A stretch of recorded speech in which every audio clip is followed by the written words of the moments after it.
Welcome to EPT 2023. I'm putting for my cat. I'll pick up then. Balea bags the first ever EPT Paris trophy. I'm about to change the world today. I'm calling shots I came to play. I think I'm back.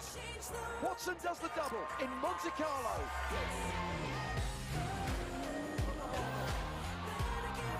He won the pot, he won the pot. Time off me, huh? Wojciech makes the call and wins EPT Barcelona. It's time to crown our next champion. Who will be next?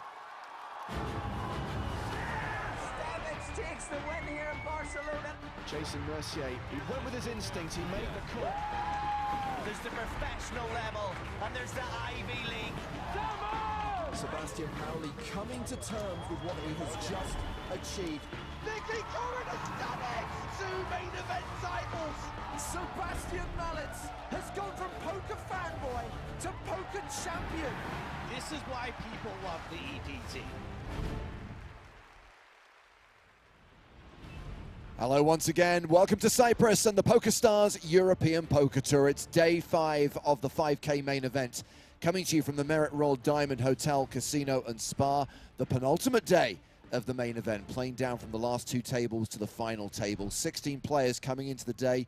By the close of play, we should have our final 6. It's James Hartigan alongside Joe Stapleton. Hello, my babies. And Mr. Nicholas Walsh. Hello, hello. Thank you so much for having me.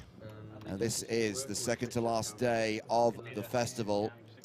That means just 1 day left of streaming after today. We'll watch them play down to 6, and tomorrow we'll watch them play down from 6 to a champion. And a reminder that we are going to be live tomorrow at the slightly later time of 1 p.m. That's 1300 Eastern European summertime. That is noon Central European summertime. So a 30-minute delay, or a half hour later, with our on-air time tomorrow across Twitch and YouTube. And a reminder that if you're watching on Twitch or YouTube, you can use the live chat to get in touch. Over the course of the day, we welcome your questions and comments, with the caveat that Chat Pro Saturday is not a thing. Twitch, YouTube, we're on X, formerly known as Twitter, using the hashtag PokerStarsTV. And of course, there's good stuff going on Facebook and Instagram as well. So we played down to 16 with 37 minutes left on level 25. We'll pick up where we left off with the blinds at 20K, 40K, with a 40K big blind ante. Let's take a look at who the chip leaders are coming into day 5 of this main event. Starting with the shorter stacks. Only one player who is approaching the danger zone. Danger zone. Alessandro Minisi with 15 bigs. Everyone else hovering around the 30 big blind mark or above. Pretty deep stack right now. The top end of the leaderboard includes 2 players who are going to be on the main stage at our first feature table. Both Andrea Dato and Gilles Simon are going to be at the feature table, 153 and 110 big blinds respectively. Former November 9er Kenny Hallett also in the top 5. Nathan Tatar was chip leader for most of yesterday. He is 5th in chips.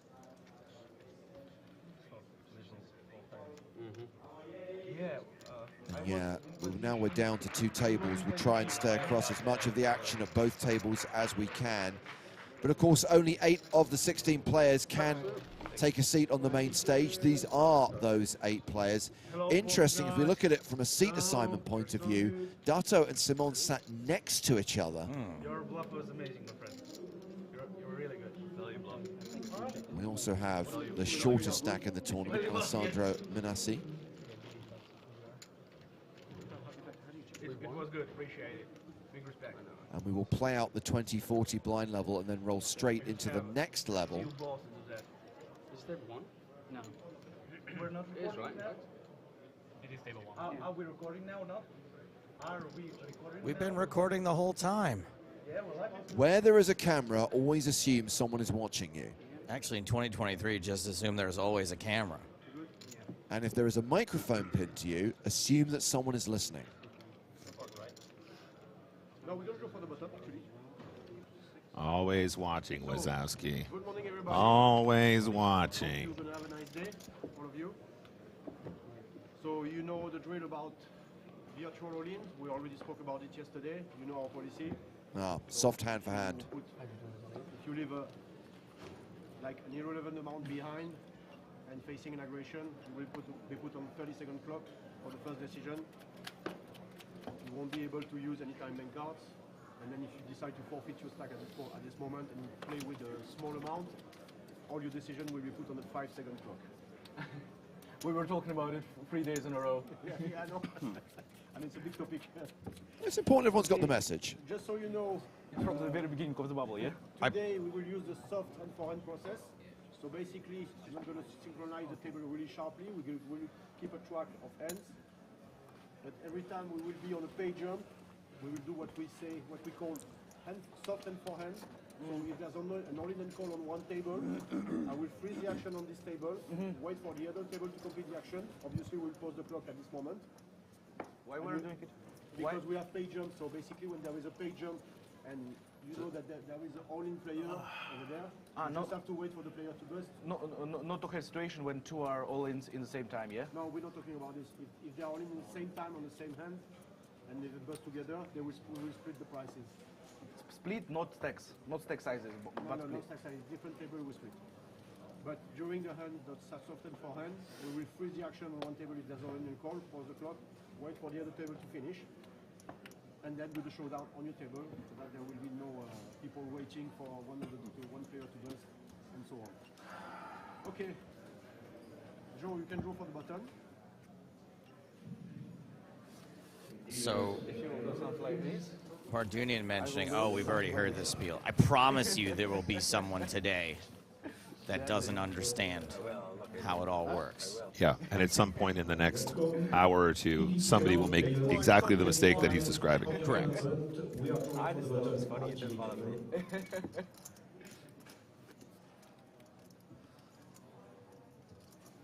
You're played with glasses first day, yeah? Drawing for the button at the feature table. No, I played with glasses every time I played the TV table. Button is in C5. Yeah? It's not comfortable for you? And looks like we're almost ready to go. Get the clock running. Kick off the action here on day 5. That's your box, yeah? 7 minutes left. Yep. Yeah? That's my box. 20,000. So that's mine. Yes. And same for yourself, then. This is not your box, this will be yours. I know. This is mine, Thank you. I wish you all the best of luck. Have a nice day. Oh, well, now Dato's an expert. Here we go. Action underway. The remainder of level 25 of the EPT Cyprus main event. Blinds 20,000, 40,000 with a 40k big blind ante. The penultimate day of this 5k tournament. We started with 1,320 total entries. 16 players remain. By the end of today, we should be down to our final 6. One fold. First hand of the day. Action has been folded to Timur Vardanian. 2-4 we're playing here. 2-4. 2040, yeah.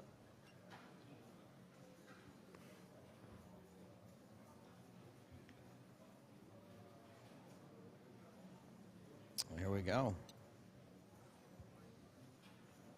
Kind of annoying to have to open this hand and not be able to 5 or 6 bet get it in. 80,000. Although maybe he'll get the chance. 5 fold. Yeah, an opportunity for a 4-bet potential. 6 fold. So rounds the blinds. Halil Tasirak folds the small. Chip leader Andrea Dato is in the big. 8 fold. All right, yeah, the 5-trade defend here in the big blind. Dato Dominato.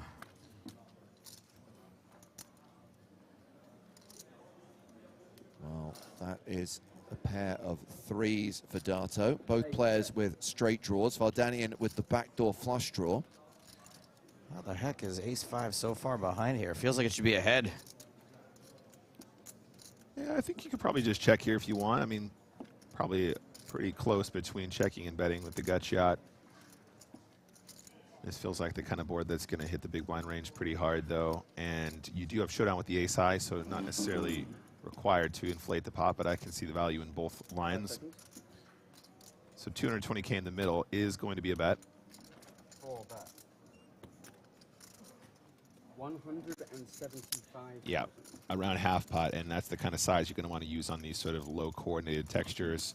If you do have it continue at all, just because if you do have some stronger hands than ace-5, it'd be some over pairs, for example, jacks, kings, queens, you're going to want to really apply pressure to these sort of one pair flush draw type hand, one pair straight draw type hands as well. Possibly just some direct straight draws with overcards, like maybe like a hand like queen 5 of spades. Dato calls the 175, taking us to the turn. The king of hearts, so it's Dato who picks up the flush draw on the turn. 87% chance to win the pot outright. Vardanian drawing pretty thin.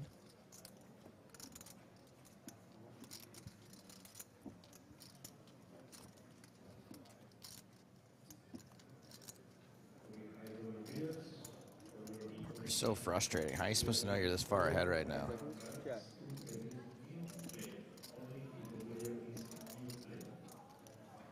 Dato checks.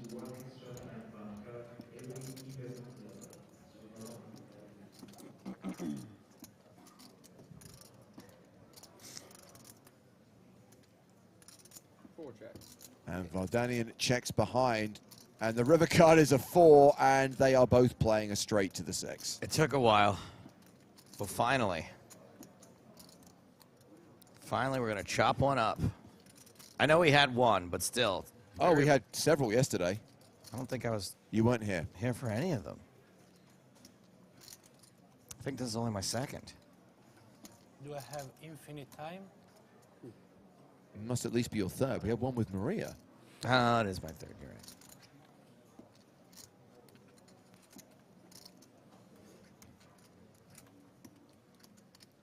$145,000. That was very precise, very specific. Does he even have the change to be able to... Okay. Yeah, we got... the 5K chips are still in play. I thought he said 149,000. So the greens, the lime green chips, the 25Ks, the blues, the 5Ks, and the... I guess they're red and black. Those are the 100Ks.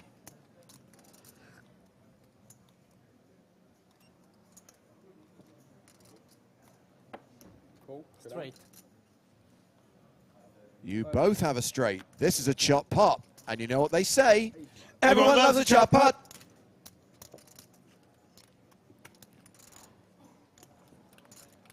Seems pretty reasonable.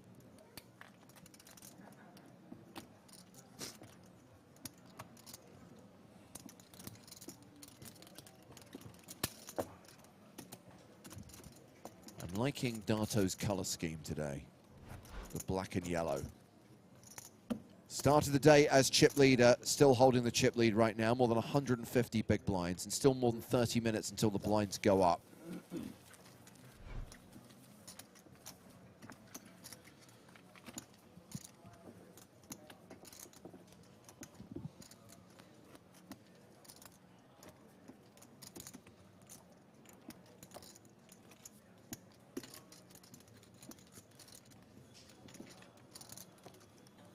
Going to be Dato and Simon in the blinds. That means the short stack, Alessandro Manassi, will be first to act.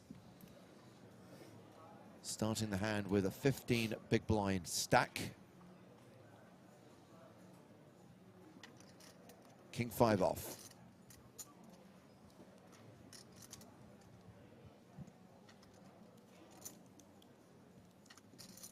Really? No. One fold. 3 fold. Mark Foggin has folded. Queen, Jack of Hearts for Timo Vardanian. A not unattractive hand, Nick. No, very sexy hand indeed. Queen, Jack, suiting. Definitely one you want to play here. So Vardanian, just really quick, guys. Looking at about 44 big blinds. 4, raise, 80,000. Not going to miss this moment. A bet of 80,000 and the hood goes up. 5-fold. Now this is new MO for Vardanian. Is this something that he's seen looking back at the stream, that maybe he was giving away information? Maybe he just doesn't want to stare at the person next to him this time. Maybe it's player specific.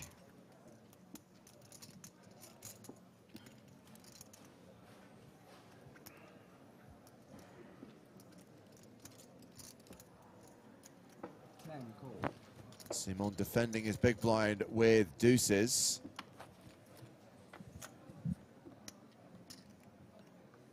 And we have an ace 4-4 flop. So deuce is still ahead. 10 check. 4 check. Action goes check, check. 9 of clubs on the turn. Gilles is now almost 3-1 favorite. 10 check.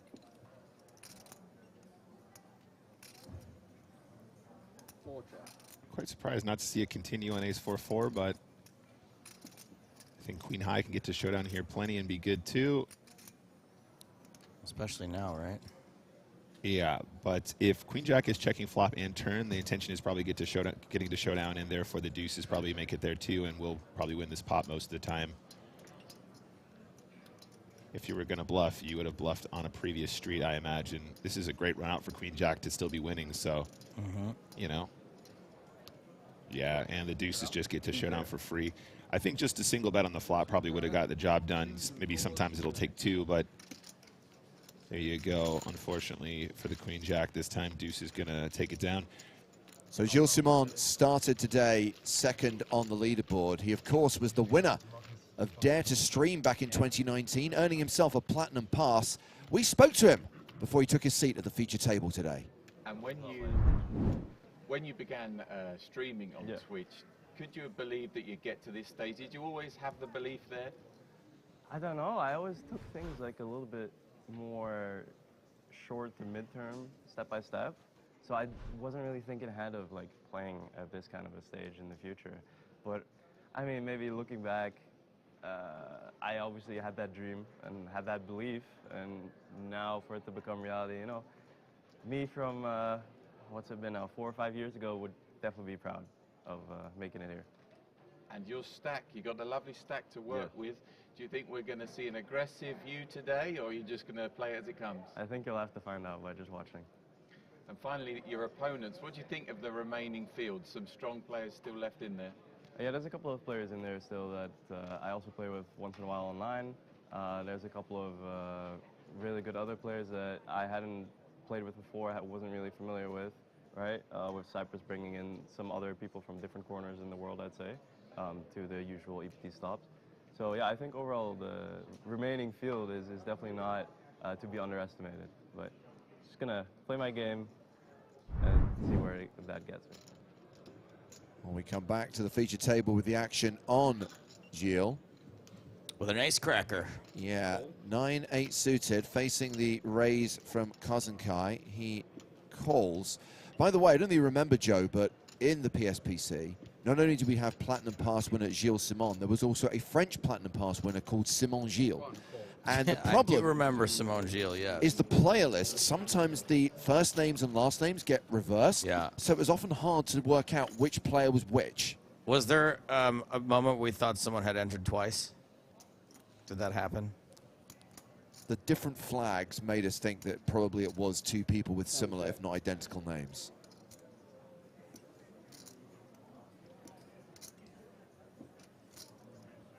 So, top pair here for Gilles. Obviously, Kozenkai still a big favorite with the overpair to the board. Didn't a dude named Gilles win Dublin? No, you're thinking of Gilles Bernier, who was the runner-up. Runner-up? To Dmitry Abanovich in EPT Dublin 2016. That really weird breathing pattern? Yeah.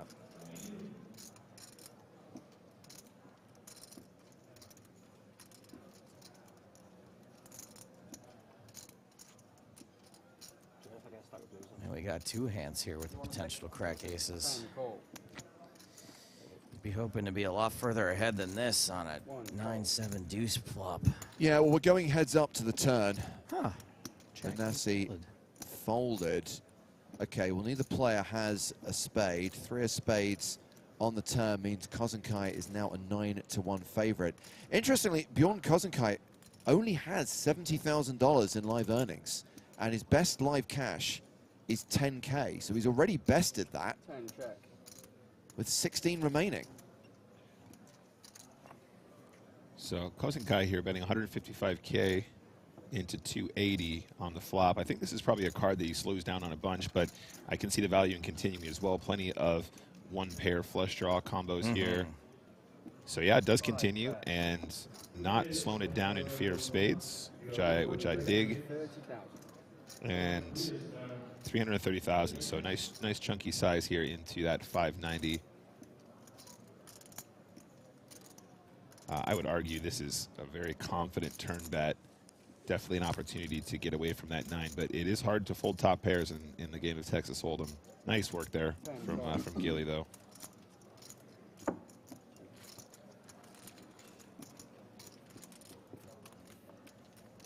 I reserve the right to say whether or not it's nice work because I don't know what the river card was. If it was a 9 or an 8 on the river, I think it's a bad fold. You're only going to get so many chances to crack aces. You really shouldn't be giving up on them quite so often. IMO.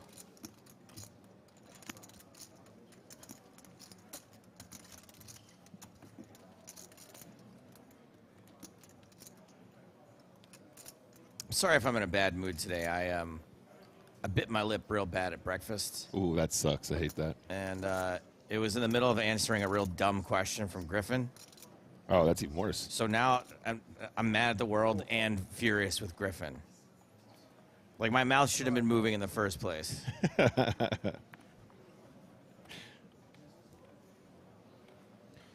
Here's a hand you're going to want to play pretty much every time. UTG +2, Schumacher, ace-9 clubs. Let's go. 80K. 6 raise. 80,000. There you 7 go. fold. Just the min, as is customary these days. Dotso does have a pretty hand here, gang. So Dotto 153 big blinds deep. Schumacher at just 32. This is not the most unreasonable 3-betting hand. I actually would love to see a 3-bet from Dotto here, but 3-betting, I get it. Makes sense. Chip leader. Passing, I think I like a little bit more. Yep. Because what happens when somebody in the small blind gets ace-king? Oof.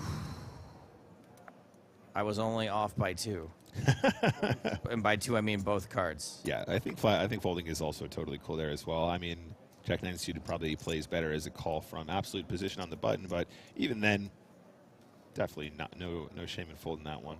By the way, I would like to just start off by apologizing to this fucking guy. Yeah.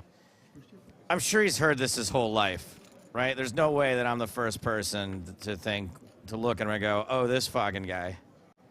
But it's new to us. And there's so very little things for us to riff about. So I just have to say I'm sorry. I'm sure he will eventually hear your apology, Joe, and hopefully appreciate it / understand it.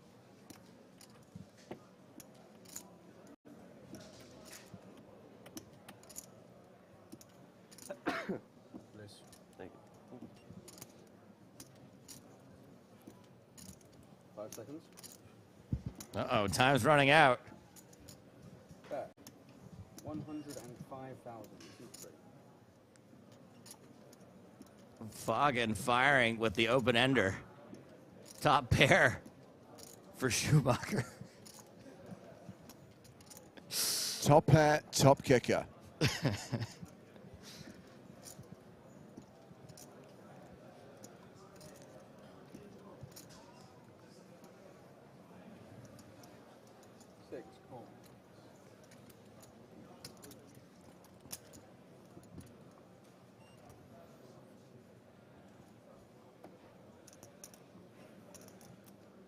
No improvement for, well, I guess technically an improvement, right? I hate that.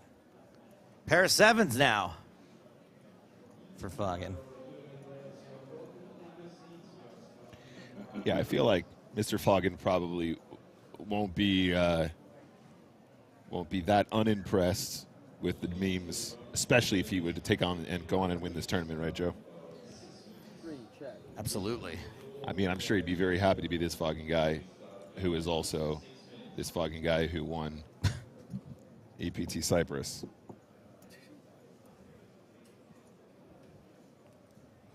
Yeah, interesting spot. You probably can find another barrel here, but I think a check is also not completely unreasonable. Just to try and control the pot a little bit, hopefully not blasting off into a 7. I think generally speaking, you're going to want to fire a second bullet here, though. And at this stack depth, maybe 300, something like that. 370,000. I'll take it. It's actually closer to pot, but I do prefer larger sizing here. 3 fold. A little protection there.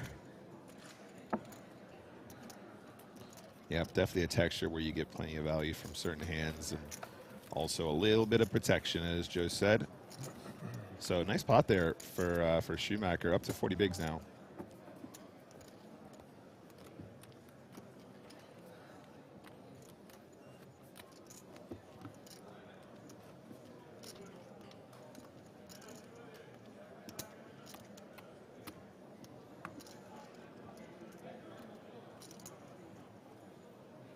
So still got quite a few hands to play at 20-40 before the blinds go up to 25-50. A reminder, we're going to roll straight into the next blind level, just playing out the last half or last section of the level we were at last night when we got down to 16.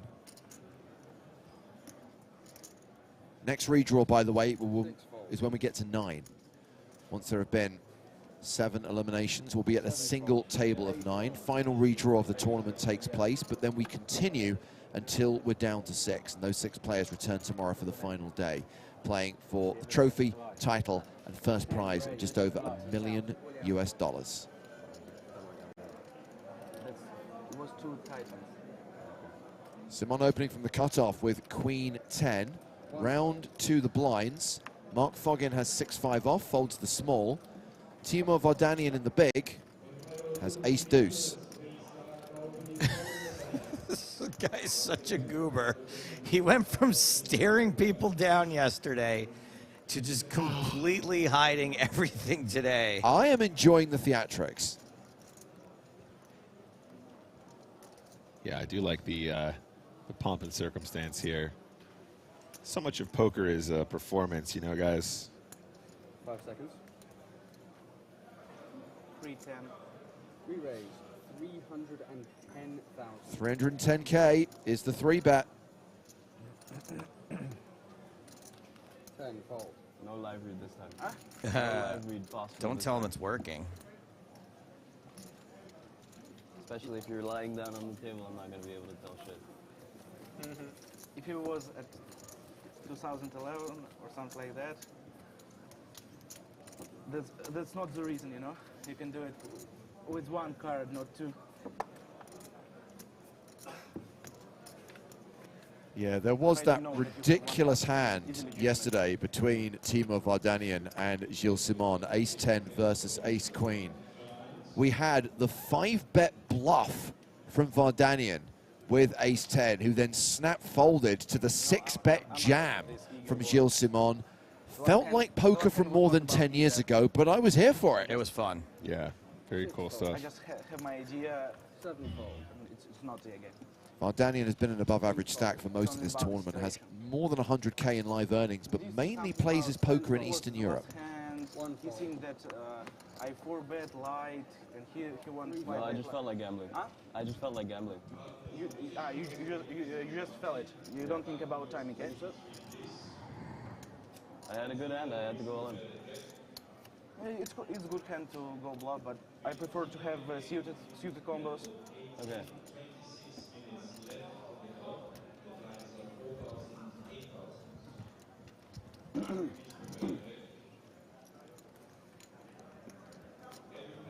Seconds.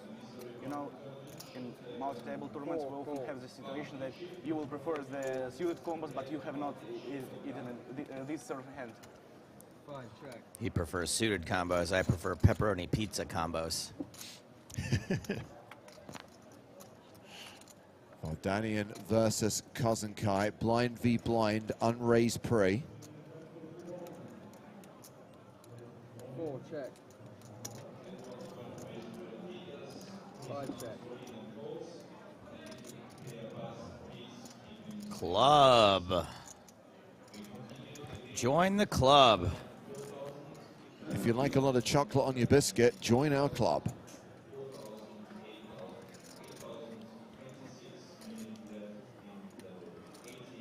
I'm probably the only person here who remembers those commercials. I just referenced combos. It's a snack people in America haven't even eaten since the 90s. 190,000.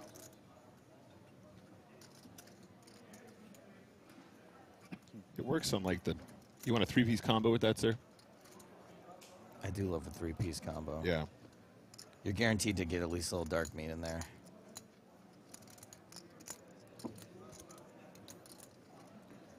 So considerable draw here for Kozenkai. Not that he needs it.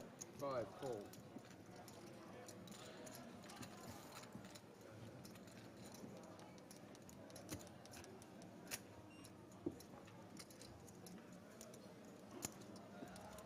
Well, no club on the river, but Kozenkai still has the best hand with ace high. Can Vardanian push him off it? There's 190k on the turn.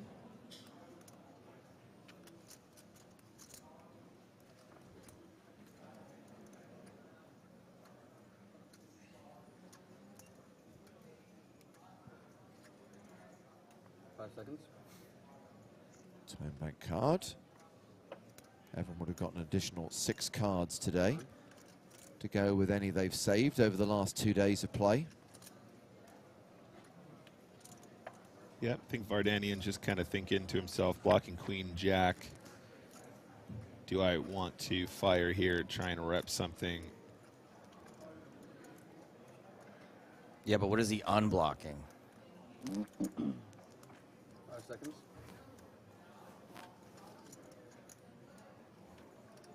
Time. You owe another card, buddy.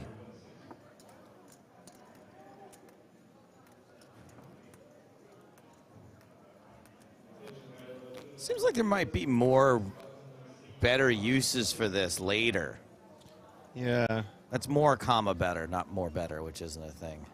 I'm also not a huge believer in like, oh, I've taken too long. You know, sometimes people say I've taken I too long. think that, but I think that's a myth. You're right. I'm with you on that. But I do think that this is quite an extended use here, and I don't know if maybe that might work in his favor or against. It really depends on the opponent, doesn't it, Joe? This would be He's sick. gone pretty chunky. There was 500,000 in the pot, and he's gone close to full pot, 450k. And no ace-high hero call from Kozenkai.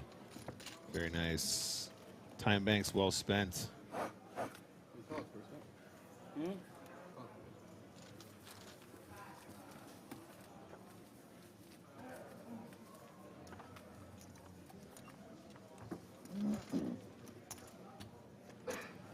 Certainly not playing like a fella who's got only $103,000 in live earnings.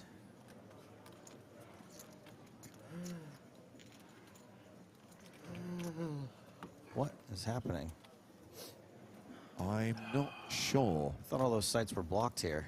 Yeah. Or maybe someone's making their own entertainment at the table. 7 fold. 8 fold. 10 fold.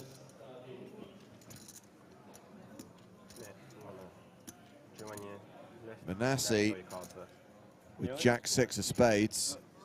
Folds. Yeah, I figured this would put my hand like that. Yeah, it's tough with the ledge. 9 deuces of spades for Mark You Foggin. did it too high, yeah?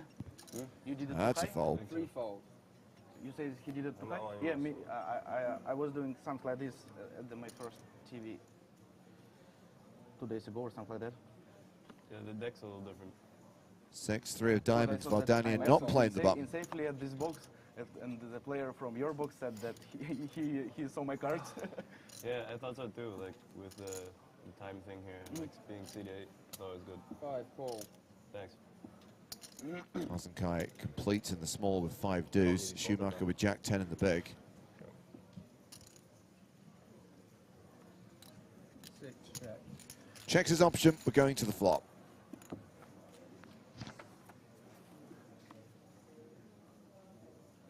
And we have a queen 9-4 flop. So the open-ended straight draw for Schumacher, who's still ahead with Jack high.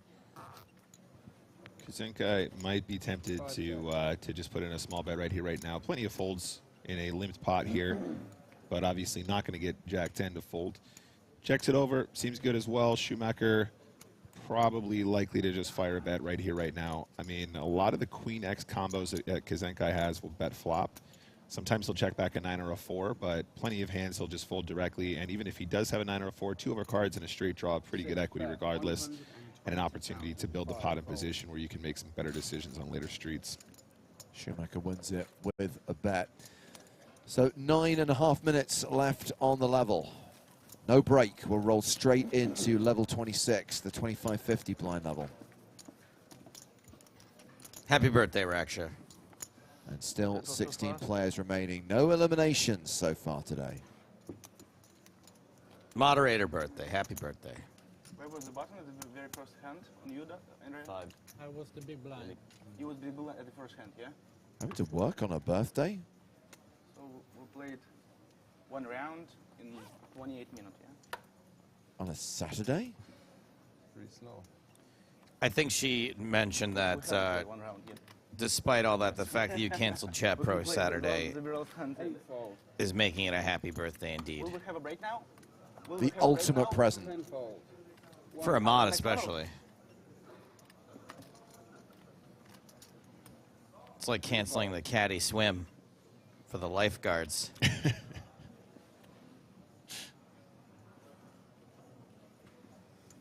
What is it, 1 till 1:15 once a year? And you can see why. So what happened at Chat Pro Saturday, guys? I missed that. Why was it canceled in the end? I thought, honestly, Dick, that chat was pretty good most of the week, but I was not here, and James just decided it wasn't happening. Well, I thought so as well, but King Joffrey over here. We just got to take his word for it now. I mean, was there an Does incident it or? really shock you to learn that there were examples of gross idiocy from some of the viewers? No, it's not shocking, but I feel like there's a certain amount, there's a certain baseline we have to allow for. My tolerance is very low. Very low. I think that as long as Prague's Saturday doesn't fall on the final table, we owe them as a Christmas gift. Oh, okay, maybe. As an end of year. We haven't done a Chat Pro Saturday in months. I will consider it, but I remind everyone that it's something they have to earn. Is this a real consideration? Because it felt like a fake one this time. You were like, oh, you guys are going to have to earn it, and then it just didn't happen. No. There were specific things that happened Okay. yesterday that drove me over the edge. Okay, fine. This is coming from a Joe Stapleton who bit his lip, retorting to Griffin. For the ultimate chat, the life Chat Pro, who is Griffin Benger. The professional Chat Pro. To be fair, I did unplug Griffin's microphone the other day, so I. Oh, and he thought it was hilarious. He doesn't understand that it's genuinely something that shouldn't be happening. He bragged about it at dinner. He was like, the funniest thing happened. James unplugged my microphone. I'm just like, it's like when you whack a puppy with a rolled up newspaper and it just thinks you're playing.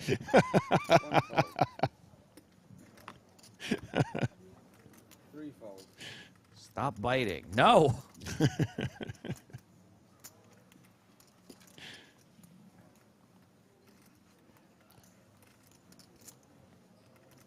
For the record, before people come for me, I've never had a puppy or a dog, nor have I whacked one with a rolled up newspaper.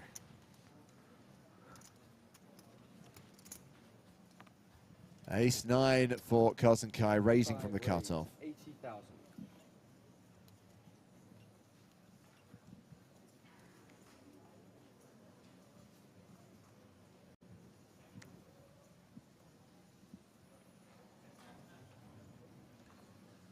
Curling Master says it's not much better if you whack your colleagues, Joe.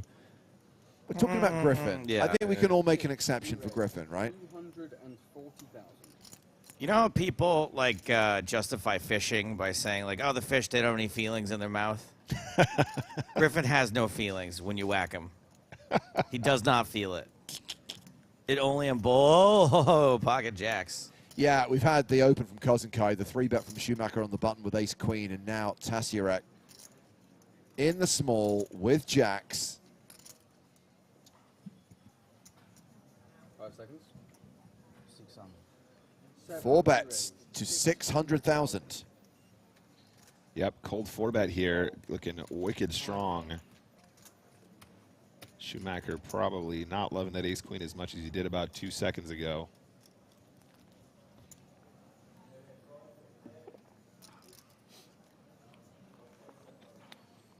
As we all know, Tasiarek is actually one of the Infinity Stones. It's hidden right in his belly.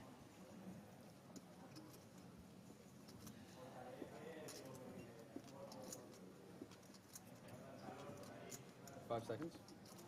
Schumacher folds the ace queen.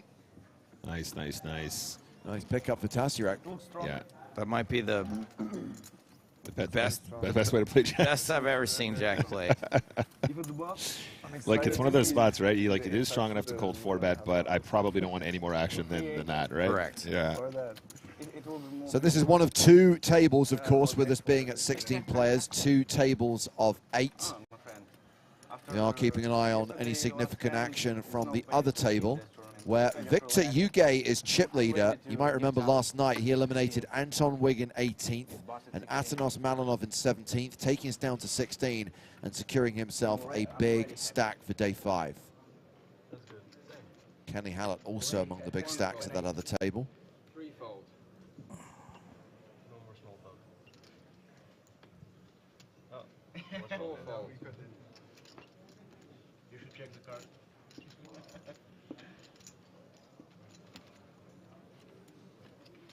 5 raise 80,000. Kozenkai raising with queen 8 of hearts. Kozenkai, a bit of a conundrum. Little loose with the opens, pretty tight with the folds. Exactly. Pass. Second call. When facing aggression. We'll see if that tracks. Well, he's been called by Tasiarek on the button with king 7 of spades. Ace king.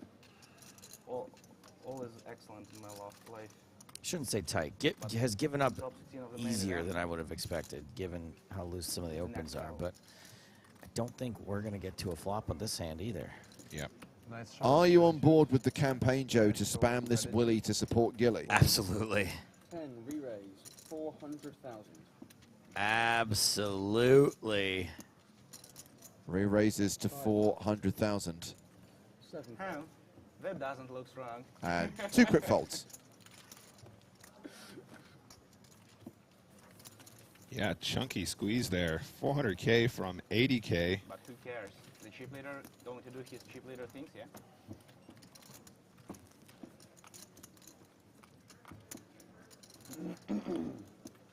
You're asking me? Huh? You're asking me? No. I'm not chip leader. I'm not asking. Second chip leader, doesn't matter. You are the last chip leader at that hand when Andreas folded his hand.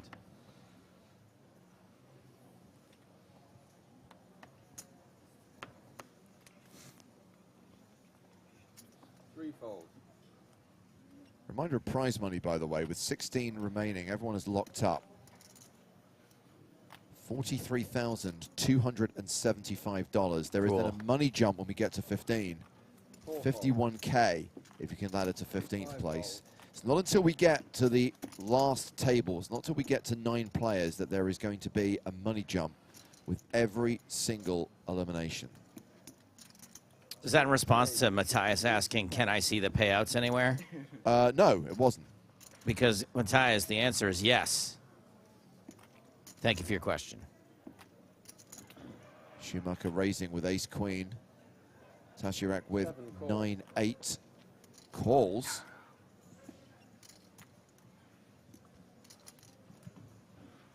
Opening the door for someone to be squeezing. Maybe that player is Dato with ace-jack on the button. You got to be so tempted here seems like a great spot. You know the call from the cutoff is going to be a bunch of combos that don't want any more chips put in the middle here. Hey, call. Oh, he's decided just to call. Potentially play a flop in position unless we get a squeeze from Alessandro Manassi with ace-6 in the big. Nope, he's calling as well. So we're going 4-way to the flop on what will be the last hand of this level. Can you fold ace-6 right there for the 40? I honestly might consider it. It's just difficult to see how you're gonna. Like what do you want other than 2 6s on the flop? Having said that, you probably have a very reasonable price to call and just literally hope to flop, you know, the flush draw and or just flop trip 6s. Sometimes you'll outflop a hand like ace queen, you know, ace 6 deuce flop or something like that. I think he probably has the price to call, but it's also a combo that just plays awful in multi-way pots and awful out of position. Yeah. So Schumacher with the best hand, top, checks it to Tashirek, who does not bet his 9. Dato in position with ace jack high. And while he decides what to do, let me quickly handle this question on YouTube from Ola. Where can I find the remaining players? They're in the poker room at the Merit Royal Diamond Hotel and Casino and Spa in Northern Cyprus. Thank you for your question. 100,000. Great work, James. 1 fold.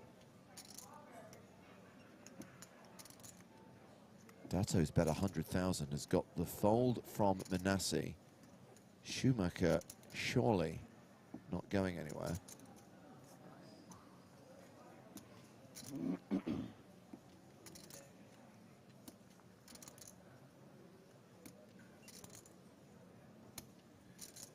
I know every now and then the conversation, Nick, turns to watches.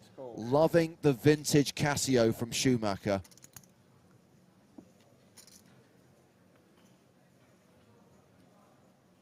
As he calls, Tashirek calls, and we go 3-way to the turn.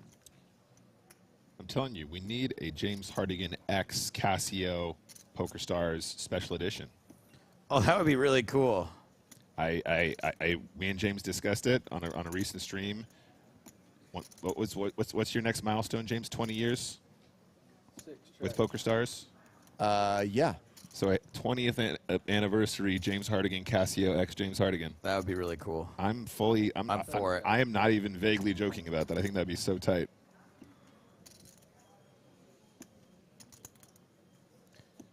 So Dato has picked up the nut flush draw. It's been checked to him for a second time. You know how some Casios, they used to have the calculator watch? Yep. What if James has had the widget?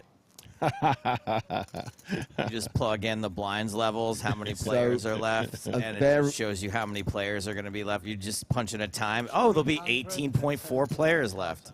A variation of the Marty McFly watch with built-in widget. Love it. It's either that or if it's a conventional watch with, you know, the hands. I just thought maybe James's face as the second ticker going all the way around. Interesting. And then on the hour at the top of every hour it just says everyone loves a chop hot or something like that. All the famous sayings. So Schumacher's still with the best hand. Doesn't know it, but he's near enough a 2-to-1 favorite here.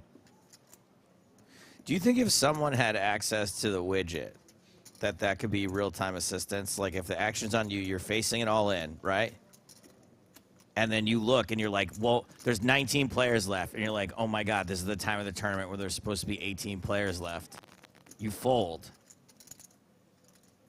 Yeah, I'm going to say no. It's not real-time assistance. It's not real-time assistance, okay. Then this watch works. 6 fold. 7 fold. Wow. The bet from Dato on the turn gets 2 better hands to fold. Man, expert play here from Mr. Dato, using that ace of clubs very effectively. 6.5 million, 163 big blinds. I like your Italian Oh, hold on a second, the blinds are up. The most Italian I have ever seen. 375,000. Yes, yes. What's Olivier doing here? Is someone in trouble? Dealer change. All right, guys, blinds are up. 25, 50, 50. Well, he has to make sure that the guy gets up and the other one sits down. It's a tough job, but someone has to do it. Union rules. 130 big blinds for Dato because the blinds are now 25,000, 50,000 with a 50K big blind ante. Okay, now bear with me. What about a limited edition cuckoo clock, where on the hour, every hour, James Hardigan's face pops out like as the cuckoo, and then on the top, it's me and you chasing Griffin like a roundabout. In fantasy world, sure, Nick. This is getting further and further from anything. I do think that there would be like a slight chance that PokerStars issues some kind of swag watch, but we're getting. Joe, I thought you evolved, but you gotta dream big to accomplish great things. You know what I'm saying? I like to dream small. You really to did bite your lip. Anything at all. You really did bite your lip this morning, didn't you? Unbelievable! I've never seen such a grumpy Joe Stapleton. If you see what I've achieved in my life, you'd realize that dreaming small is what's gotten me anywhere. Schumacher folding Jack 10. Tasharek is out. Action on the chip leader. No, probably not. King 3 of hearts. Claps in the chat if you would buy that from the store, guys. 90,000. That's an illegal racer. 90,000 total. Can't do that. I don't think that's allowed. Yeah, it should be 100. The blinds went up. Oh, somebody. Time runs. It's all Gucci. Thank you. So 100,000. Pocket sevens. And Gilly calls. I'm all in. Oh, Manassi all in from the small blind with ace-jack. And is he going to get called here by Gilles Simon? Can I have a count, please? Dato asking for the count. Huh. This would be awesome. I'm assuming this is Dato just trying to make it look good. I haven't seen a My friend, we have an all in. call like this in a while. 175,000 total. Yeah, I think this is just a little bit of Hollywood. I mean, with Simon to act behind seems a little outrageous to have a call here with King Tray of Hearts, especially with no booties on the line.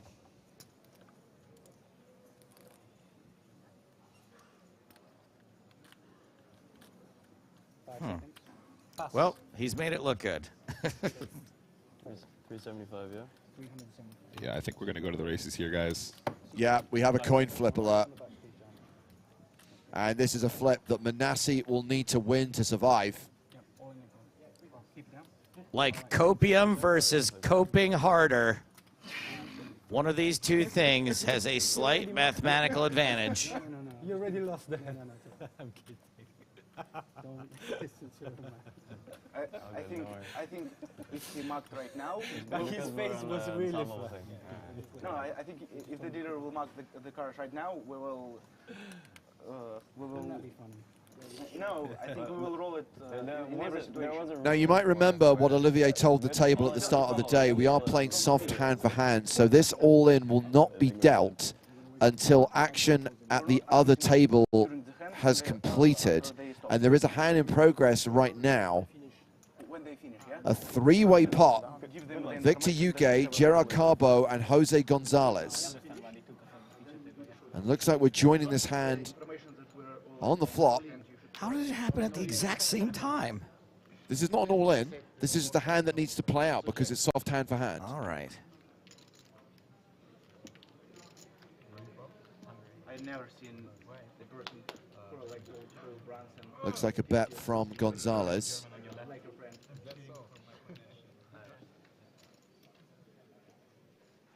A call from Huguet.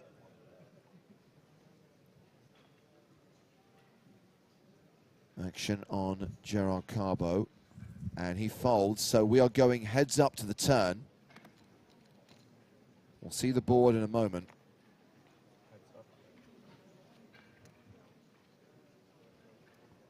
Okay, well, it's the 6 of spades on the turn. The flop was the 8 of clubs, 5 of diamonds, 2 of diamonds.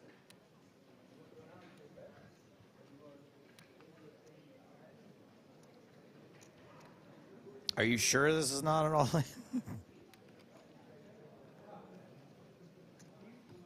So having bet flop, Jose Gonzalez is going to barrel the turn by the looks of things. That is 320,000.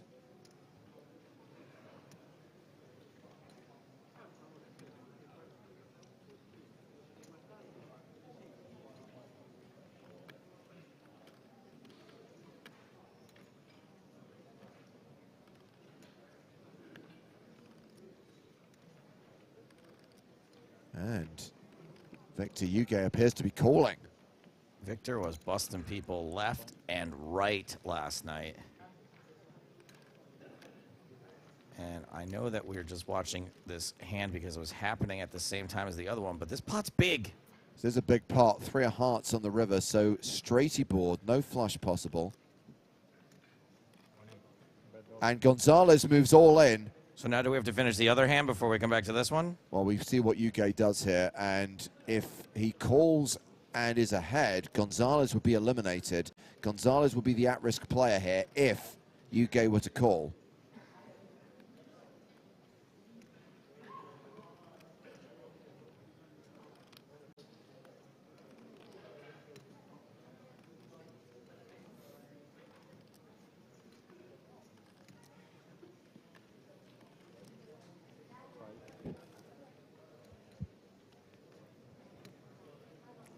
You guy was a lot of fun to watch yesterday. I hope we get him back on stage at some point. Well, if he makes the final table, you'll see him for sure.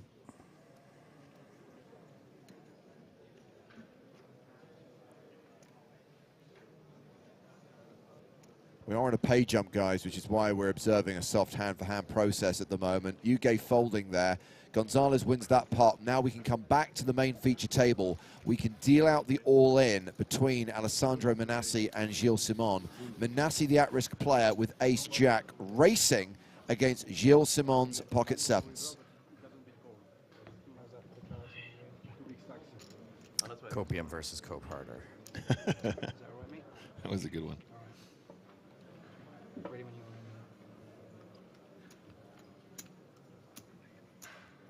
Manassi gets some additional equity because he's standing up.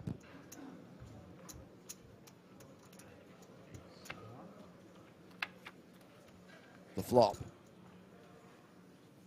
is 8-6 deuce. Yeah, that's what I'm thinking. Good board for sevens. Manassi with 4 outs.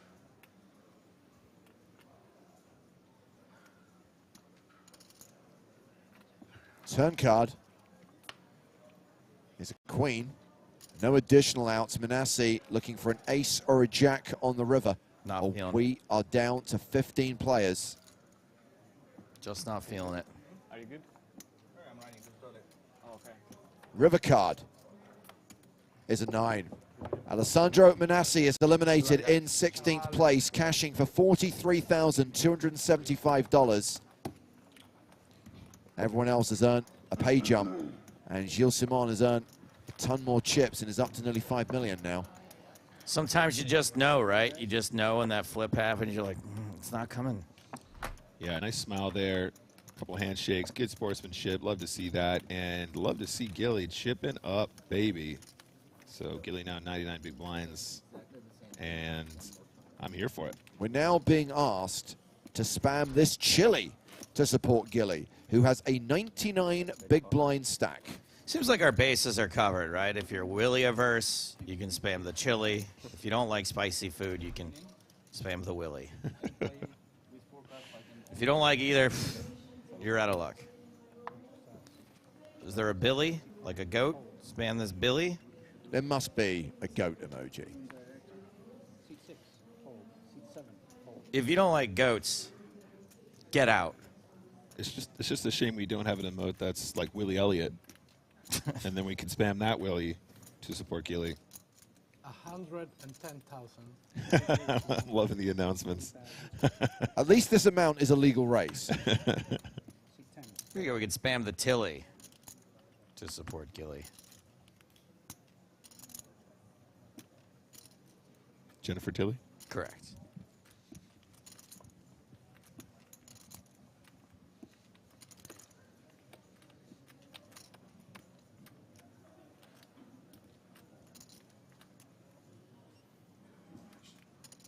Action has been folded to the small blind.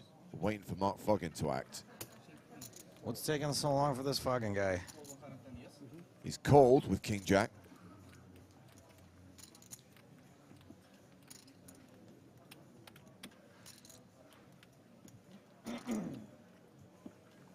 Yeah, I like the fold here from Vardanian. Just such an awful hand to play multi-way. Queen 3 suited, whole different story.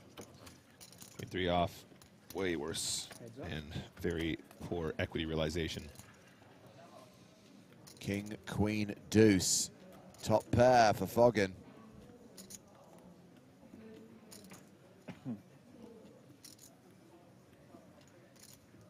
C3 check. Dato probably tempted to fire here. King, queen, deuce seems like a very c-bettable flop as the initial raiser. Foggin 42 big blinds behind, so probably going to default to like the 1/3 size. Check. Decides to check instead, seems fine. Picks up a straight draw on the turn. Oh boy. But it's 2 pair for Mark Foggin, who is a 92% favorite.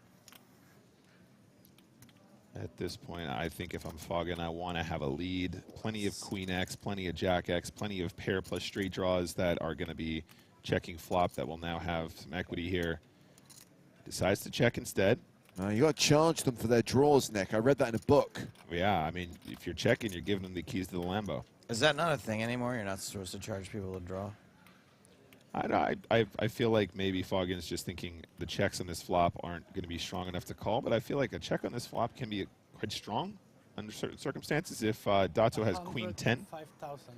C8 bets 105,000. Yep, so there's the 1/3 after all, just a delayed c-bet, but King Jack going absolutely nowhere.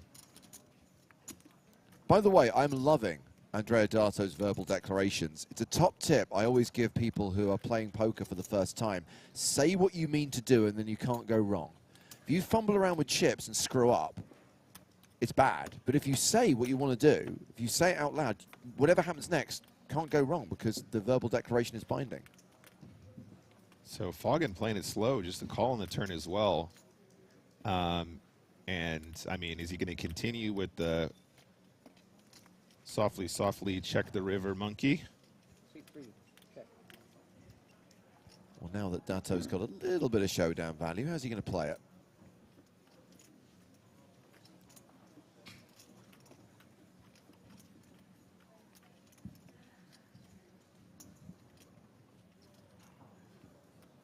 C8 check.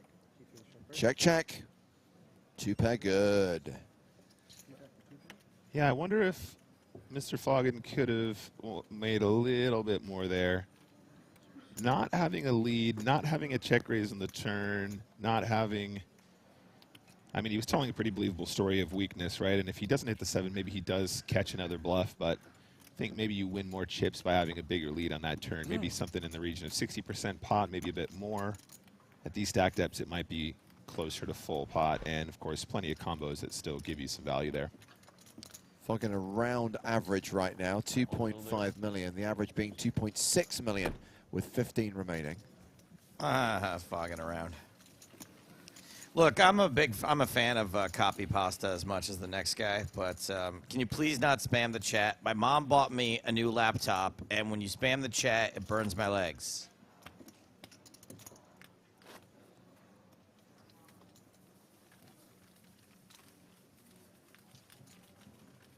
Opium believes we need some players who aren't afraid to ramp up the aggression, Nick.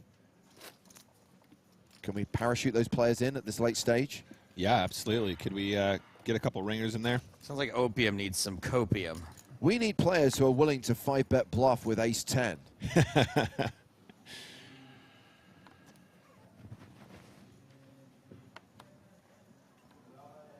Hey, Jans just showed up in YouTube chat asking if Yarosh is playing.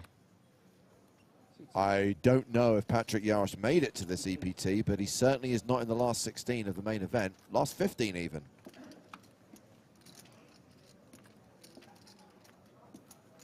Yeah, if you don't want me to get burned, don't spam the chat. C10 raises to 100,000 total.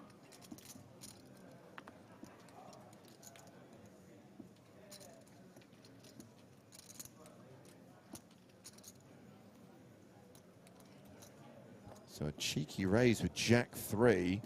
Mark Foggin with ace-queen on the button.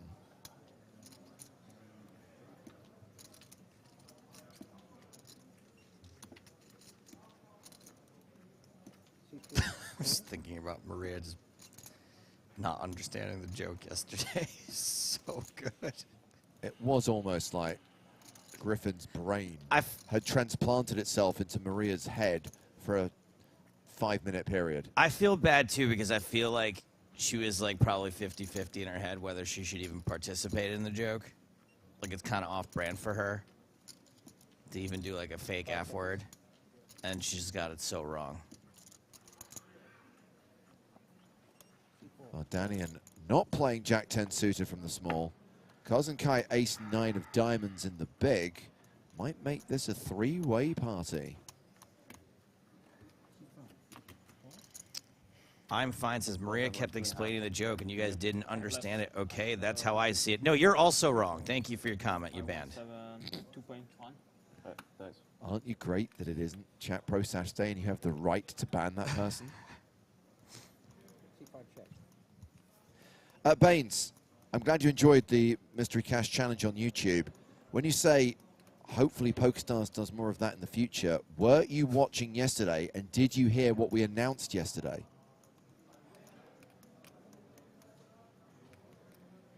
Well, we're waiting.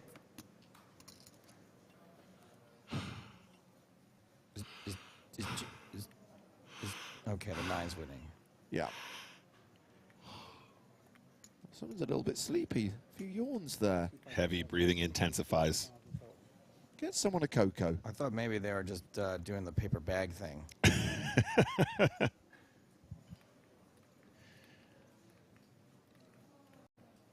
Yeah, that's crazy. Everyone's got therapy now. Remember it was just breathe into a paper bag when we were kids? That was therapy. Here you go. Here's a brown paper bag.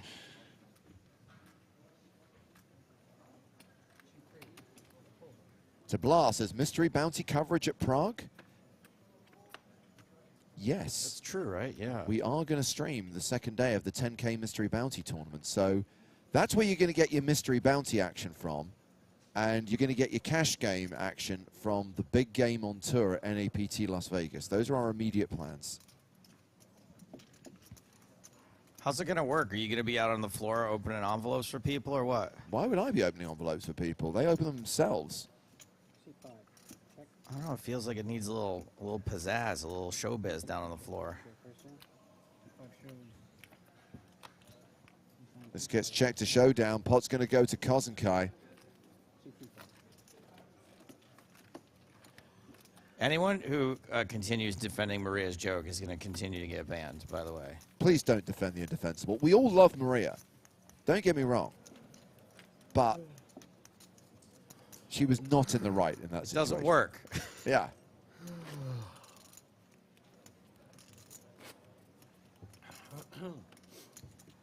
You know what you guys should do with big game? Add shark cage into it.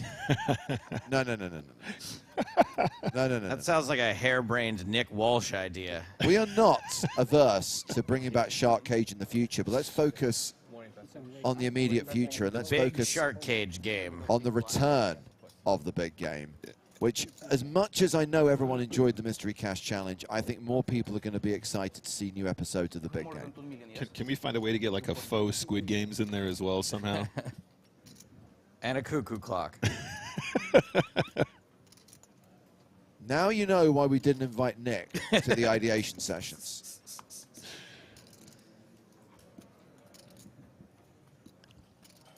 James and I have kind of played around with coming up with a live spin and go idea that never really got off the ground. Maybe Nick would have some ideas for that. Well, I would be not being included at the ideation situation is fine. To be fair, Nick, this was many years before you were on our radar. You were in high school still. I mean, let me see if I can dig it out. I'll have it somewhere on this computer. Well, the idea was we strap a player to a big wheel after they win, and we spin it, and whatever number their head points at, they get that prize. Okay, so this V2 of this draft format is dated the 30th of July 2015. This has not been touched for more than 8 years. And you still got it. That's impressive. Absolutely. Okay. So forgive us for not inviting you.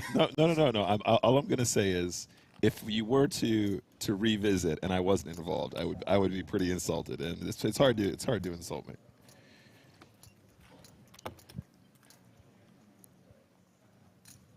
Chasharek manages to find the right way to play jacks twice. Twice in a row. Somebody sign this guy up to your training site as a coach. He jacks only.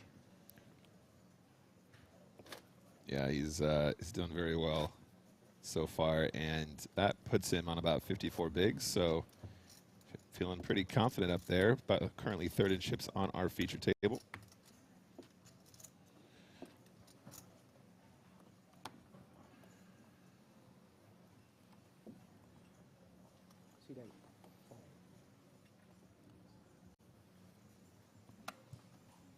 P-Prof asks, have the details on the casting free roll been released, the date and the time?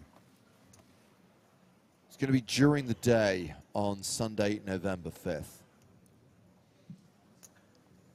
Exact times and exact registration open still TBD, but ultimately, if you're interested in being involved, if you're interested in going through the casting process to be a loose cannon, you're going to need to be in Vegas. You're going to need to be at Resorts World the weekend of the 4th, 5th of November, which is the opening weekend of NAPT Las Vegas. Yes. I think we should still give the Joe Stapleton your band concept another go, where we just randomly eliminate people regardless of chip stack. Just if I don't like their face?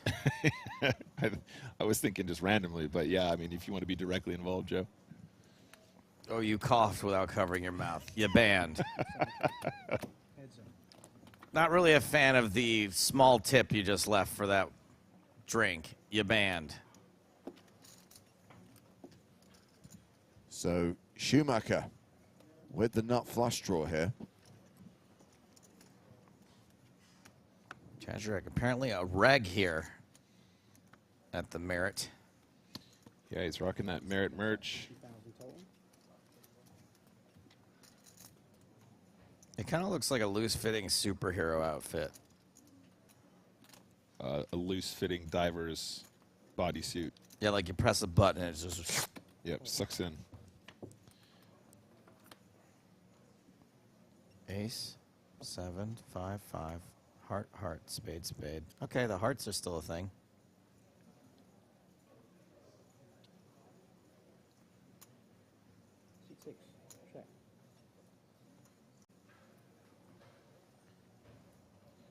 Both players kind of with showdown.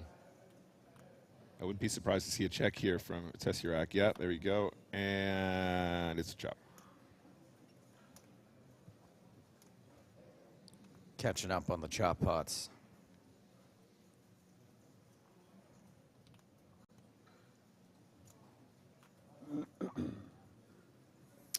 Ed on YouTube asks, is there anyone going to Vegas for the big game and NAPT main event chat? I'm going for the poker, but some people, I guess, will be going for the chat.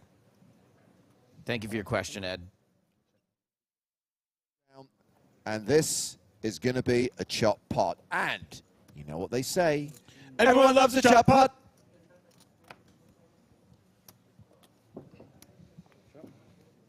I almost considered screwing that one up because they've just been too good lately. Me Like Cake 22 asks, when you say nut flush draw, what do you mean by nut? The best possible flush draw. Ace of hearts on the board, so if you've got the king of hearts in your hand, you can make the best possible flush if your opponent had hearts as well. Because as we all know, blockers aren't real. And not that it applies there, but a straight flush is a different hand than a flush. So if someone wants to go, well, 7, 8 of hearts would... No. Would be the best flush. No, it wouldn't. It would be a straight flush. Yeah. Different hand. Wholeheartedly agree. You can still say he has the nut flush and not be wrong if somebody else has a straight the nuts that is a straight flush. Correct. There's a difference between the nut flush and the nuts. Yes. Correct. Moving on.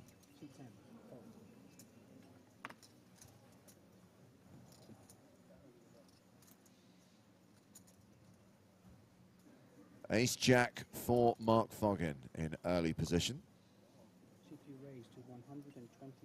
A raise to 120K. 125K, of course. You got to get it right for this fucking guy. King 7 for Timo Vardanian. Hovering around the 40 big blind mark. Folds. Kozenkai is out. Tashirek. We've got Schumacher first on the button. Now it's Tashirek in the small.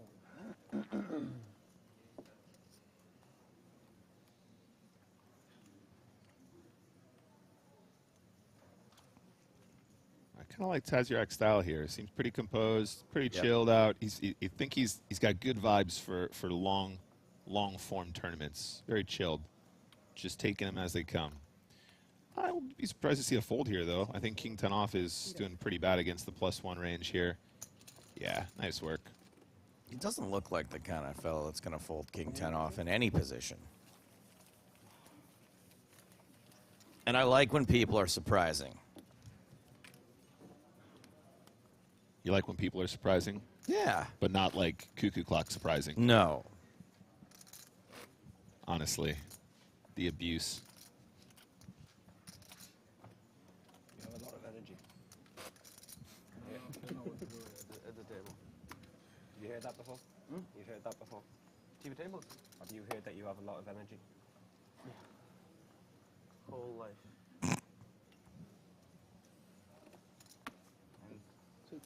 Often that this energy is not. This question gets asked with regular frequency. D. Gromit on YouTube says, how about adding heart rate monitors for the players at some point? In the early era of televised poker, going back to like 2005, 2006, it was all the rage to put heart rate monitors on players. And guess what it showed? That poker players are generally pretty unfit. We did save at least 3 people from heart disease, though. We were like, this is not normal at any stage of excitement. Go see a doctor. Wow, John must be in a big hand. No, he hasn't played a pot for 2 hours. Okay. Uh-oh. Now, I did have an idea. I'm just going to put it out there to the world. I did have an idea that if we ever did a televised show with Phil Hellmuth again, we take a heart rate monitor and we put it only on Phil. And then if you manage to get Phil's heart rate above a certain level, you win a bonus prize. You win like an extra $1,000. So if you put Phil on monkey tilt and he blasts off and he's like, bop, bop, bop, bop, bop, bop, that's more money for you. We should call it full tilt Phil. All right, I don't mind that.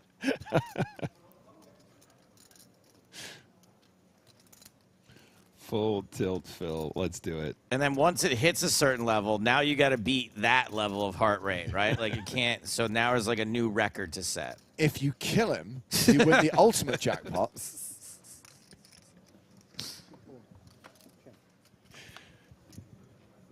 There has to be a kill Phil element to this, surely.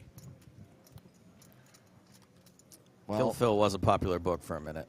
Ace, Queen, High is still the best hand here. Check to showdown. Ship the pot to Vardanian.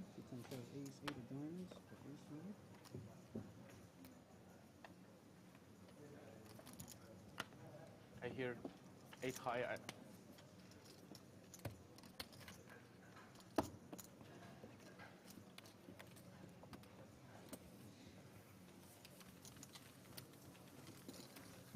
Still 1 hour to play at the 25-50 blind level. Still 60 minutes to run until we take our first break of day 5.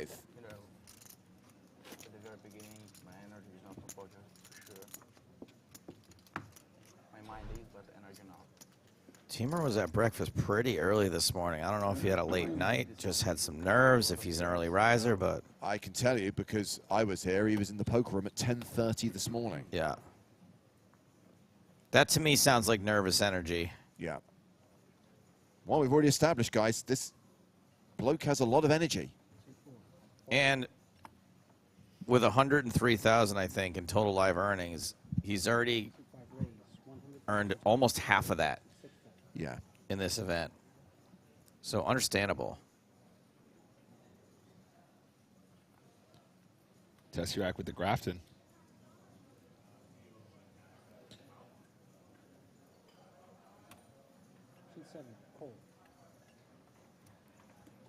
Check out Danny in the background here. Ooh, double Graftons. Consummate professional. Double the Graftons, double the fun.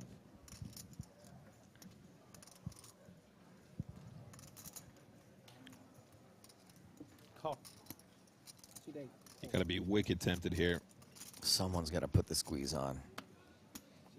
It's not going to be a small blind. It's not going to be the big blind either. Foggen's got the squeeze box. And Mama doesn't sleep at all.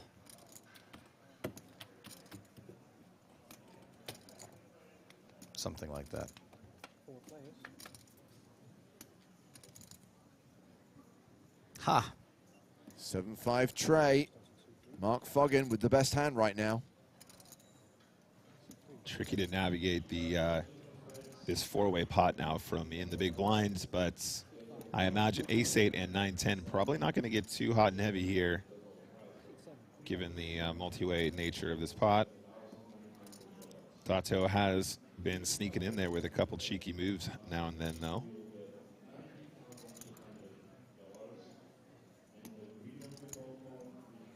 Might be tempted to take a shot here, but it is so hard. I think usually you find mostly checks.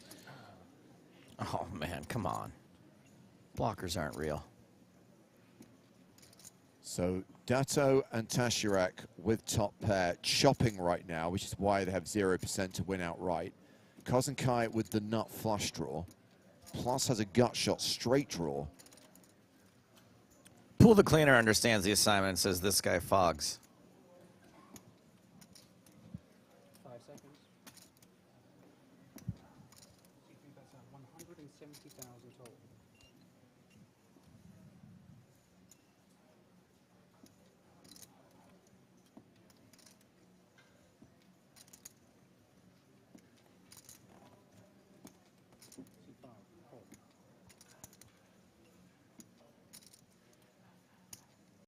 I don't think Foggen was expecting to get 3 calls and doesn't.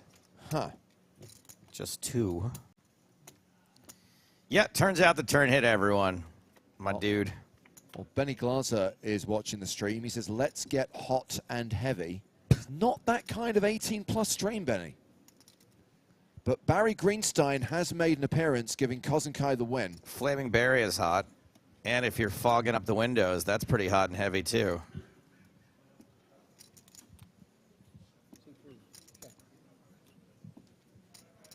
Pair of 7's no good. Pair of 9's no good. Kozenkai with the winner. Checks. 7. Tashirak checks behind. Kozenkai's going to win this pot.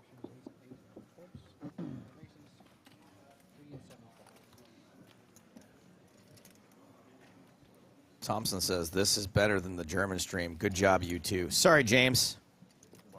That's okay. Boss? Just me and Nick are better than the German stream. How dare you, by the way? The German commentators are also our coworkers. You can compliment us without tearing down someone else. Ja, und das ist nicht gut, Mann. You banned. Can you say that in German, you banned? Du bist ban. There you go. Du bist ban. Du bist raus. Is part of the accent shouting? Yes. Okay. Ein bisschen, yeah. There is no better language in the world to shout in other than German. I think I raised 100,000 total. Oh, I kind of feel like I'd like to shout in Japanese one day. 7. Non da te. Hi. Non da te, oh.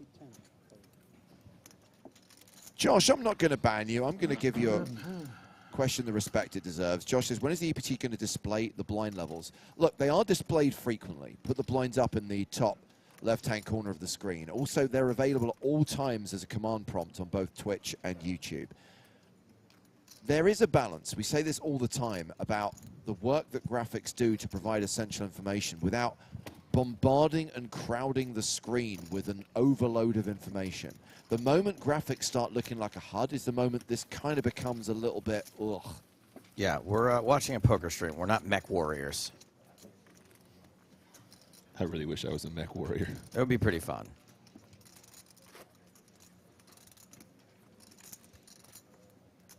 Wait, so Nick, have you been playing Starfield? Do you play it? Not yet, no, but I'm really looking forward to it.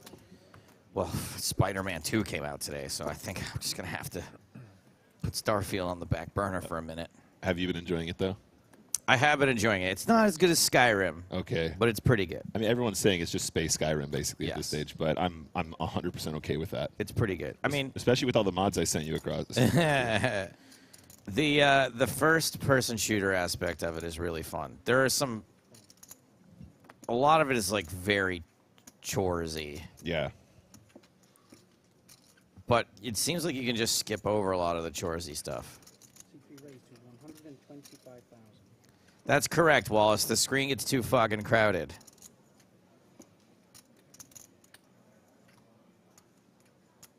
Valdanian playing a hand.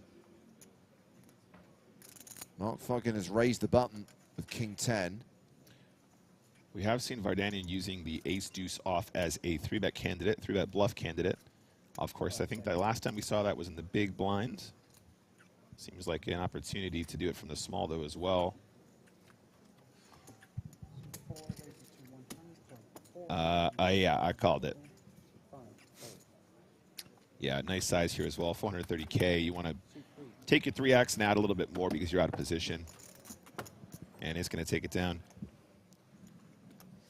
Yeah, I got an issue with this Irish Smurf comment.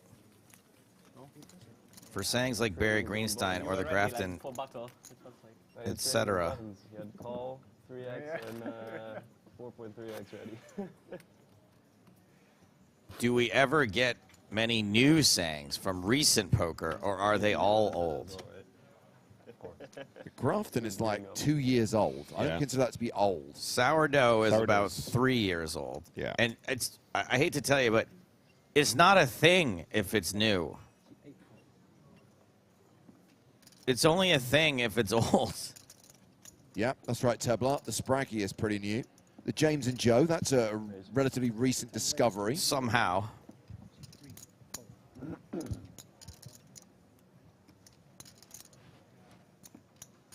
Okay, so Simon is raised with Queen 7 of clubs.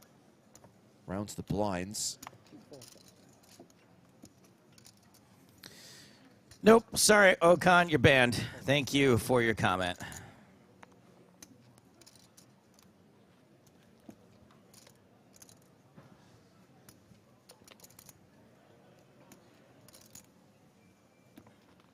Aces for Schumacher in the big blind. Perfect squeeze spots. Not sure how much action they're going to get, though, here. Simon, excuse me, probably not going to continue because Enkai might find a call in the small blind, but not the most ideal situation of all time.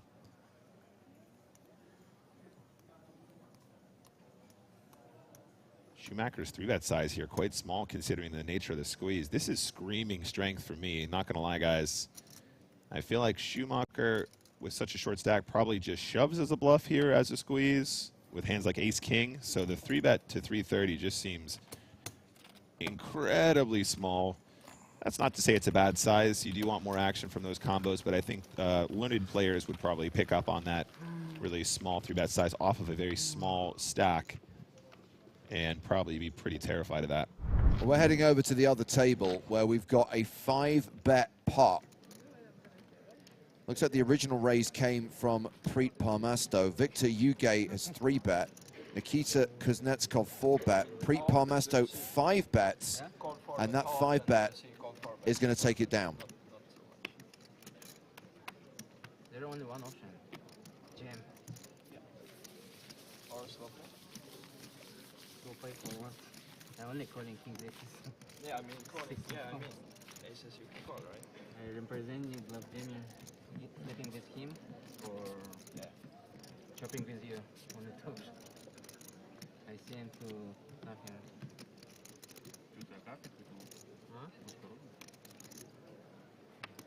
So still 8-handed at the outer table, 7-handed on the main stage. Just the one elimination today, with Alessandro Manassi going out in 16th. Yeah, this should be almost yeah, I know. It wasn't about like just trying to confuse everybody. Just for the triangle, it means it's only. Don't want to be like Jack Soldier. He ended not good at the heads up. So 5-4.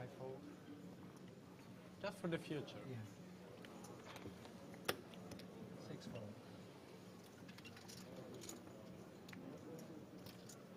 It's good that you want to be entertaining, but don't make it Yeah, don't make it like obscure the clarity of the game. So 7-4 heads up. Well, that is a good flop for Tasharek. Not the worst flop I've ever seen for ace 5. 50,000 total.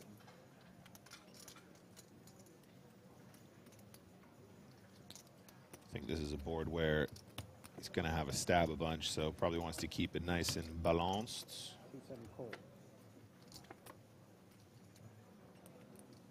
6-7 check. Danian drawing dead.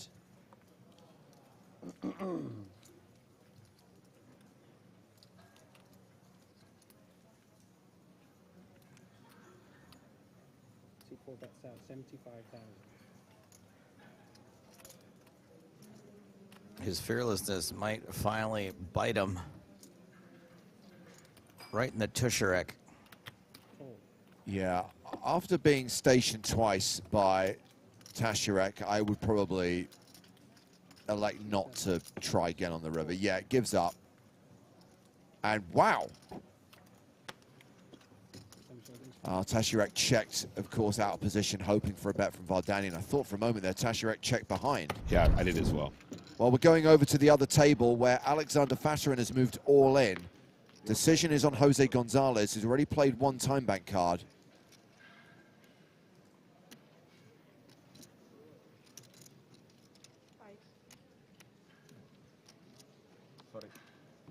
That's his second time bank card, delivered somewhat vociferously.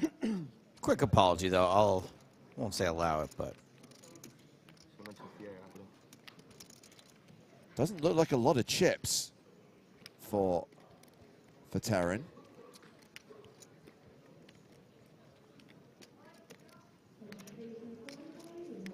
Open from Gonzalez in the cutoff, and then the all-in from the big blind. And there is the call, and it's a domination situation. Ace-6 for Fatarin, King-6 for Gonzalez, and an ace-high flop. And this is going to be a double up for Alexander Fatarin.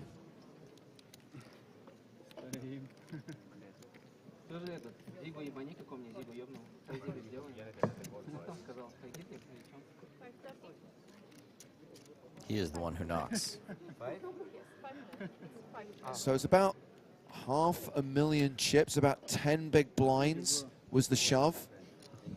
King-6.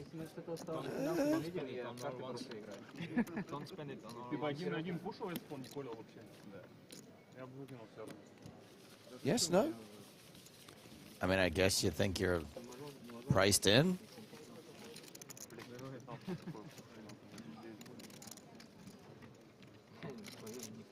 Yeah, I'm not sure, guys. I don't think you're priced in with King-6, sorry. Just hunting for the flush, I guess.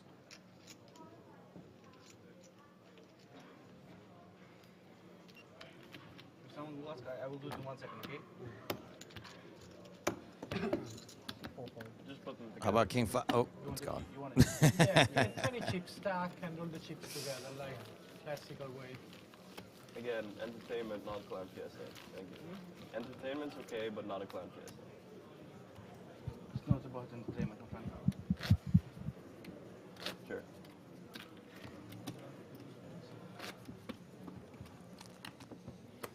Fun times. Good old times. So we're approximately halfway through level 26. Trying to gamble, man. Another 45 minutes to play at the 2550 blind level. And still 15 players remaining, which means the average stack is still 2.6 million. King 10 suited for Mark Foggin. That's a raise. 125,000 total.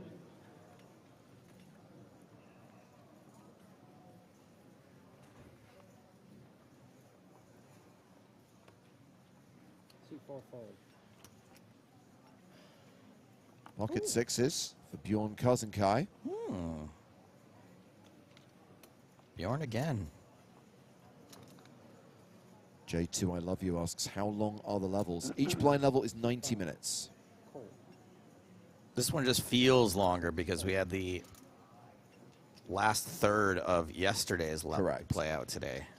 And we went back to back with no break. Pocket nines for Halil Tashirek, and he calls as well.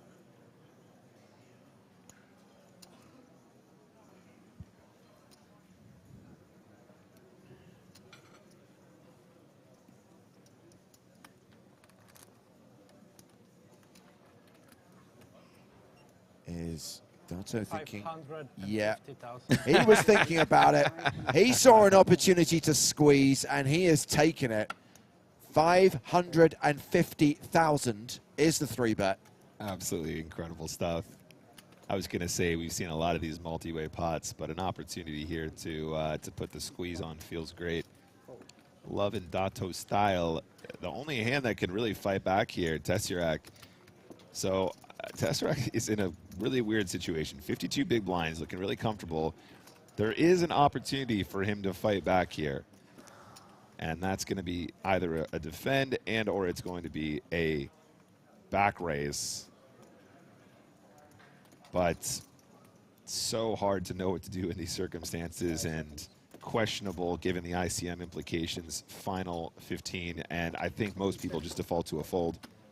And I know that we're keen to bring back poker nicknames. We have Andrea, the announcer, Dato, at the feature table, chip leader with close to 6.5 million, with 15 players remaining in the EPT Cyprus main event. So a reminder, once we wrap here in Cyprus, we are taking the traveling circus across the Atlantic, across North America to Las Vegas. We are going to be at Resorts World on the Las Vegas Strip for the North American Poker Tour, the return of the NAPT. We've talked a lot about bringing back the big game. Joe, we're also streaming 3 days of the NAPT, 2 days of the main event, the final table of the high roller, 3 days from November 10th through 12th on Twitch and YouTube. Yeah, the main event, pretty affordable. Right in that sort of mid-tier buy-in that's doing so well in the States right now. There'll be lots of side events that are affordable. And I got to tell you guys, Resorts World, basically a brand new casino resort in Las Vegas. I have stayed there multiple times. There's 3 hotels there. I've stayed at the Hilton, and I've stayed at the Conrad. I don't think I've been at the Crockford's yet, so maybe I'm hoping I somehow roll the dice and end up there. Massive casino, and if you like casinos in general, I know we're there for the poker. I spent a lot of time at the slot machines there. They got a huge bank of Buffalo machines that if you want to meet me that week and I'm not in commentary, you can probably find me sitting at the Buffalo slot machine. They have Mulberry Street Pizza there. One of the best pizza places in the world from New York City. They only have a few places that aren't in New York. Fantastic. It's open until 4 o'clock in the morning. Resorts World has tons of stuff going on. Fun sports bar there. Karaoke, James. What? They got karaoke at the, I think they might have multiple karaoke locations there. Well, I've made up my mind. I'm going. They got a club there. They got a day club. I don't know if the day club will be in action in November. And, of course, if you can't be there, you can experience that stream November 10th through 12th on the PokerStars Twitch and YouTube channels. This hand, Foggin versus Tashirek, and Foggin with the best of it. Top pair, 4-1 favorite. And Circus Circus is right across the street. You just killed it. What are you talking about, man? The Adventure Dome? Look, I was very keen to see Circus Circus. This was back in 2010. And it was featured in Diamonds Are Forever, so I really wanted to go in there. I literally walked through the front door and was greeted by the smell of vomit and promptly did a 180 and exited. So you smell vomit. I smell a previous very good time. Someone was having a lot of fun here moments ago.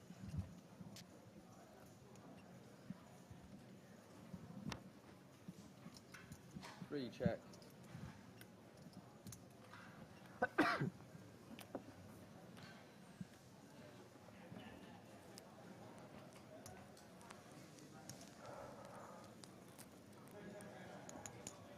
7 check. Are you there to someone?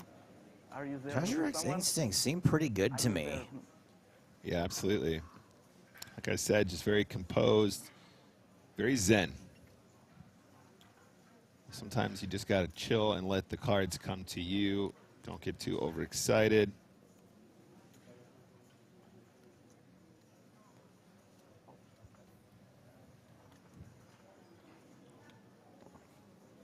It's like Foggin gonna value bet. 3-bet, 65,000. Story checks out for having an ace bad kicker on a 4 straight board and gets paid. Gets paid by the king. Ace-3, pair of aces. Yeah, that'll do it. Potentially losing the minimum here, though. Bit of a tricky run out there to be beaten, but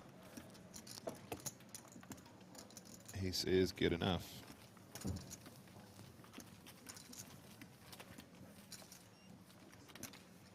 I wish I hadn't remembered the Mulberry Street pizza, though. I'm so hungry. You actually kind of killed me with that. Now I'm really hungry. It's open till 4 in the morning. That's a top tip. I'm really excited about that. That's useful for us. I mean, especially with me being on a time zone. Yeah, right. 7 hours ahead or whatever. I'm gonna do a reverse Joe. Right. From this trip. Wow, the buffet is really quiet at 4 o'clock in the morning. 5 raise, 100,000. Yeah, there's a really cool food court there, too, that has, like, it's not like McDonald's, Sbarro's. It's like... I have been to the food court before, yeah, in Resorts World.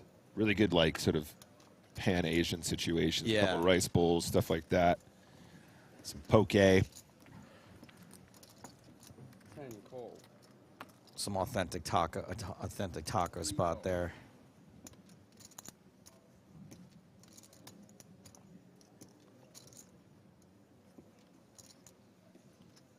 All right, so we got Kaz and Kai opening under the gun, ace-10. Simone calling from the button with 2 4s, and Vardanian with queen-jack in the big blind. And I think if you're a boring player like me, this is a pretty easy peel, but Vardanian, not boring. Call. Okay, is just calling. Don't mean to say that calling is boring.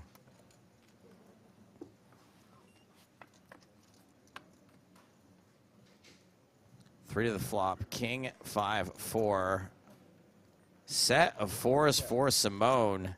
Sadly, no one else connects in any meaningful way. I'm hearing that something's just kicked off at the other table. Oh, okay. There's some kind of controversy and the floor's been called, so might have to just move away from this hand for a moment. I know you're keen to see if Gilly wins this with I a love set of sets. fours, but bit of a weird one. So what's happened here is that Nikita Kuznetsov shoved from early position. Now, because Gonzalez had his headphones on, he didn't hear or see the all-in. He threw out a single chip from the small blind thinking he was completing. The big blind then folded thinking that Gonzalez had called the shove, and Kuznetsov has shown his cards because he thought Gonzalez has called the all-in. What a mess. No, this is horrible. And after the big blind fold, because he was all in, he put 1 chip, I said call, fold, so he showed the cards. He showed the cards, and after he takes, Guys, this is a massive advert about the danger of wearing headphones at the table and not paying attention to the action. And from the sounds of the chat, he wants to call. Well, we can see his cards. He's got ace-king by the looks of things, or ace-queen. No, he didn't say call. He was small blind Oof. and put 1 chip. Glad it's not my decision to make. No, me, I say... So he didn't say call, he just threw out a single chip. Okay, that's fine. So yeah, okay, obviously, okay, you wanted to put to call the blind, okay. And then when he flips over his cards, then he... No. He only started saying something after he saw his hand. Yeah, that's... Before he didn't say anything. When he see the we cards, can ask 3 people. I mean... Okay, guys, I understand Nothing the personal. situation. His action has changed the big blind's decision, though. All the chips. He put 500. I know. He just put 1 chip. He didn't say call. He did not say call. So we are, okay, guys. Let Olivier make the ruling. Okay. He see these chips. I say all in and please. Who say I saw the chips? I didn't saw these chips. You don't say this because it's not true. Please, gentlemen, You're lying. Gentlemen, okay, I got the situation. I know you want me to call, Please. but don't need to lie, okay? Sir, okay, that's fine. Okay. I understood the situation. So basically what happened is going all in, you don't see, just put one chip. We are facing, you didn't say anything, you didn't see it on the call. Okay, that's an under call. This goes in the pot anyway. Not going to force you to call. Problem is when you put the chips, she announced call. Basically, you have been induced by the dealer to say call. I understand that, but you should have made sure that you was calling your bet. Okay. Переведи, что он говорит. Okay. Guys, please, don't try to. I don't understand. It's call all in. Okay, he No, he didn't say call. He just put one chip, thinking he was paying the big blind. You agree that it's call all in? No, let me explain. No, because guys, English bad. I mean, explain. Let me explain. Yeah, okay. In Russian. Он говорит, потому что ты поставил фишки, он не видел. Что не видел? Не видел то, что поставил all-in, поставил фишку Отчаивает на Геннадий, нет. что он не видел фишки. Какая разница? Я сказал all-in, Нас это выставил должно фишки. ебать. Он кидает фишку, что это не кол. So now he can mark if he want? Yeah, because it's under call, he's gonna forfeit the 50K and he can mark. Got off easy there. And the headphones go back. Don't put the headphones back on, dude. Learn your lesson. Yeah, that's fine. You agree with him? I don't agree. Look, I know that this ruling is going to be questioned. All I will say in defense is the last thing you ever want to do as a tournament director is force a player to put chips in the pot. Nothing personal. I think you have to rule in the interests of what was the player's intent. And I think based on the story that was relayed to Olivier, based on what the players were saying there, it was pretty clear that Gonzalez never had any intention of doing anything other than just calling the big blind, completing from the small. Therefore, should you then force him to call the all-in? Yes, he was wrong to not be paying attention. Yes, he should learn his lesson and not put his headphones back on. But I do think it is maybe a step too far to say you have to call the all-in. I agree with all of that. But what if this happened? What if when Kuznetsov tables his hand and he's got 8 deuce and he moved all in as a bluff? Yeah. Does Gonzalez then, okay, yeah, no, I do call now. Yeah. No, I do call the all-in. It's definitely murky, but going back to kind of what I was saying, James, I know I said it looks like he wants the call, and he was showing ace-king, but there are certain players that would still not want the call with ace-king under those circumstances, right? Because, imagine that he's forced to call, and he has, 8-7 of hearts, has significant equity. It is weird for Kuznetsov to be arguing for it to be a call. Look, I would just be quiet and let the I do not feel best placed to explain the ruling or justify the ruling. Sure. I have asked for tournament director Toby Stone to weigh in on this one and provide some justification for why Olivier made that ruling. But the one thing I do know, because I've talked to Toby about this before, is that on the EPT, the general kind of umbrella that all the tournament staff work under is you don't want to be in a situation where you are forcing a player to put chips in the pot. Yeah. Look, I'm a big intent guy also, on a personal level. Yeah. And I also think that the penalty should be that you don't get to put your headphones back on for the rest of the tournament. I am not saying, by the way, I don't necessarily think that Gonzalez should escape there without some kind of penalty. I think he should be sensible and not put the headphones back on so that he starts paying attention to the action. I don't necessarily think it's enough that he just has to lose that extra 25K chip. That is not, restitution. But yes, I think it was very clear from the conversation that we saw there. He never had any intention of calling the all-in. He was not paying attention. He thought he was completing in the small blind. And I do think his intent has to dictate what ruling you make there. That would be a really goofy angle to potentially risk the ruling going against you just to get additional information from your opponent. That's not really a thing, in my opinion. And I don't disagree, guys, that you can argue that you can angle that situation, which is why I'm not against him being told to stop wearing headphones, and I'm not against him receiving some kind of penalty there, but not a penalty that involves him being forced to make that call. I would have liked to see them run it. Just to see what would have happened. To just find the rabbit anyway. Just so like the Jack 8 versus Ace King. Yeah. I mean, you're right. Kuznetsov might have ended up really regretting if he had somehow won that argument. So we've spoken to Olivier, as I said. I've asked Toby Stone to weigh in as well. But Olivier is the senior floor manager who's running the main event in Cyprus. He said Gonzalez never said the word call. He just threw the chip in. So the intent of the player, Gonzalez, is to just complete in the small. It was the dealer who said the word call, which induced Kuznetsov to show his cards. Now, had Gonzalez actually said call, the outcome may have been different. Would have stayed. Or I assume if he had thrown in a bigger chip, right? Might have been different too. Or rather than just the completing chip. Or if the dealer had announced call and Gonzalez hadn't actually tabled his hand yet. Because the actual additional information also changes the outcome as well. So if Kuznetsov tabling, yeah. Yeah, Kuznetsov, excuse me. I would also argue, guys, you cannot have a simple one-size-fits-all rule in poker. You may know that the #1 rule in any legitimate, serious, elite-level poker tournament is each ruling is individual and the tournament director's ruling is final, because you have to assess each situation separately.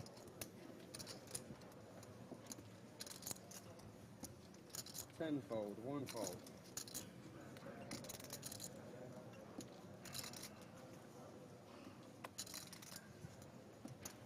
Fourfold.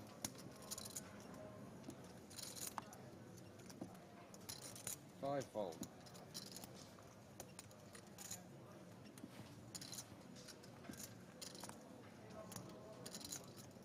You know what James would have done if he was Jimmy the Bee? It would have been a call, and he would have banned headphones for everybody. Correct. Everyone would lose headphone privileges because of the actions of one person. I generally understand why that ruling was made, and I don't necessarily disagree with it. I do feel that Gonzalez needs to be at least cautioned and maybe should have received some penalty.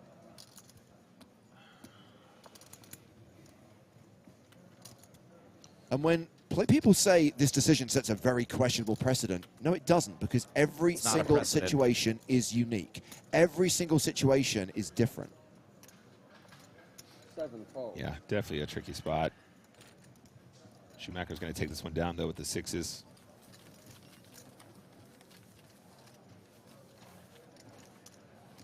Maybe flip a coin next time. I jest. Randomize. We'll see what the cuckoo clock says.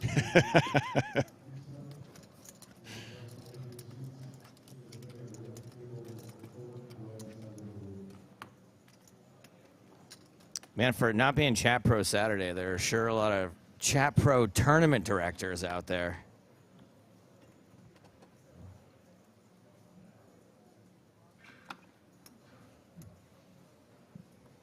Rambone says the tournament director should mix in a few calls there to be balanced.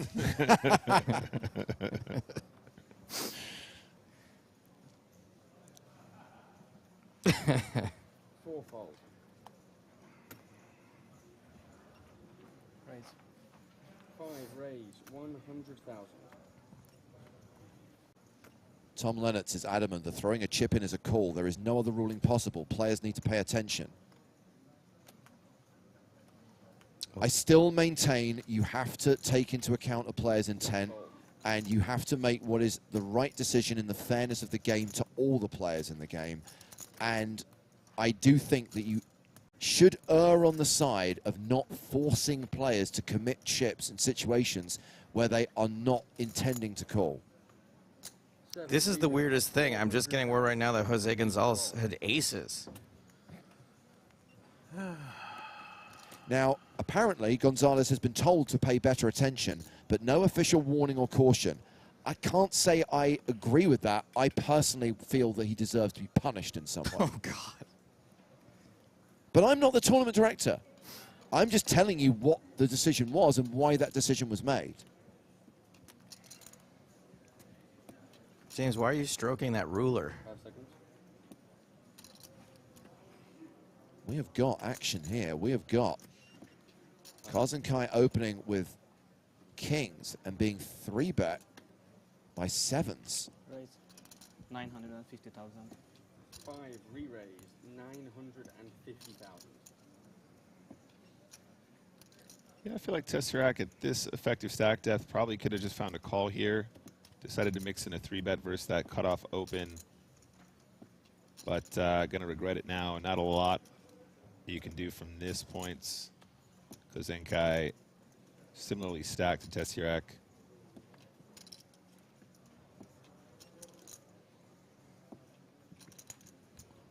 Seconds.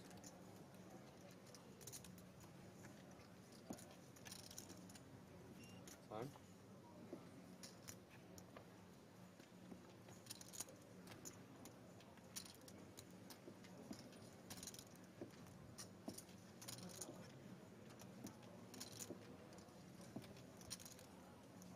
This is where you think to yourself, why didn't I just call with the 7s?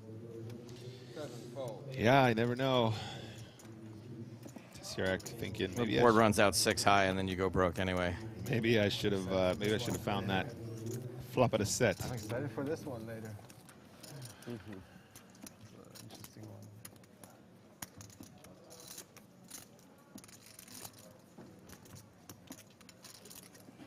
I think the tournament director should have made them kiss. We're here to make a show, right? Exactly. Now you say that, I think. What, kiss and make up? Yeah. I guess you have like. I am also going to highlight, guys, that Kuznetsov also shouldn't have turned his hand over that quickly. And that was something that Olivier highlighted as well, that you wait until you know the action is closed before you table your cards.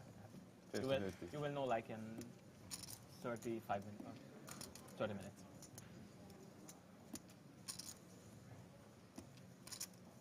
You either did or you didn't. You either did or you didn't. Vardanian, early position. We've only seen one of his cards, the Queen of Spades.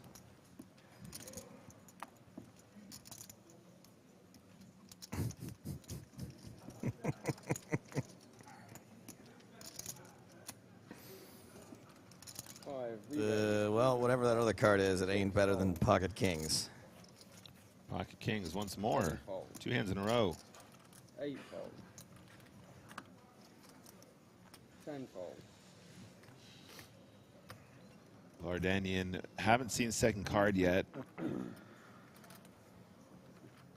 Vardanian's only got about 22 big blinds behind those, so if this is queens or ace queen, might see some spicy 4-bet action here.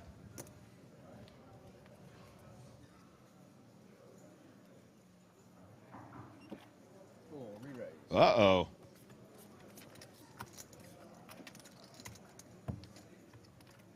That's a huge chunk of... 525,000. Well, whatever Vardanian has here, he is behind. He is 4-betting to 525. There is the shove from Kozenkai. And Vardanian is priced in, makes the call, clearly doesn't like it. Need some popcorn for this. Yeah. Popcorn time. Pop it.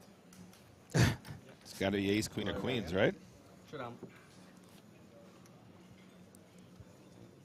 Hopefully for his sake, it's ace queen.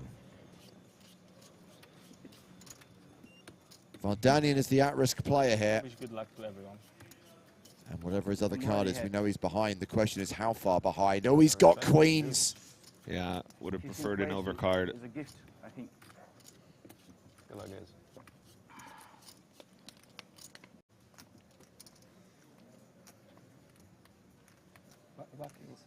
Greater good says, James, you were 100% dead wrong. Own it.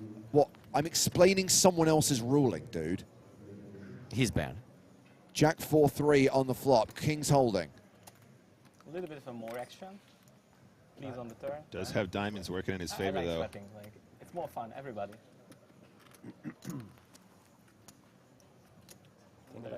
There's always the enjoyment in the pain. But also in the winning. Only a queen on the river saves Timur Vardanian. Losing is more addictive. That's true. He's not wrong. Thank you very much. Thank you. And with that 6 on the river, Timur Vardanian is eliminated. 15th place finisher in the first ever EPT Cyprus main event, cashing for $51,525, taking us down to the final 14. That means we need 2 tables of 7. That means we need to balance the 2 tables and bring someone from the outer table to the main stage. Yeah, claps in the chat for Timur. I really enjoyed having him at the table. Seemed like a fun guy. He was having fun with it, and also his biggest live score, correct? I thought he was a blast. I can agree with that part at least. A lot of personality in those eyes. No, I think we drew a flag. So we wait for a player? We're waiting for the big one, yeah. Let's see who gets to join the fun. Goodbye, Vardanian. Maybe don't be so loud Who would next you time. guys pick? You first, you banned. Is there any player you want from the table? Just curious. I really don't want. I think it's called You Guy. You Guy. I think that's the name. Seat number? Yeah. 1. No, 1, coming 2, in here? 3, or 5. I think. Why not? 6, 5, 6. Why don't you want him? Because I was sitting him with day The 3. tall and, one. And I told him he was next to. The next one. Yeah. Seat 1, I think. I love this. Who are we going to get? Who are we going to get? Seat 6. Yeah, seat 6. I think he's saying he doesn't want you guy to join. Day 3 because he had like 100k chips, 150 all day, and he was like smoothly doubling up every time, just a little, no pressure, nothing. He was just putting. You mean the Estonian guy? It's the French guy. The the Kazakhstan, Uzbekistan guy. Oh yeah. Pretty sure he's Russian, guys. Well, there's still a hand in progress at the other table. Victor Uge has raised. Action is on Kuznetsov on the button. Hey, look, no headphones. Yeah, maybe he decided better for it.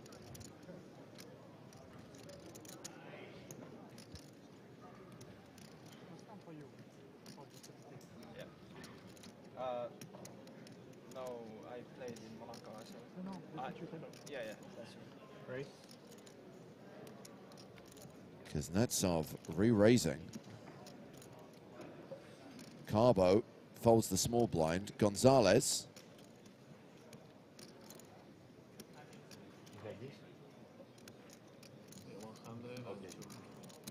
Checking what's going on this time. Folds the big blind.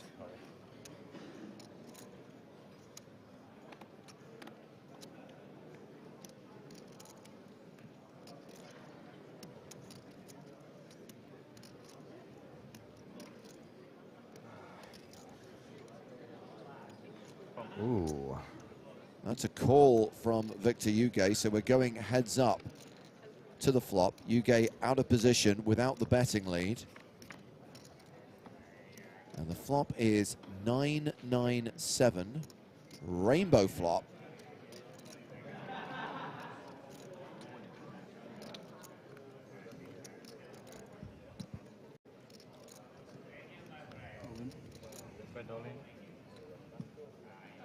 And the hand concludes on the flop, and that means we are going to be getting whoever was due to post the big blind next, who I believe is Preet Parmasto.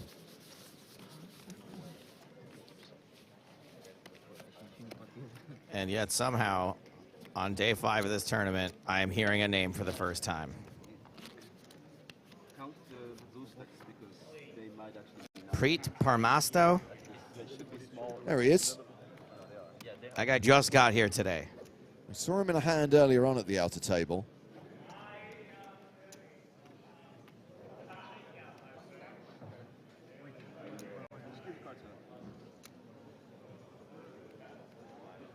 And we will be 7-handed on the main stage, 7-handed on the outer table with 14 remaining in the main event. This is the longest first level of a day ever. And I believe he's rocking that Longines Dive Master we were talking about. With the mesh bracelet. With the mesh bracelet.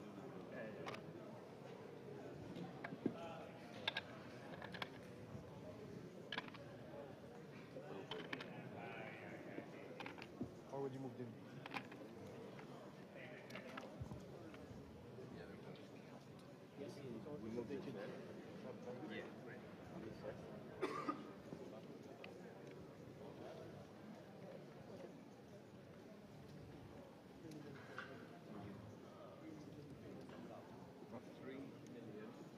Get him to the table. Let's play on. Yep, get him mic'd up and let's crack on. Tournament clock has been paused. Okay. Nice tight ship we're running here.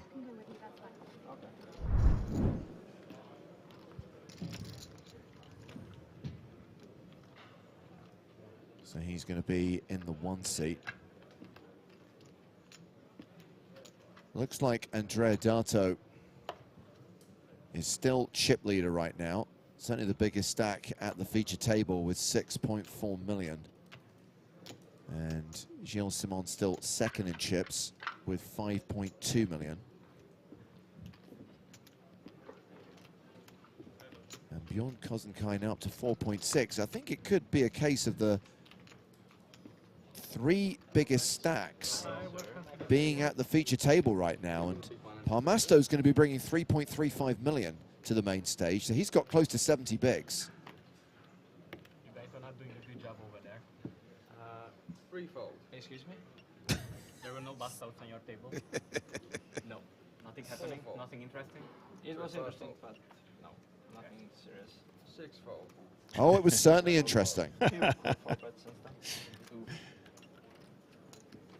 I love that defense. It was really interesting, just nothing happened. 125. 8 raise, 120. Andrea, the announcer, Dato, raises the button with Queen 5 suited. I feel like Dato announces his bets like Data would announce his bets from Star Trek.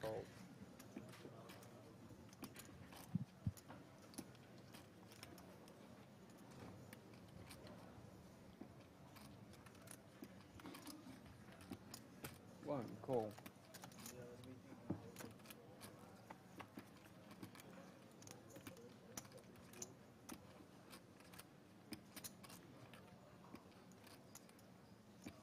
One, check.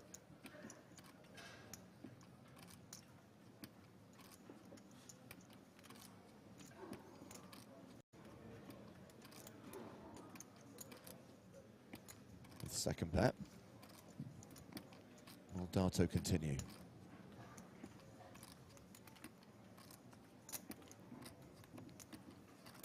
Decides to double check. 80,000. 8 bet, 80,000. That's one way to make sure. Let's have Jose Gonzalez take some lessons from Andrea Dato. Now, if he had said 25,000, what would that have been? Not a call, right? If he said 25, it would have been ruled as a min bet 50. Second. I did share last time. Yeah, I don't know. Okay, no worries. Plenty of big stacks at the feature table right now. And a few below average stacks, but no one's short. Yannick Schumacher with 1.6 million, so that's more than 30 bigs. Although, blinds will be going up in just over 15 minutes' time because we are coming towards the end of this level now. Yeah, I feel like there's a little bit of tension now in terms of how the stacks are distributed. I anticipate a flurry of bust outs Sixfold. on the horizon. Next level. Just a feel. No, just a feeling. Huh. I feel like we're going to lose one player this level, and then one at the start of the next. 110,000. 110,000. The announcer back in action. I think we should call him the verbal declarer, or VD for short. No. Overruled. You don't love Andrea Dato's VD? Threefold. Sigh.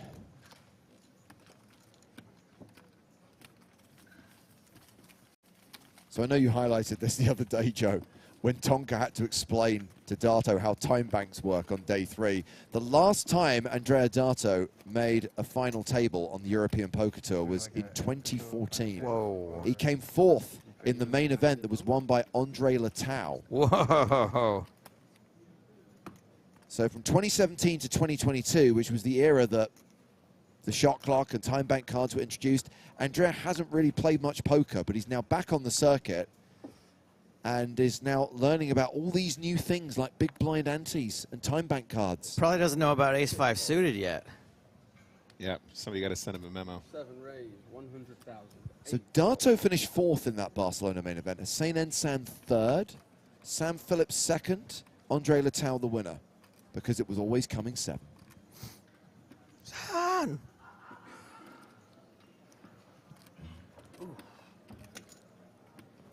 10 re-raise, 280,000. 1 fold. I agree, Gazing Giraffe.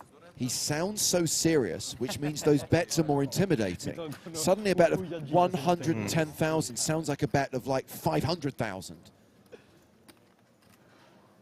Oh, we lost the jumper. 7 all in. Because the heat is on.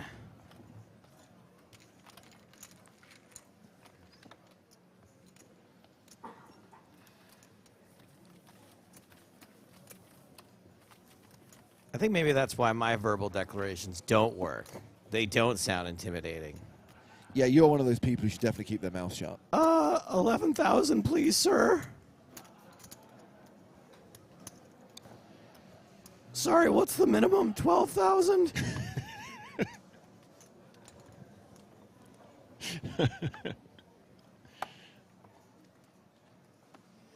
Willie asks, what was first place prize money back then? Assuming you're talking about that Barcelona main event in 2014. It was big. It was big. I think they did a chop.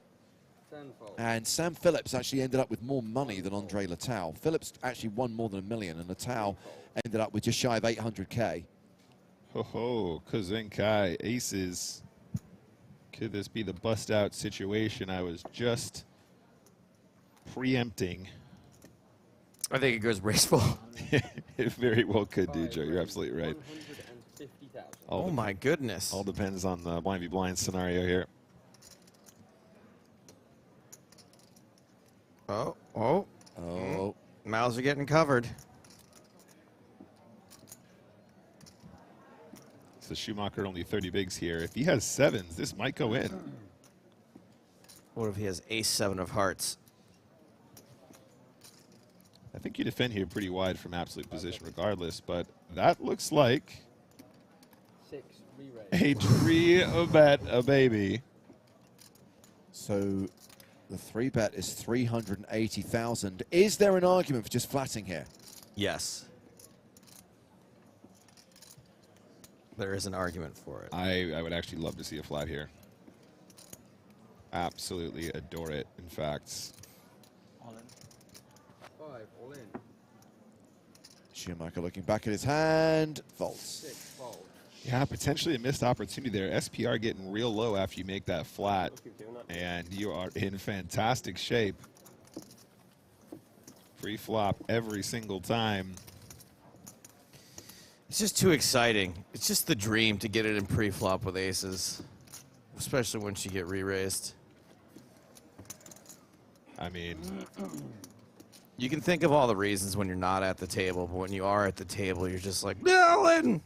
I mean, fair enough, Joe.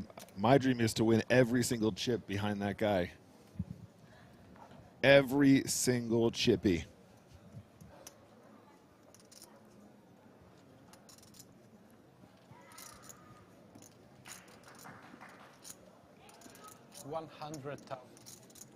$100,000. The only thing that would be better is if he punctuated it with chips. 1 fold. 3 fold. 100,000 chips. I agree.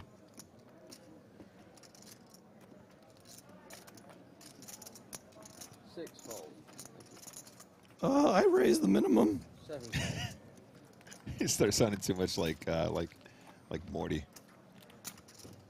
Oh, I don't know, Rick. Oh, geez, Rick. Oh, geez, I don't know, Rick. Oh, geez, oh, man, I really don't know about this.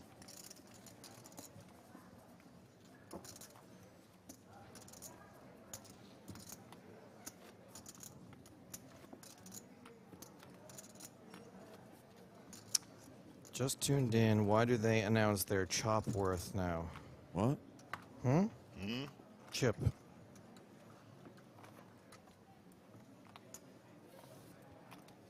You can't be too careful, Joe. Probably worthy of a ban. Yeah, okay, fair enough.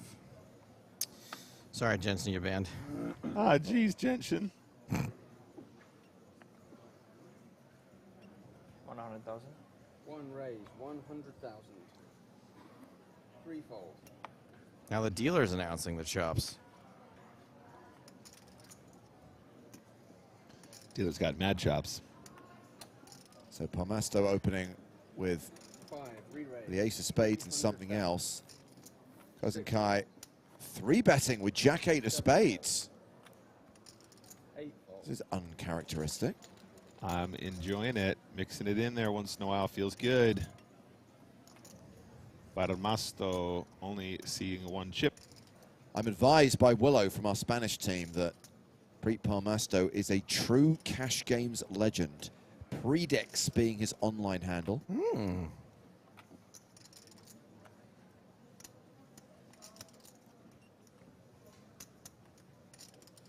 650. One re-raise, 600. 4-betting in your face. I've been meaning to try the Palmasto, but the line at the buffet has been too long. 5 fold. This is perfectly timed. Fantastic stuff from Palmasto. Does pick it up pre-flop. More like a par master.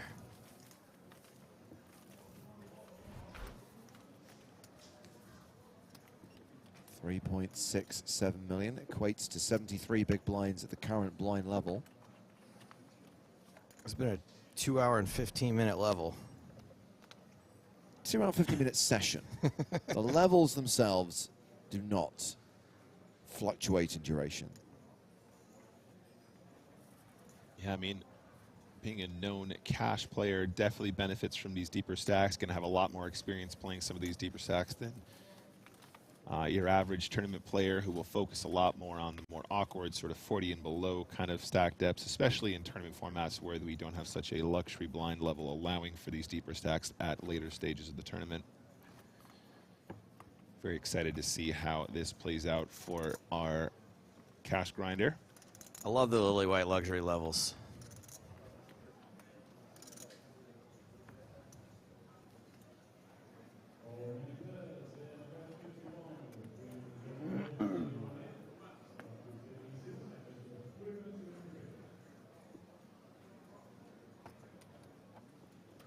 Fold, 3 fold, 5 fold. Schumacher in the cutoff with 8-7. 6 fold. Is out. Tashirak with Jack-10 on the button. 7 raise, 100,000. Raises to 100K. Queen-9 for Dato in the small.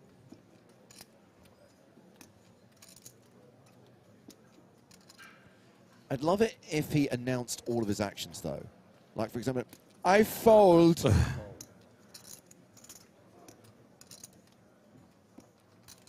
fold.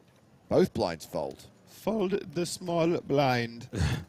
Raise and take it for Halil Tashirak. 3-bet initial raise to 400,000 chips.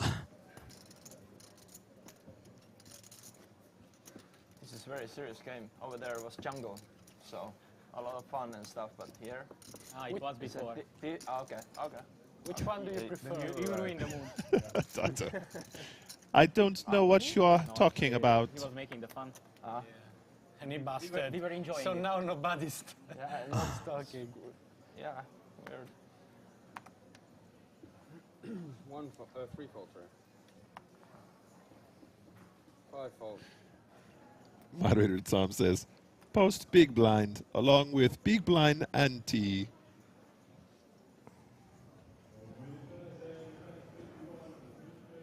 Raise. 6 raise, 100,000. 7 fold.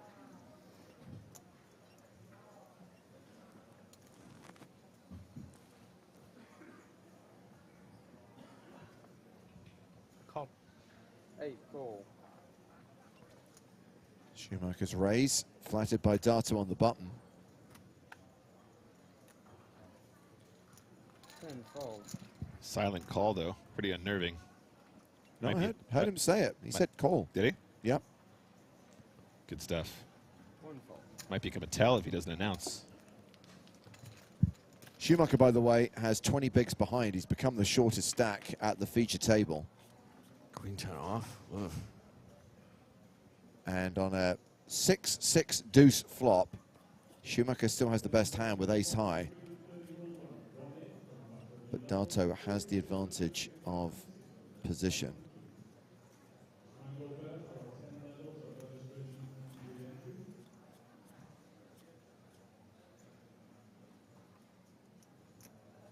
Six, check.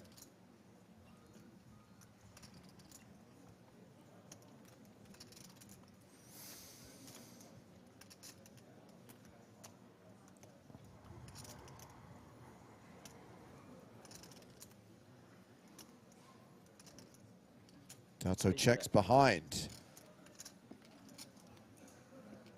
3 of hearts on the turn. If Schumacher bets a second time, I think Dato can steal this.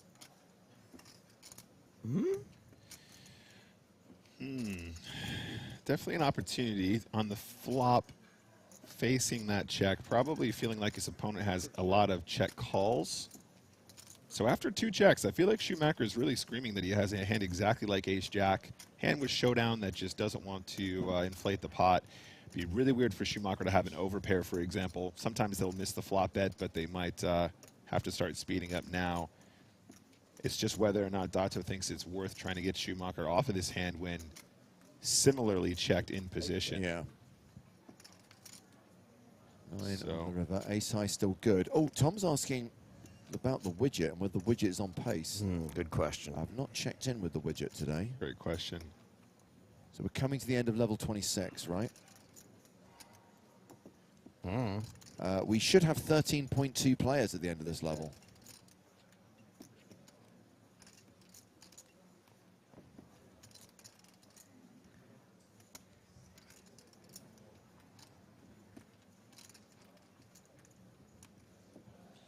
Dato just like, can I really rep anything at this stage? He'll have some 9x here in this position. Might have a hand like 9-10 suited. I think if he had a pair of 5s or something like that, or a pair of 7s, he probably would have bet flop or turn though. So that seems like a pretty difficult thing to rep. Yeah, just decides the better for it. I think ace-jack probably looks you up there a decent chunk if you fire that river, given the more passive 2 streets.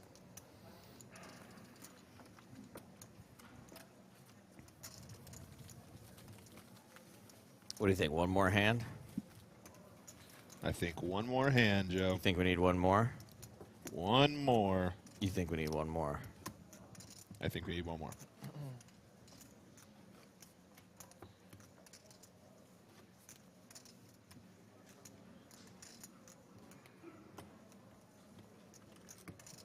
Yeah, one more hand, and then we've got our first break of the day. First break of the day for the players as well. Could be a long day as we try to get down to the final 6.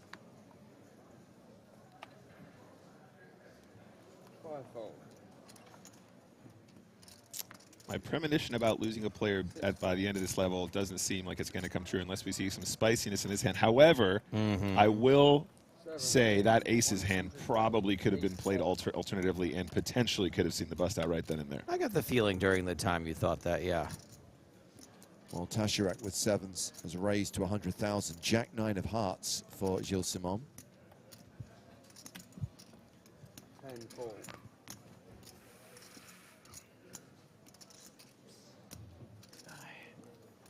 Holden Long says, is Dato a known player? Yeah, we were just talking about him. Made the final table of EPT Barcelona in 2014. Finished 4th for over 300K. Took some time away from poker and is now back on the circuit. Cashed in Barcelona early this year. I guess we found out exactly how long 400 grand lasts in Italy. 4-way to this flop, which is Ace King 5 with 2 spades. Somehow 7's still the best hand. One check.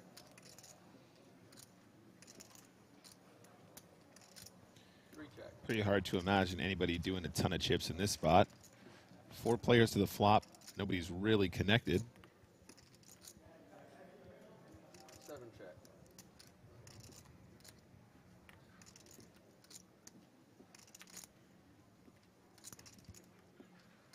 Eight check.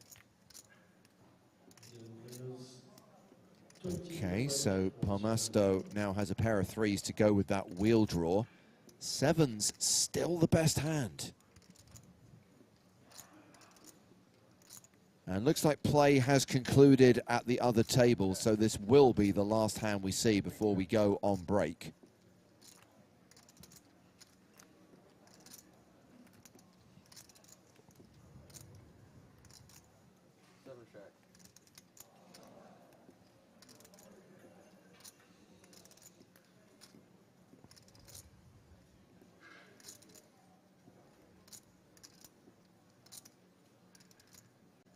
Gilly. Well, we're waiting. It's on you. Queen on the river doesn't change anything. Seven's still good. This is so weird. If I could side bet my 2 sevens here not being good against 3 opponents on this run out, I would bet every dollar I have. Look, not only has sevens managed to hold against 3 opponents, but also nobody even has a spade to even like imagine that they can rep spades, even if they would have played spades like this going to the river.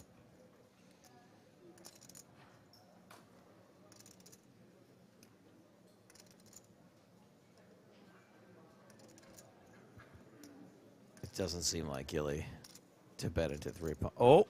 Oh. You were saying?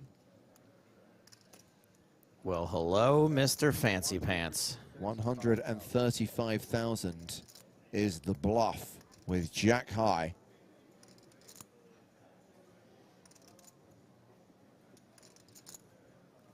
Guess Gilly wants to try and rep a little Jack 10 situation. Obviously holding a Jack, having the blocker is nice. You got to imagine at some frequency he might have considered bluffing the turn in position though, right? After seeing a check on the turn as well, being in position, he could fire the Jack 10 as a semi-bluff. Oh!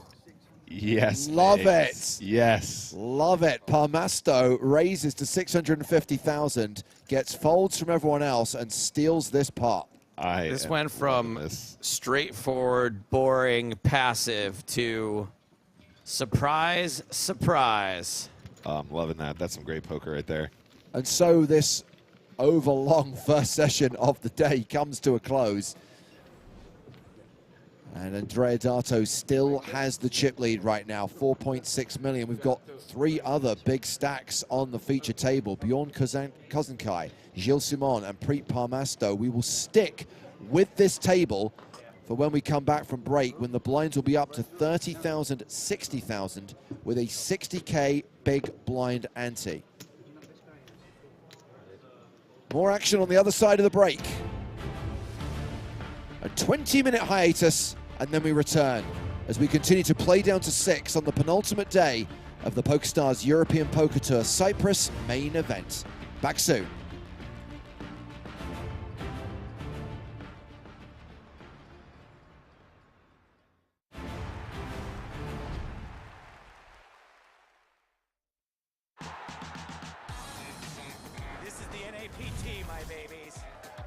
Comeback time.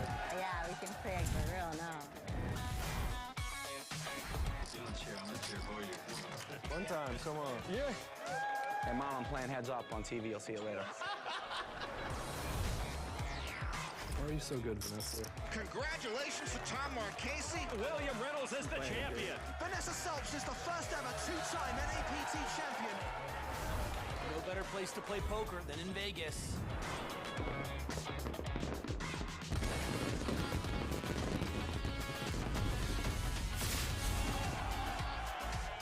I think I'm going to have fun playing with you today, sir. It has been a minute. See you on the strip.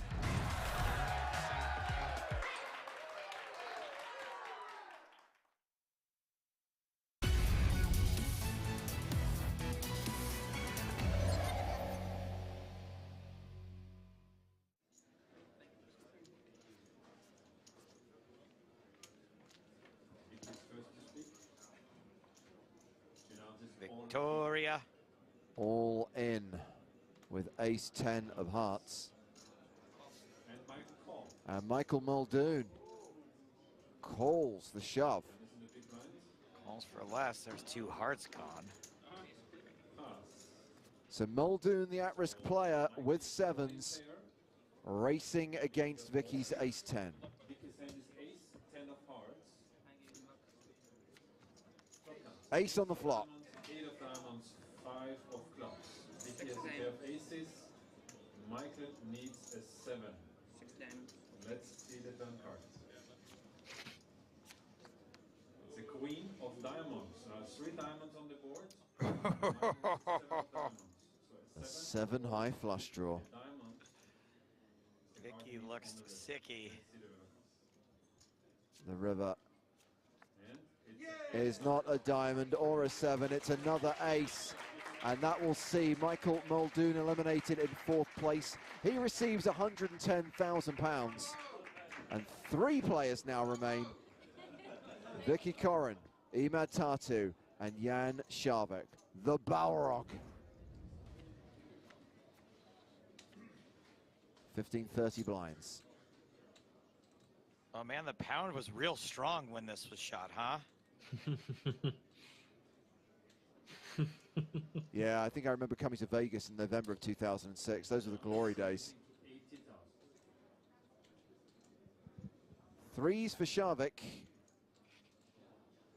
And this is a pretty famous hand, guys.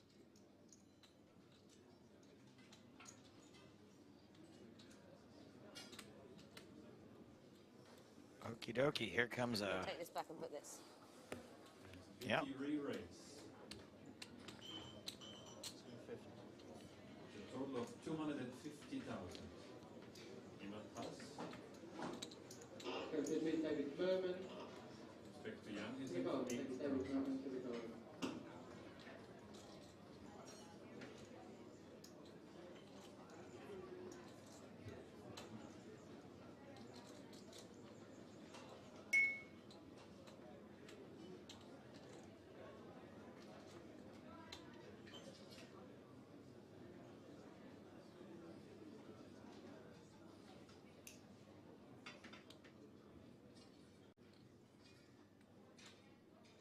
So knowing Jan Sharvik as you do, Lex, are you surprised to see him call here? Yeah, but it's also really cool to see because it's kind of an early adapter thing, adequate thing like feel with pairs and stuff. So kind of on brand too. And immediately after that flop is dealt, Vicky announces all in. I tell you, I'd be pretty tempted to call it off with 3s here myself. Yeah, I think so too. Like that was very much like a, you know, like a power. Yeah. Wanting to make it look like a power play. It sounded like she wanted a fold. And I'm sure she does. David Merman to the card, thank you. Attention please, Bill White to the card, Bill White. To the card, thank you.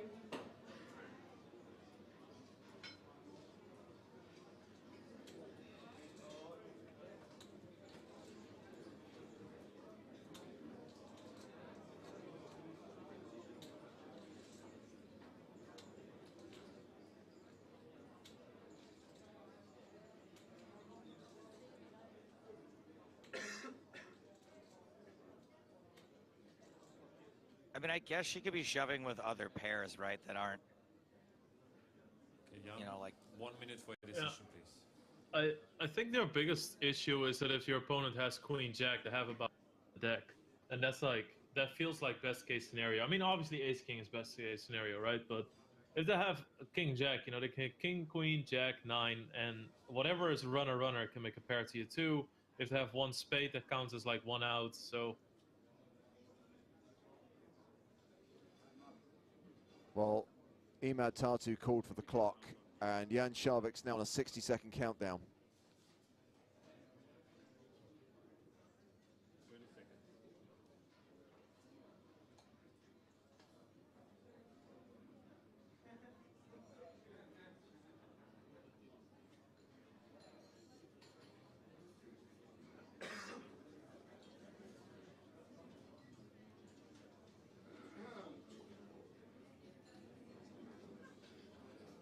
There will be a 10-second countdown. At the end of the countdown, the hand will be dead. 10, 9, 8, 7, 6, 5, 4. The Balrog calls. Oh. Oh. He taps the table. Nice call. Yeah, that's gangster. He's the favorite, but not by a lot. Jack on the turn.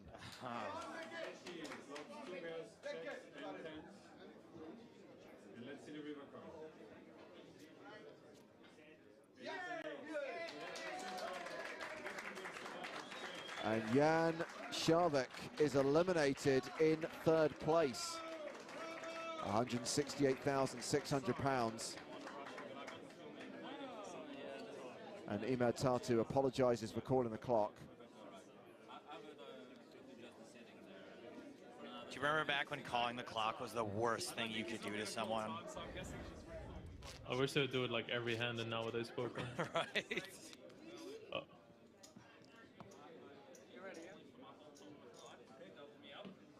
So Sharvik made the good call, got punished, and now we're heads up for the title. See Vicky drinking water now.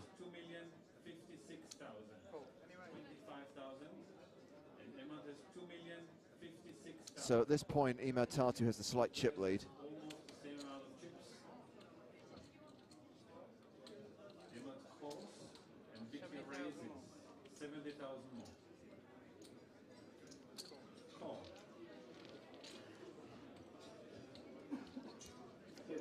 All right, 200K pot to kick things off. Top pair versus second pair. Bet of 100K, quickly called by Tatu.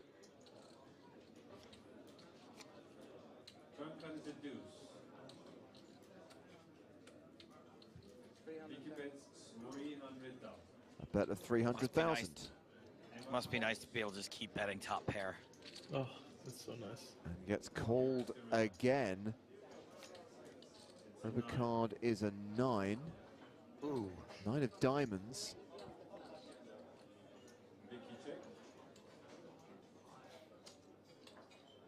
Kind of an ugly river. Yeah, just check. You have an 8. 600,000. I genuinely think she made him do that by saying, I'll let you both the floor. So he's like, you know what? That would be cool. You know what I mean? The 9 of diamonds. A lot more of that went on back then than it does now. It's come a total blank on the end here. What?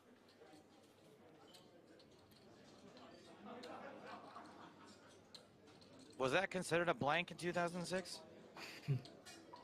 It's a brick.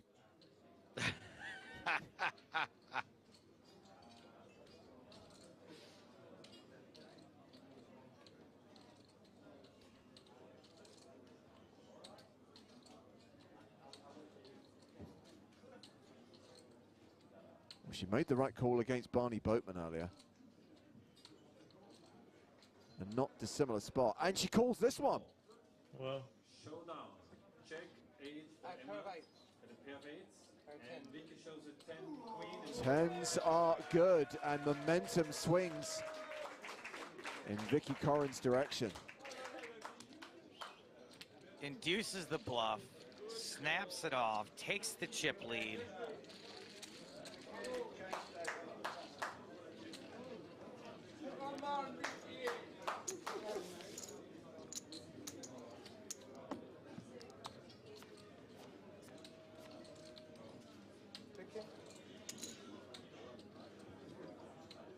Seven, 6, the hand for Vicky. She calls, and Emad's going to check his option with 8-6. Oh. Flops the joint. Bets 100K. Tatu with the straight draw.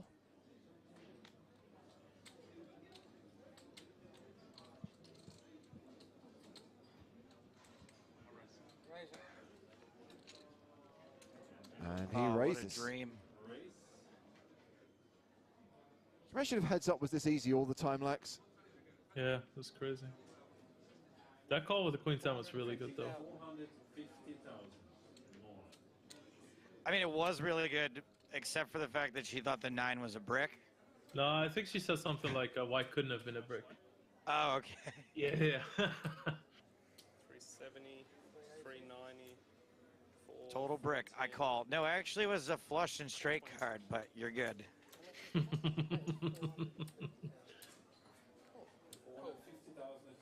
Vicky calls the raise. We've now got the better part of 1.2 million in the middle.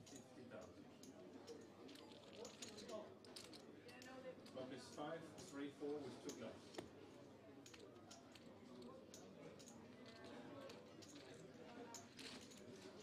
Here's the turn card. 10 of diamonds. 10 of diamonds. All in and a call.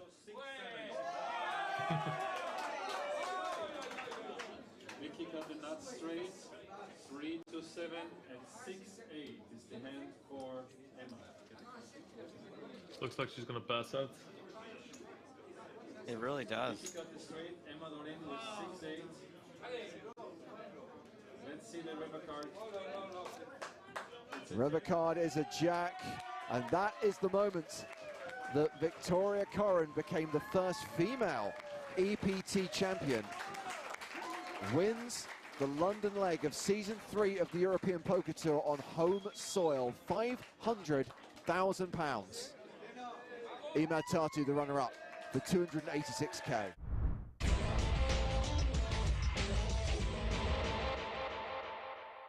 So we kick off day 2 of the Super High Roller with blinds at 3,000, 6,000 with a 1,000 ante. Olashemian first to speak. He's got queens under the gun. Oh, hi. And that's a raise to 14,000. Paul Newey has ace-king suited. First hand, and we are already headed for a collision. Newey counting out a re-raise. He 3-bets to 40,000. Round to Mike McDonald in the big blind, who's got kings. OMG, this is just a sick, sick cooler. All in. Mike shoves. And I don't think Ola can fold, having both these guys way covered.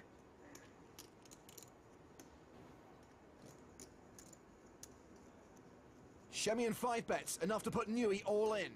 Paul's got about 20% of his stack in the middle, and I don't think he's supposed to fold this. Offsuit, there's an argument. Suited, I think he's got to try to triple up here. He calls all in. Paul's not the most experienced player at the table, but he's got the bankroll to play just as fearlessly as the rest of them. That's exactly what I thought was going to happen. We've got the ace. Ace gonna come, I guess. I definitely deserve to lose one of these eventually this year. Mike's having a pretty good year.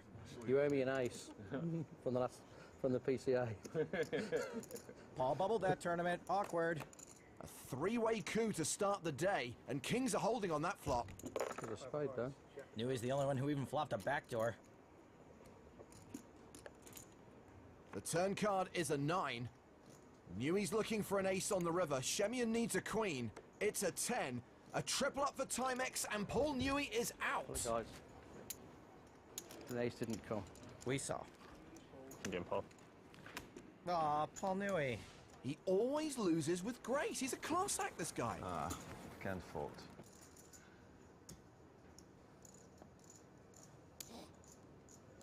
Action has been folded to Shemian in the small blind. He has aces. See, now this will probably be standard. Ola just keeps picking up big hand after big hand. He's had more big hands than the Foo Fighters Everlong video. He's setting a trap with this one. He just calls, and Jason Mercier has ace-king in the big blind. That's not going to be good for business. That's not going to be good for anybody. Except probably Olashemian. Mercier responds to the limp by raising. A total of 26,000. How many clicks does it take to get to the center of a cold deck pot?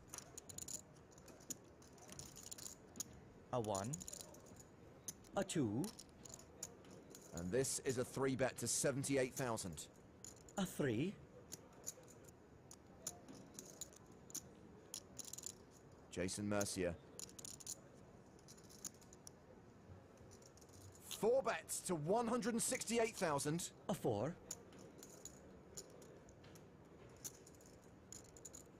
All in. Shemian 5-bet shoves. Five clicks. And Mercia calls. Just a very unfortunate spot for Jason. Merce dog is a huge dog. And he knows it. That wasn't a sigh, that was a sad bark. They're counting it out for me. 561. They're counting it out for me. Some folks think that's lucky. Not much hope for Mercia on that flop. You have more, right? A little more. Not much. Jason likes to be drawing dead on the turn. Sure enough. Okay. Good luck. Good luck, guys. Mercia is eliminated, and Olashemin will move up over the 1.1 million mark. How much was it there? 561. Oh yeah, it could be really close. Always sad to see the Merce dog go, although not as sad as Marley and me. 6 setup. This is the NAPT, my babies. Comeback time. Yeah, we can play for real now.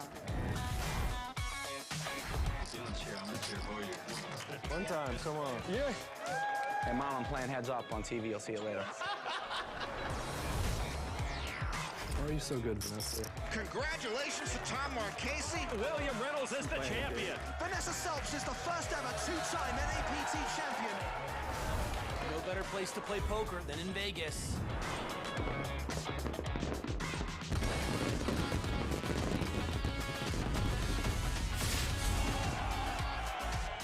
I think I'm gonna have fun playing with you today, sir. It has been a minute. See you on the strip.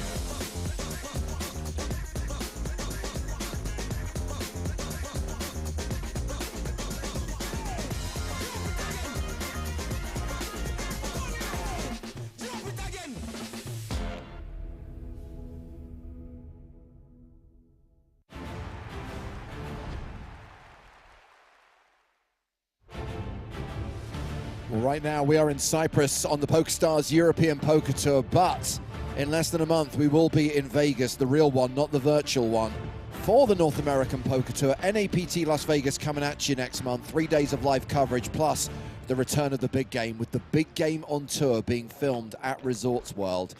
Meanwhile, on day 5 of the main event here in Cyprus, these are the chip leaders coming back from the first break of the day. We have got the 4 biggest stacks on the feature table right now. Andrea, the announcer, Dato, Bjorn Kozenkai, Gilles Simon, and Preet Parmasto. We've lost 2 players so far today, just 2 eliminations. Alessandro Manassi out in 16th, Timur Vardanian out in 15th. 14 remain as we play down to the final 6 on the penultimate day of this 5K MTT. It's James Hartigan alongside Griffin Benja. What's up, boys and girls? And we're looking at the prize money right now, Griff, $51,525 for the next player out. We've got a money jump with every other elimination right now. Once we get down to a single table, we will have a pay jump with every single KO. And once we reach the official final table, once we are down to the final 8, we are looking at 6-figure scores. Of course, most of the prize money, most of the big payouts are going to be paid tomorrow when we play down from 6 to a winner, with the champion getting more than $1 million. It's a lot of cheddar. $6.4 million prize pool in this tournament, generated by 1,320 total entries.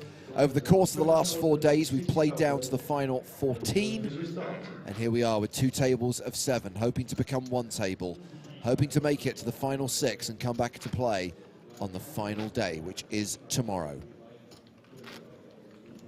A reminder, main event Sunday isn't just about the final table of this tournament, it's also the day when we bring you 2 mini main events in the online mini EPT Cyprus series. One costs $5.50 to play, the other costs $55 to play, and there is a gold power pass to the winner of each tournament.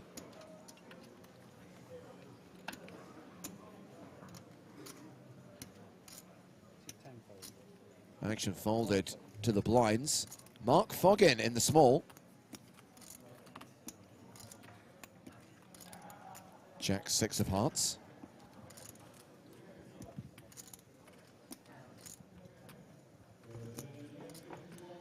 Yeah, playing about 30 big blinds here. I like this limp. Hope to just see a cheap flop with the suited jack. Going to be tough to defend against that, you know, 3.5 to 4x. But you know what?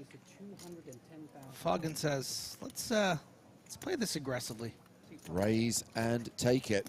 Poker Bradster watching on YouTube says, I am railing November 9er Kenny Hallett. I think it's fair to say Kenny, the most accomplished, charming, interesting player to make the final table of the World Series of Poker main event that year. Wow. What year did you make the final table? How quick we all forget about Johnny Bax. When. Was that his name?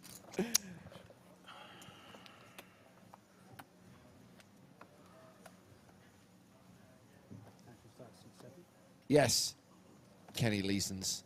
Kenny Hallett is still in.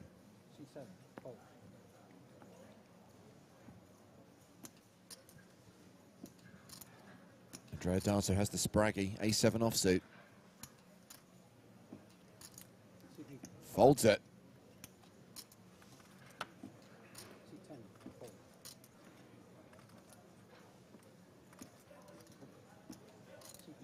I love questions like this. Rocker says, what if someone really needs to go to the toilet in a game? Then they should get out of their seat and go to the toilet. Now, granted, if they're due to post the blinds, those blinds will be posted for them and they'll lose those chips by virtue of not being in their seat. But better that than they have an accident.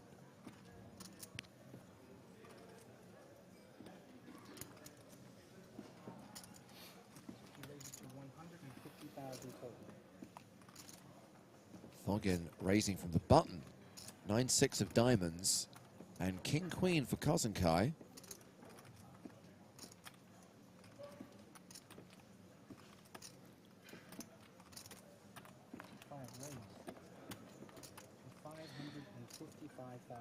Yeah, this 3-bet play is pretty clean. You're probably not prepared.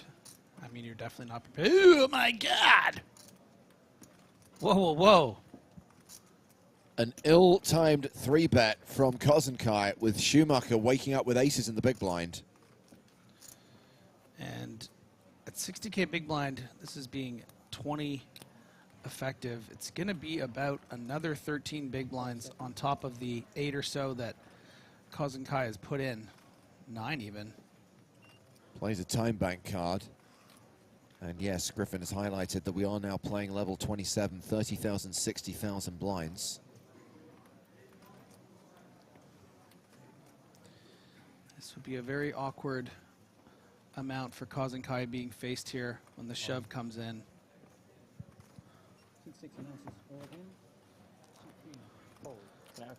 Yeah, you've put in 555, and it's 715,000 more to call. You're just burning money if your opponent has 2 jacks or 2 10s here, which are hands that are going to be going in. And that's why the big sigh from Kozenkai.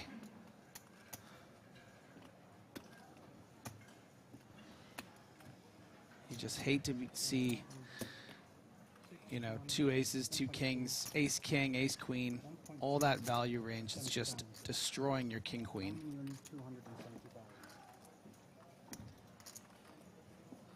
It's one of those spots where it's like, oh, why couldn't you just have 1.5? Yeah.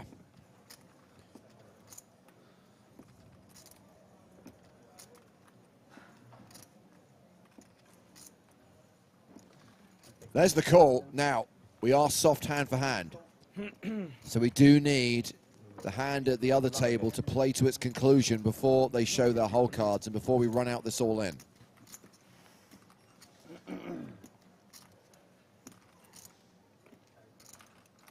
We can see that Schumacher is an 85% favorite to double up here. Nice guys.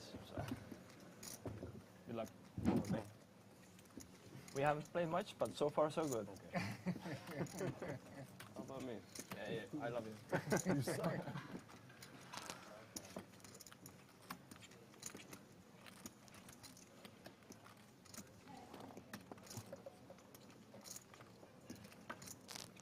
So I guess we can go across to the other table to see what is happening there. I believe it's Jose Gonzalez and Alexander Fasarin in a hand. Penalty or? No, we do a thing where if you're stolen, you will lower your like 5 seconds. Okay. It goes down to 30 seconds and then it goes down to 10 seconds.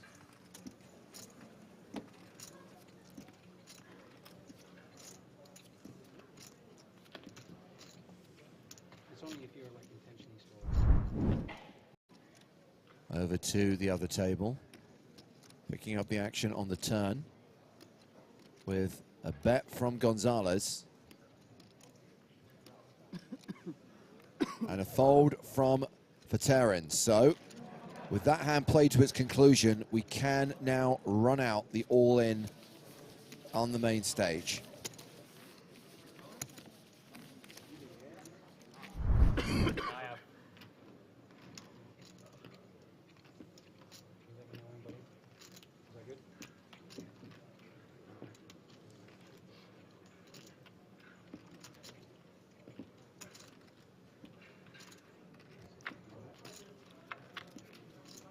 Looking good for a Schumacher double up. 94% favorite now. I just don't believe that's 6%, right? Backdoor diamonds, backdoor straight. 9 diamonds also. Check of diamonds. That would be too many outs though. So. But with folded cards considered and being drawing dead on the turn so often. Yeah. The numbers don't lie. Two things I know. The numbers and the widget don't lie. Okay.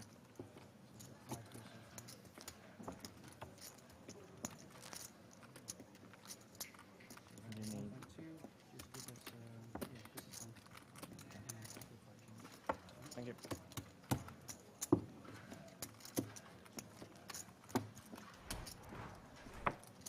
So Schumacher has doubled up to 2.7 million, now has 45 big blinds. The shortest stack at the table, Griff, is Mark Foggin, but he's still got 30 bigs. Yeah, very deep stack here with 14 players remaining. That's really the dream, isn't it? He probably went on break, maybe called his partner, calming him down. It's all exciting. Giving him a good luck. Yeah, you're gonna do great, hon. Keep it up. First hand back. Ace double up. Based on the chip distribution here and based on how many of the big stacks are at this table, there's got to be some shorties on the other table.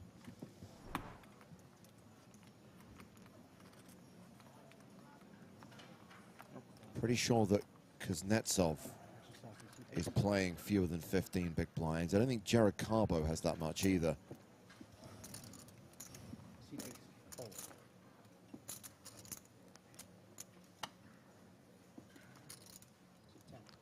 Simon says fold.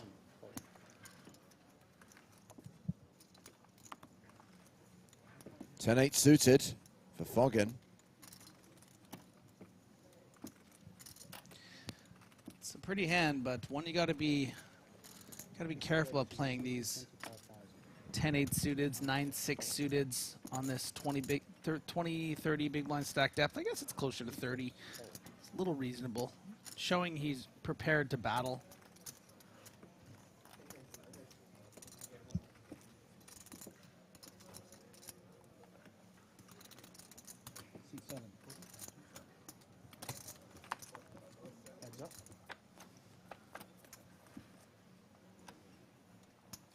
Well, that's pretty good for Tasharek. Flopping trips.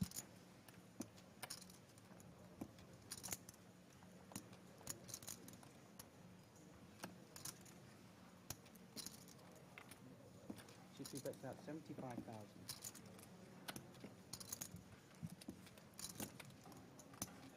With less than 1% equity, Foggin bets 75K.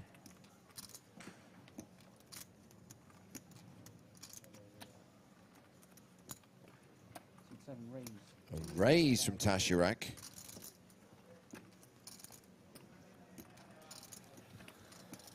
And if you're Foggin, you hate to get exploited here by the bluff check raises, but he's also probably going to have a pretty good idea of maybe the type of player Tasharek is, if he's someone that's going to do this with a lot of air, or if it's going to be more weighted to, you know, kings, sixes, and yeah, looks the way he's looking at his chips. It's like he kind of looks like he kind of wants to get a bit frisky. Doesn't believe it.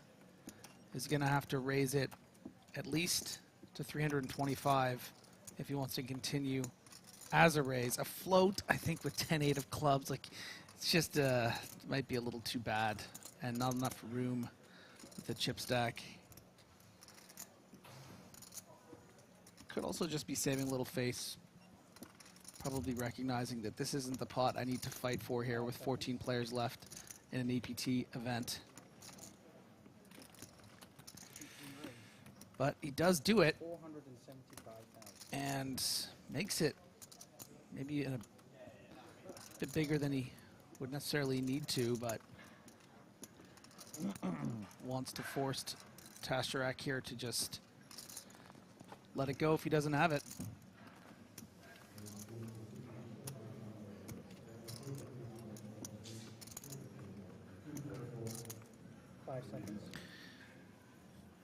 And I think this hand is a good example of, you know, if you don't get your hand caught in the cookie jar every now and then, you're just never going to get any cookies, James. And we all like cookies. Cookies. I just had 2 on break. And there's the shove. And Tasharak will take down this pot on the flop.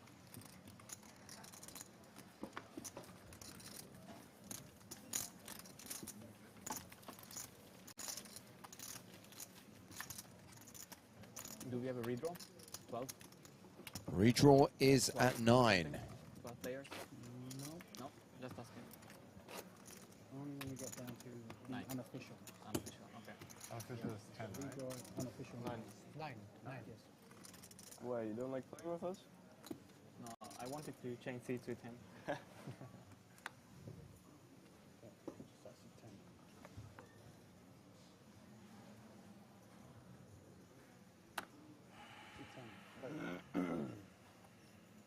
Seat 1, fold.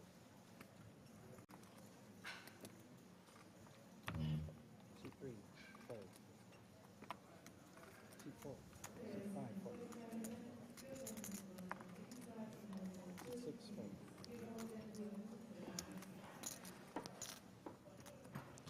Folded to the small blind, classic blind on blind battle, fresh off that nice pot. And with respect to Doyle Brunson, no thanks. That's a good result. Oh, so we'll take it. Dominated?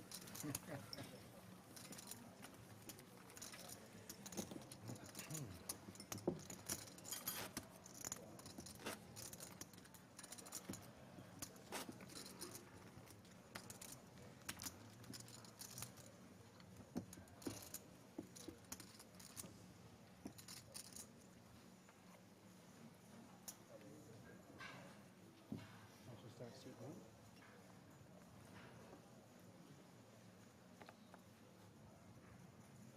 120? Seat 1 raises to 120,000. Seat 3, fold. Preet Palmesto opening under the gun with King Jack suited. Crunchy. Round to the button. Alil Tasharak folds. Andrea Dato in the small blind has 10-8 of clubs. Crunchy.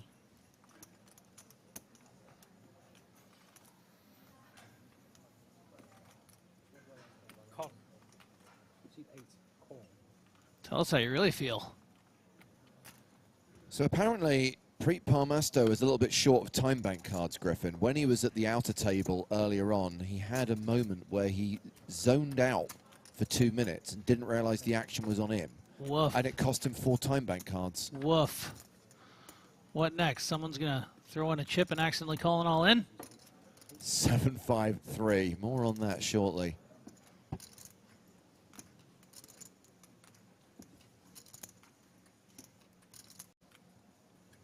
That's right, John Delano. It has been a long week for these players. And guess what? They make mistakes. I guess the question is how they should be punished for those mistakes. 120,000. The announcer declares 120,000. Yeah, I love this lead from Dato. This board, you know, it's just nice on the turn here, unless your opponent raises you, which he really shouldn't with much of his range here. Even if you have an overpair, you don't necessarily want to get crazy here.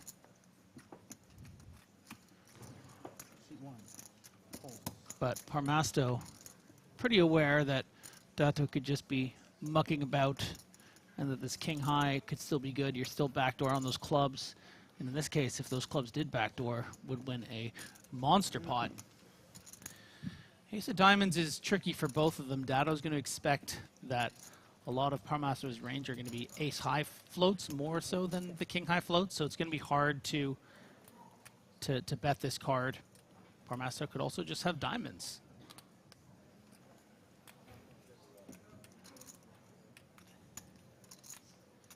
And I think we'll probably hear from Parmasto here, even though he technically has the best hand. He doesn't know that. 280. Someone bets 280,000 volt. You know, you would hate to lose this hand at showdown to something like a 5. Or even give a free card to something like 8-9 of hearts. That can't really defend well against a bet here. 5 seconds. Pass.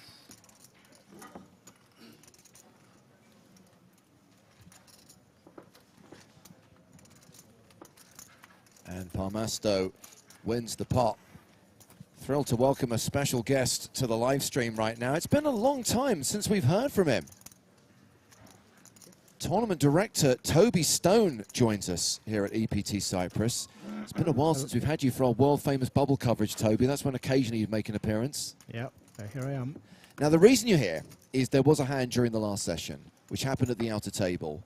The reaction from the audience was somewhat, how can I put this, vociferous. I think I understand why the ruling was made the way it was made, but I think you can explain it better than I can. And just to recap what happened here, we had Kuznetsov move all in from mid-position. Unfortunately, Jose Gonzalez in the small blind, who had headphones on, didn't notice there'd been an all-in.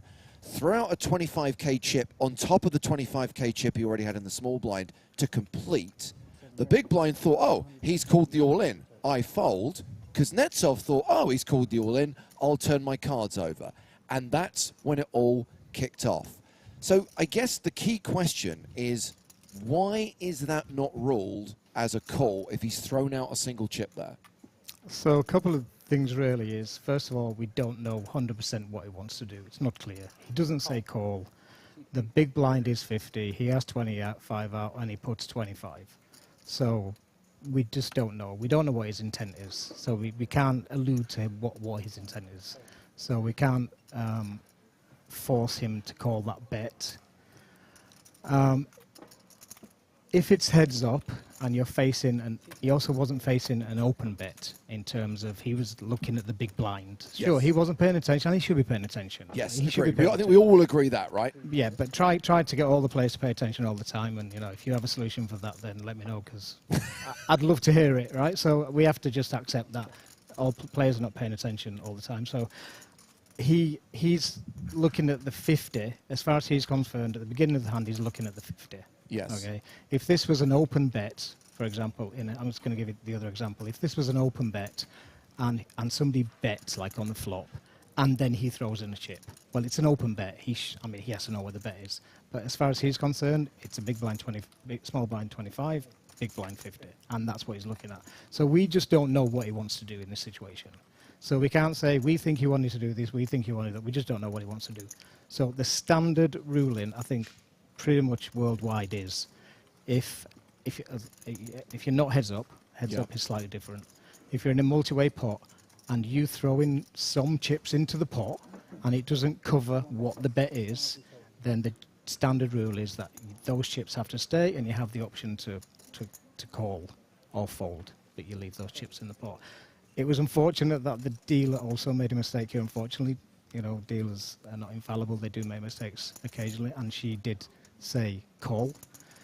And then that's the reason why Cutoff opened his cards. Yes. So a couple of things went wrong here, unfortunately.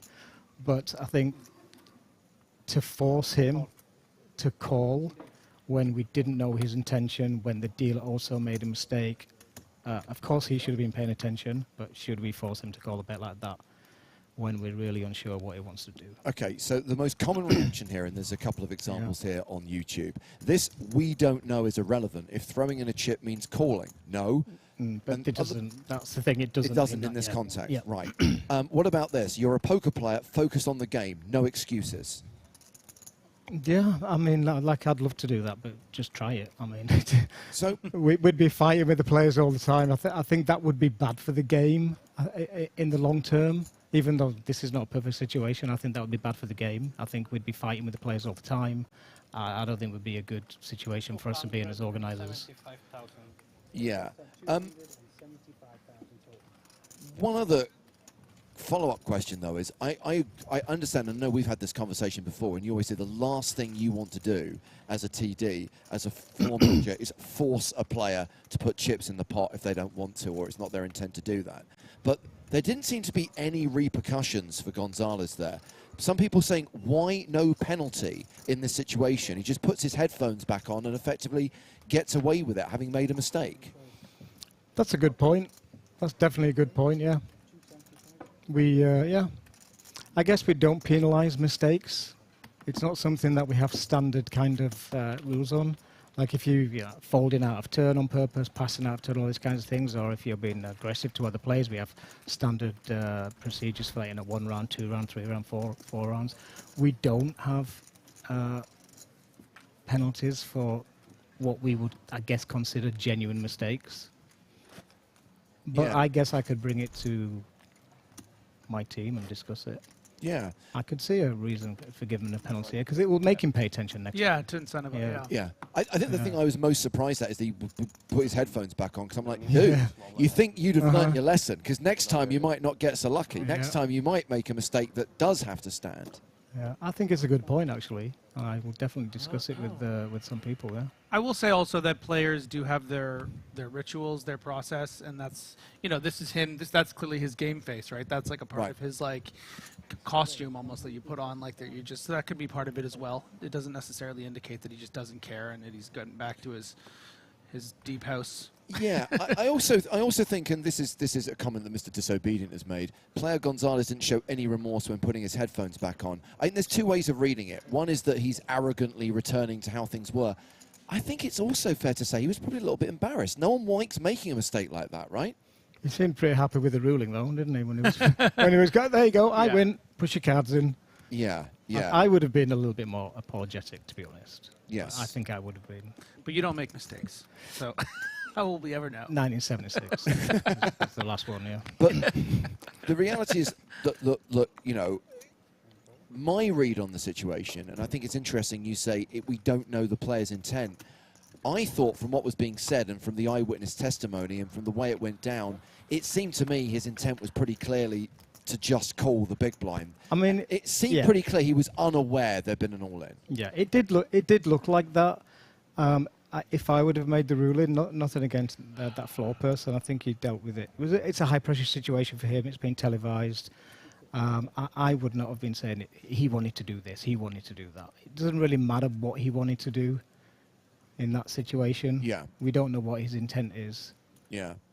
I found it very interesting that some people were talking about rules being enforced and the standard rule here. And again, not trying to speak for you, Toby, but there is no such thing as a standard rule. Every situation is unique and every situation needs a different judgment. Yeah, we have some black and white areas, which is very clear, and then there's a lot of grey. And that's why we have rule number 1, which is TD discretion. Exactly, which is in the fairness of the game, and it does feel, and this is where I am aligned, it does feel that it wouldn't be fair to enforce a punishment so severe as to say you have to call off all your chips in that spot. On what does look like a genuine mistake. Yes, is that you've got to give the benefit of doubt in that situation. But generally speaking, this would you think be a standard ruling in most poker tournaments around the world, or do you think this is something that will probably be more rigidly enforced elsewhere? I mean, a little bit more went on there than the standard throw-in and a chip, putting in less than what the call is. Yeah. But generally, if you put in less than what the call is, you will generally get those. You'll have the option to call the raise or leave those chips in, and you can pass your cards. Again, it depends if it's heads up. It depends if it's an open bet. If that was an open bet, heads up is a completely different situation. So I think a lot of other poker rooms would probably rule the same, but I don't know. Yeah, what I found interesting, Griffin, is obviously you weren't on during that last session. When I recounted the hand, your immediate thought was, well, he shouldn't be forced to call the all in there. No. So you've seen situations like this yourself before? Yeah, I have, and I think it's obviously it's a pretty messy situation, but I mean you're creating one for that particular player that is just so it's a pretty awful situation for them, you know. Like obviously they've made an error, but I think it's very clear, you know, what happened, and to force someone to put their chips in the middle, you know, you've been playing for 4 days, and a small little mental mistake. I mean, I think it's something we can all relate to. You know, it's something that could happen to us. You know, maybe more. Some people are going to be more careful than others, but I've had situations in that 9-seater, 1 seat where I've missed some action, and you know, it's tough. It would be a harsh penalty to force him to call. In this situation, and like at the end of the day, it's the player's responsibility to pay attention and to know what's going on the table. And sure, the guy with the headphones, he wasn't paying attention. But also the other guy could have also said, is that a call? Can I see those chips going over the pot? Like I always tell the dealers, if the chip should always go in, or a big significant amount of the chip should go in. If I'm that player in that situation and there's just 2 25s out, I'm like, I know it's a big blind as well. You know, everybody knows the big blinds are 25-50. I might be saying, has he called? Has he called before turning my cards over? So he also could have protected himself in that situation, and he didn't. Sure. One final question on this, Toby, which a couple of people have asked, including Mason Pye. There is a third player in this hand. There was the big blind. Now, the big blind folded because they thought the all-in had been called. Does that change the decision at all, how they've been affected? Yeah, not one. It's normally action. 2 or 3 people. 2 people would have had to act afterwards before you can like technically go back. So in a slightly different situation, maybe he could call the 50, and it's like, you know, fold, fold, fold. Then you might come to a different situation because there's been 4 different actions. Yeah. Thank you for coming by and just explaining. I mean, I think Olivier did a pretty good job of explaining it to the players there, but obviously there were a lot of questions that came in after the event, and I think people may have played in some card rooms where maybe harsher rulings were made, but I understand why the ruling is made in the best interest of the fairness of the game in an EPT main event. Just before you go, overall, happy with how things have gone here in Cyprus? Yeah, amazing. And I mean, it's the first time we've been here in Cyprus. The weather's been great. The venue's excellent, so big, so spacious. There's an army of waiters taking care of all the players. There's food everywhere. You know, it's amazing. Really, really good. The numbers are excellent. Cool. We've got some really high numbers when in comparison to like historically on all the different EPTs for the first stop. It's amazing. Yeah, I'm really, really happy. Yeah. Well, enjoy your well-earned rest after this wraps tomorrow. I'm sure we will see you tomorrow on stage presenting the trophy when this plays down to a winner. But for now, Toby, thank you very much. All right, cheers, guys. Toby Stone, tournament director, responding to that controversial hand from the last level. And hopefully, I think Toby did a pretty good job there of explaining the ruling, why that ruling was made, and how decisions are always taken in the best interest of the game with fairness to all players. I mean, I can, you know, I can also understand the reaction from some of you watching at home. I think it's also pretty easy to just sort of get together in a bit of a mob. No, this can't be right. You can't get away with this. But I think it's important to have some empathy. I mean, this is, you know, this can be a life-changing decision for that person. This tiny, small mistake that I think that the right ruling was made. There's like so many different people from different nations. I all kinds of stuff. also did find it interesting that I was very much on the side of a penalty being awarded there. I did appreciate Toby's point of view that you don't want to punish genuine mistakes, but also I find it interesting that maybe it should be discussed whether if you have failed to pay attention, there should be some punitive consequences to that. I think that would. I think I kind of agree with that. Maybe a one-round penalty for something of that nature, just to set a bit of a precedent with people that they know that there's there are going to be consequences for something, a mistake of that nature, and maybe it'll help people to realize you need to pay attention more. So this doesn't happen again. We don't have something like this go on. Anyway, back to the here and now. Apologies, I know we've missed a few hands, but I don't think we've missed anything too consequential. We have seen Andrea Dato increase his chip lead to over 7 million. Mark Foggin has dropped down to 16 big blinds.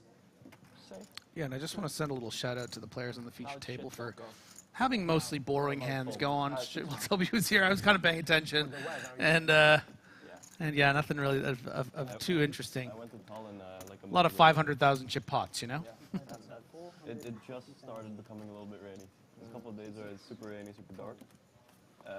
And some nice little bluff there from Kozen Kai. Pot, size bet on the river there. When it's sunny, because all the leaves are down and they're colorful, and yeah, that's nice. But otherwise, sky is gray, rainy. Oh shit. I mean, I think in that hand, by the way, Kuznetsov's all-in was around 500K. I mean, an alternative ruling could have been, if you're calling 50, you're calling 500. There is our secondary feature table. Yeah, so it is Kuznetsov who's all in here. Red triangle of death in front of him. And folded back around to the original raiser, Victor Yuge.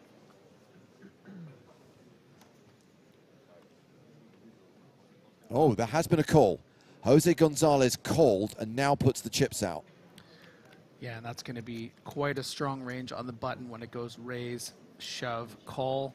So I expect probably a pretty strong hand there for our bearded Viking on the right. Now, of course, this all-in will not be dealt out until the hand is concluded at the feature table. It's soft hand for hand right now.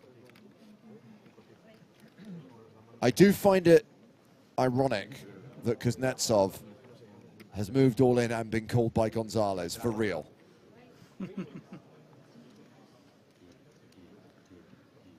got a lot of lore, these two. Backstory.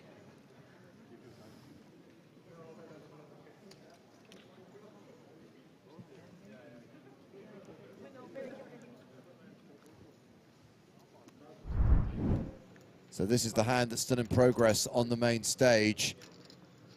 Foggin has opened in the cutoff with the Spraggy. Tashirek has shoved from the big blind, gets a fold, and that means we are going back out into the field, back out to the outer table.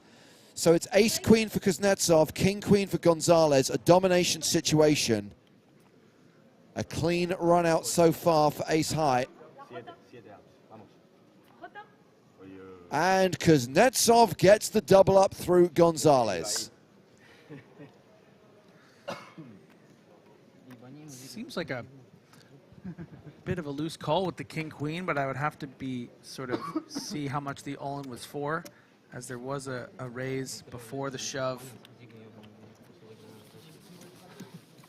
I'm just going to say, Griffin, that it feels like the universe is back in balance, right? That makes up for the last one. You got the call, you got the double up, you got what you wanted.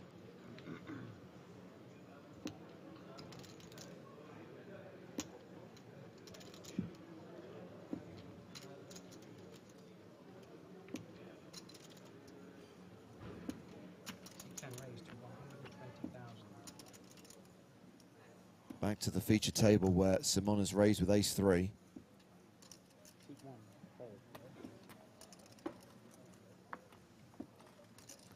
Been a rough level for Foggin to go from 1.7 million all the way down to 865. Getting close to that zone that is dangerous. Iris and Anders watching on YouTube have a one-word description of that double up. Justice!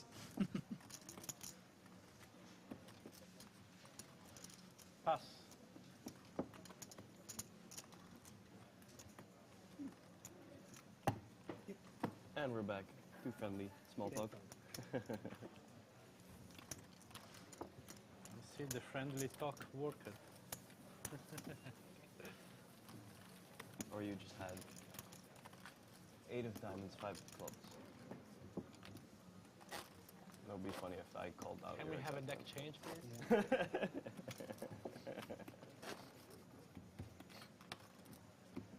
I saw it in my tea leaves. Hey, no witchcraft at the table. Can I have a tea too?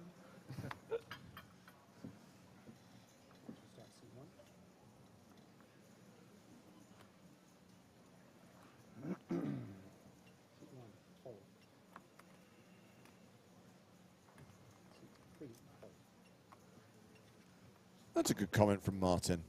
It's fair to say that genuine mistakes should never be confused with genuine exploits. I don't believe for 1 second. I think there is a 0.0001% chance that that was an exploit from Gonzalez No in that chance. situation. It's so high risk. You'd have to know that they're going to make that ruling for sure. If, like, it's just, no.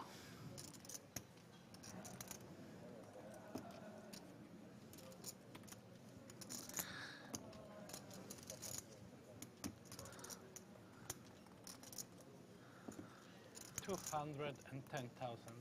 Andrea, the announcer, Dato, declaring his bet.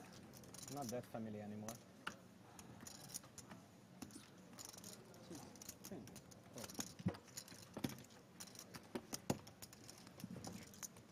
Definitely been seeing a trend in the last year or so of sort of a shift in blind-on-blind play. Yeah. So often you would see players limp in with most of their range now taking more aggressive action, even when, you know, in this situation, I understand they both have a lot of chips, but just raising the king deuce and getting a quick fold.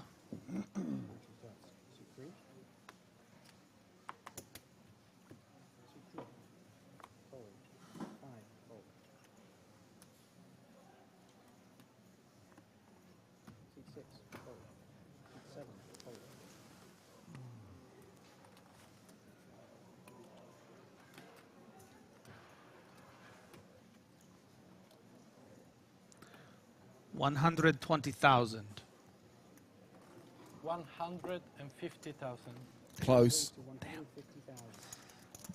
Dato, why you embarrass me like that, dude? Come on, man.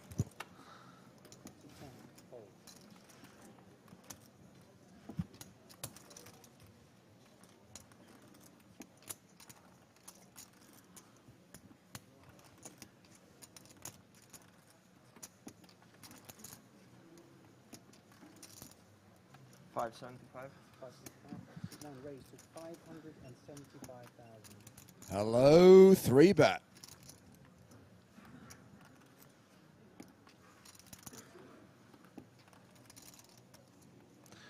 I really liked what I've seen from Parmasto. Likewise.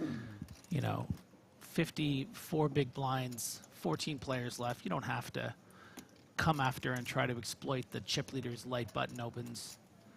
We saw that nice bluff right before the end of the last level. Check raising on the river against Simone. And folding out the much better hand in the ace-8. So I think this is someone to really keep an eye on as we get closer and closer to that both unofficial and official final table.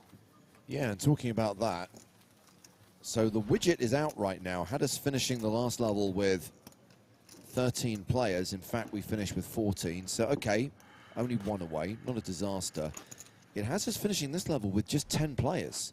And I don't know, 4 eliminations in the next 54 minutes. I'm not convinced that's going to happen. After all the widgets done for you, James. Never let you down once. Suddenly you start doubting it? I don't even know who you are anymore.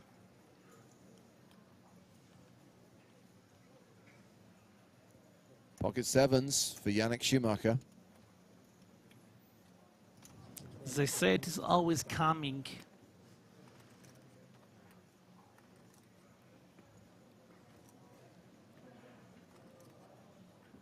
Crunchy. Tashirek calling in the hijack. Dato in the cutoff. Has the snowmans. Nom nom.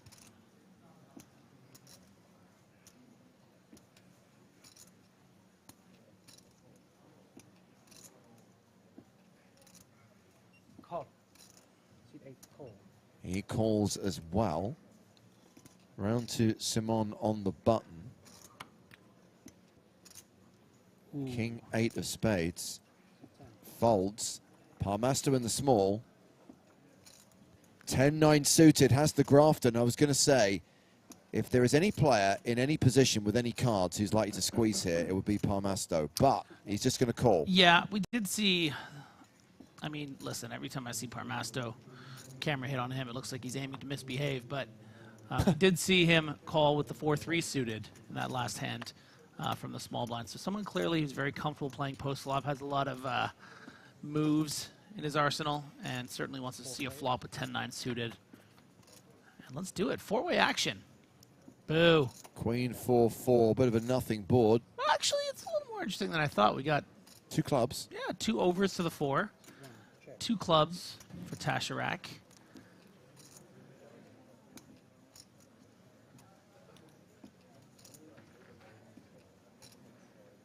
Seat 6, check. Seat 7, check.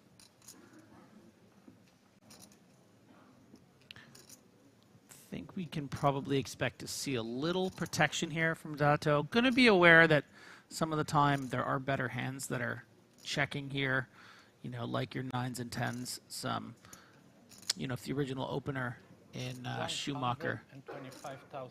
had something like Queen 10 suited, would probably play this spot as a check call. But you want to protect against all these kind of hands that have a lot of equity that you're now ahead of.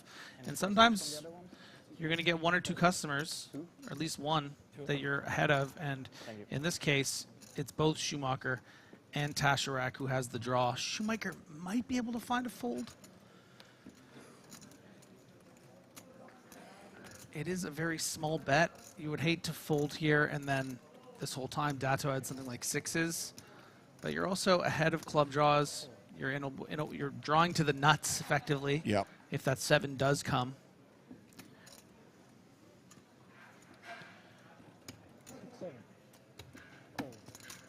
So we do go 3 ways to the turn.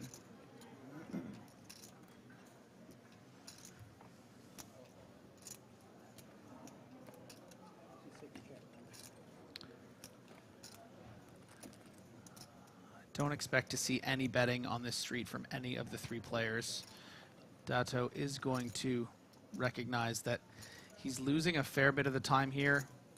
Probably most likely to Schumacher, who'll be playing some queens as check calls, and then the 9s, 10s, and jacks.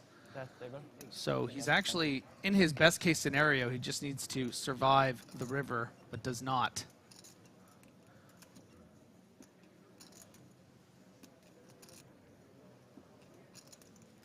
And Schumacher's going to be aware now he doesn't have the best hand. A lot of the time, Tasharak should have a queen here, so might want to turn this into a bluff sometimes, but because the ace is also going to fill up those ace-x of clubs hands, smartens up and just is going to turn over what he knows is not going to be the winning hand. Barry Greenstein coming to Tasharek's aid. Scary Barry. Good level for Tasharak here now. All the way up to nearly 60 big blinds. Yeah, he is an above average stack. The average stack being less than 50 bigs now, 2.8 million. And we have got 5 players at this feature table. 5 of the 7 players we're watching right now have above average stacks. Then we've got Yannick Schumacher with 2 million, about 35 bigs, and Mark Foggin on 715K. And Foggin dropping down to the 10 big blind mark.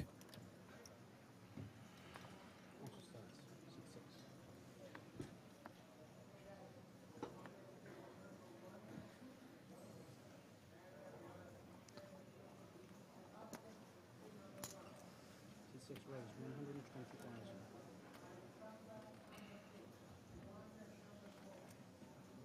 C7 fold. C8 fold.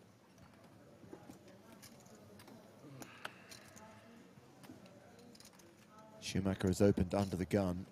Gilles Simon has ace 3 of hearts in the cutoff. Yeah, I would think that Simone is going to try to put some ICM pressure and punish this open, playing about 33 effective against Schumacher. We are just 7-handed. 285. C10 raises to 285. So that under the gun range, obviously, going to be stronger than a hand like ace 3, but you're going to be folding out a lot. Oh my goodness gracious. Don't scare me like that, Parmasto. Trying to commentate over here. With aces. Hey, Griffin, Tubeless RO asks, isn't 90 minutes per level way too much? Would you consider it to be too much if you'd paid $5,000 to play a poker tournament? I think it's just right, baby.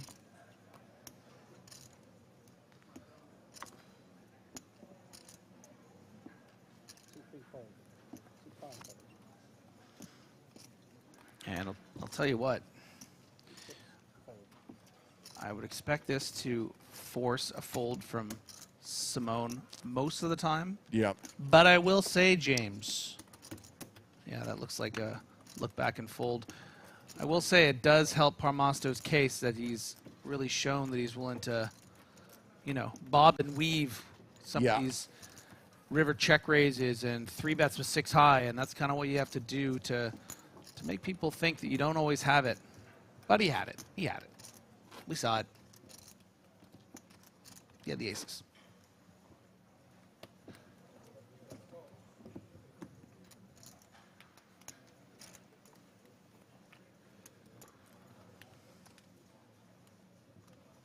C7. C7 fold. C8 fold. Round 2, Simon in the hijack. C10 fold. Folds. Parmasto. 10-6. Don't get cocky. The short stack, Mark Foggin. Ace 4 off.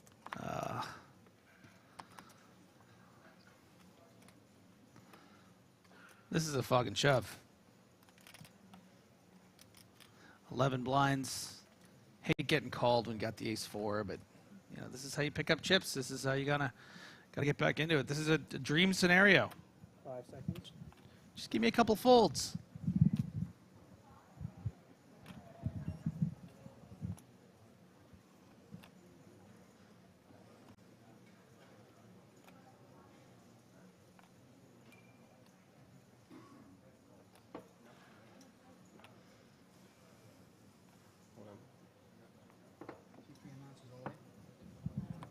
Foggin all in.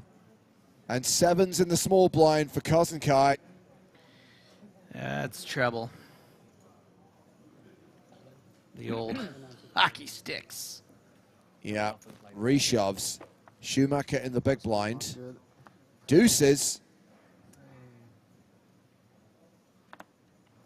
Folds. And we're in a situation where we have to wait for plays concluded at the other table before this all-in is dealt. You decided to show. Nobody forced you. I didn't decide. The card decided. Card decided. You can misclick fold. Always. Or they can On that table. No. yeah. Okay, good to go.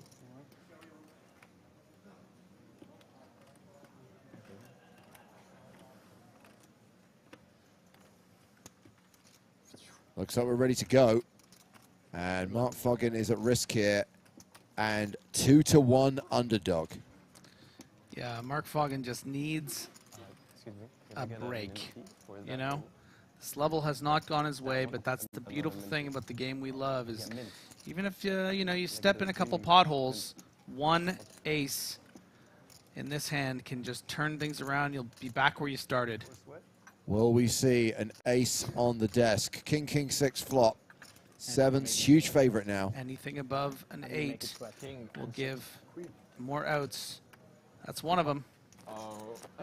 Like that? Another lady on the river. I'm not doing that. And Foggin will win with ace high 2 pair. We do not accept 3 pairs here at the EPT. I've asked about it. They say side 2 pairs still better. River card. Here's a queen, and 7s are counterfeited. Kings and queens with the ace kicker. See Mark Foggin double up through Bjorn Kozenkai. Too many pair syndrome. Telling ya. You don't want 3 pair.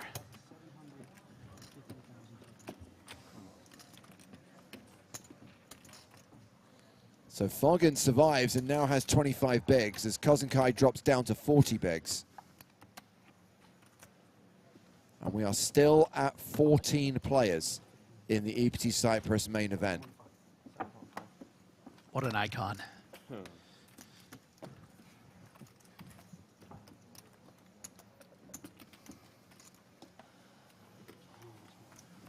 So if you're watching our live stream yesterday when we were covering day 4 of the main event, you'll know we made a big announcement about the big game. In case you missed it, in case you haven't heard, in case you didn't see the article on the PokerStars blog, PokerStars is bringing back the big game. We are taking the big game on tour and filming it at NAPT Las Vegas at Resorts World on November 8th and 9th. Now, there is the chance for you to be a loose cannon. There are going to be free-to-play loose cannon qualifying tournaments at Resorts on November 5th. So if you're going to the NAPT, are you going to be in Vegas that weekend, the weekend of the 4th, 5th? Why not try out? Why not compete, try and get through to the casting process, and potentially be selected as a loose cannon to play in the big game?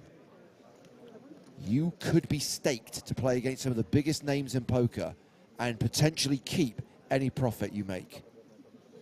You know the format. You remember the shows from 2010, 2011? And you can still be a tight player. You don't need to be loose, but you will be a loose cannon if you qualify. It's for all those tight guys at home thinking, oh, I'm not cut out for this. Just qualify. 8 raise, 120,000.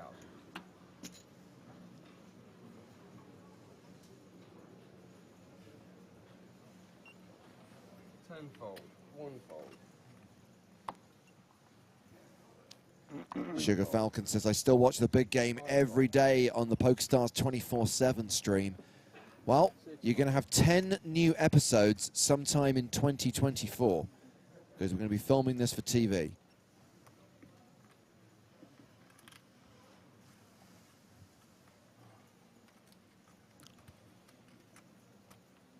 Sevenfold.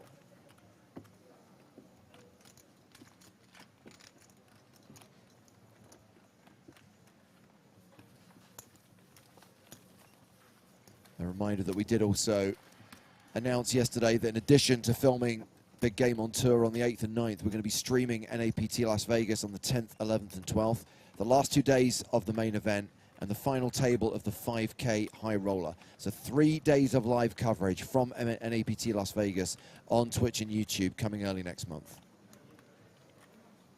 And no, I'm not going to leak any of the big names confirmed or in talks to appear in those big game sessions. And I am going to do my best not to say any of them because I'm basically the Tom Holland of the MCU with this stuff. But I'm going to keep it locked.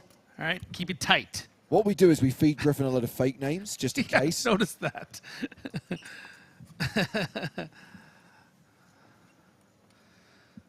Puggy Pearson, Gary Turnbuckle, they're all in. Wait, Puggy's not going to be there? Oh, come on. All right, Foggin. You really want to get back in the pool after that? After you almost drowned? 150,000. Winter says, James, can you leak the big name casters at least? Well, first of all, I should highlight it is not a live stream, but it will have presenters / commentators whose names are James Hartigan and Joe Stapleton. 1.4 or something like that. Thank you.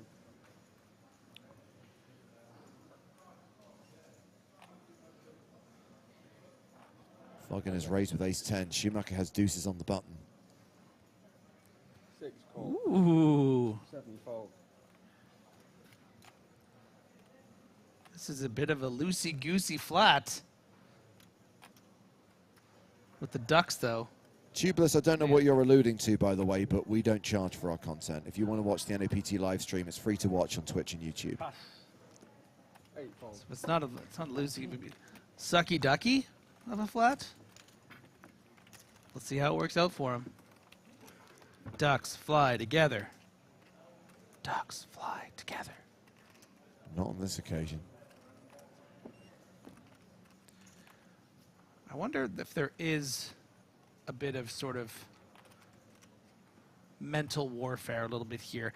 When you're flatting with the deuces here in Schumacher's shoes, maybe you're thinking, you know what, Foggin just got there on the river. I don't think he's going to just come out blasting if he doesn't hit the board.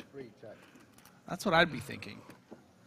I understand the sims and stuff don't tell you those kind of things, but just from my live experience, sometimes I'll come after a player a little bit or be prepared to play pots with them after something that dramatic happens where they're just kind of still getting out of it. And 150,000. with ace-10 and the 10 of spades, I think it might be hard to shake Foggin, but at least he didn't come out betting, which would have been a bit tougher to defend against with the deuces.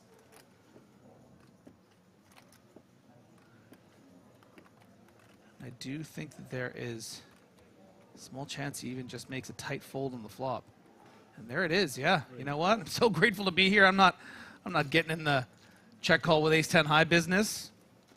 Not when I was almost out of business. I'm just trying to get this place afloat again. To the outer table, where Jose Gonzalez has moved all in and looks like he's been called by Nathan Tatar. And they're waiting to check that the hand at the feature table has finished. Obviously, we just saw it finish, so hopefully word will reach him in a moment and they'll deal this out. So, king's the hand for Gonzalez, queen's the hand for Tatar. There should be a double up for Gonzalez. Just has to fade a queen on the river. Gonzalez gets the double up. Still has that magnificent beard, but is now sans headphones. I like his shirt. He kind of has the energy of that bug.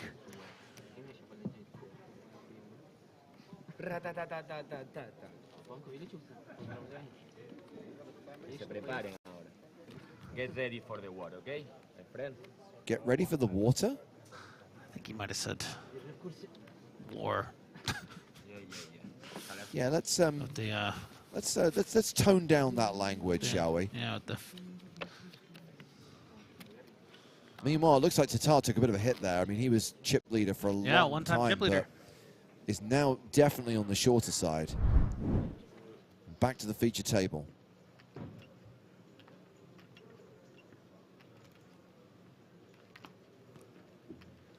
One fold, three fold, five fold.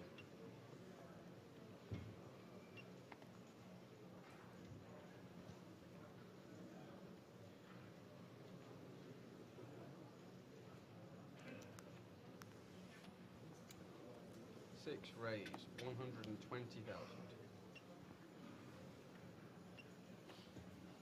Seven fold.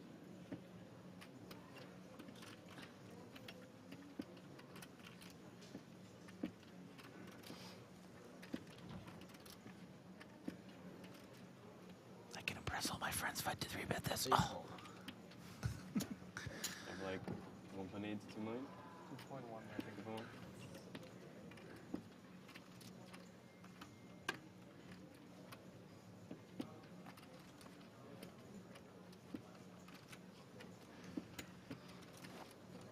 Ten call.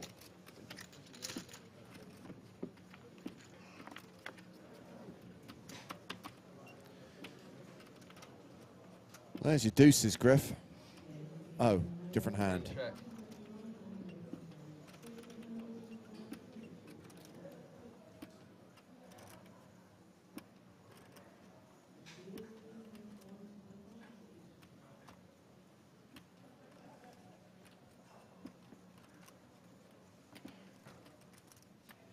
Six bet, 60,000. A stone cold min bet from Schumacher here will not shake Simone.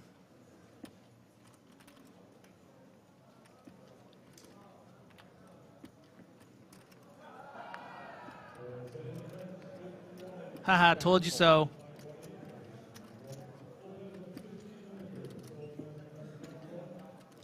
That was childish. I shouldn't have said that. Ooh, open-ended. Indeed. And Schumacher has blockers to that straight draw. Both of them.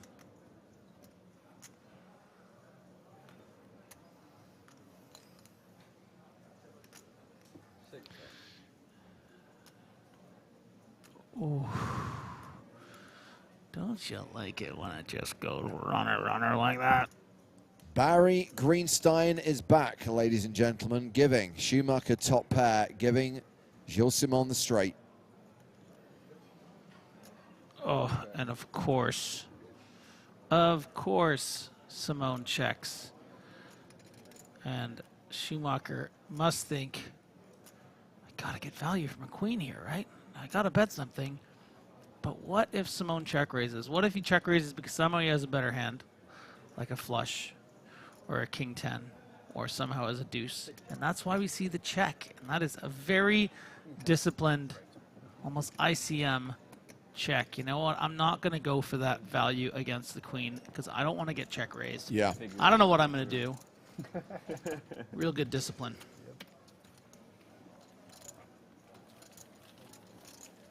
Sneaky, sneaky. First time chat. How'd king 10 win? Straight, my friend. Broadway. Here, I'll help you. 10, jack, queen, king, ace. Straight.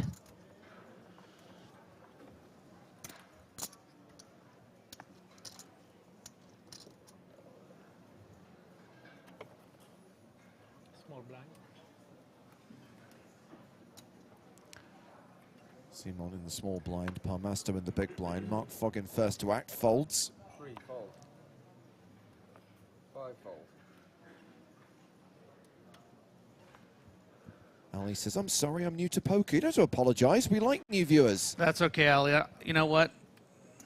Many years from now, I might be handing you your first EPT main event trophy, and we can laugh about this and tell all the fans at home. Just be clear, it'll be Joe who'll be handing him the trophy, but... Yeah. For the sake of the story, can I hand it to Al? No, we're not letting you anywhere near No, a but camera. I was here. He wasn't even here when he made the first comment, not understanding about the straight. I'll talk to Joe about it. He'll never give it up. No. Anyway, Ali, very happy to have you here. Glad you're discovering the game. You ask any questions, and hopefully the other viewers or our mods will be able to help you out. And Joe will be giving you the trophy if you ever win an EPT.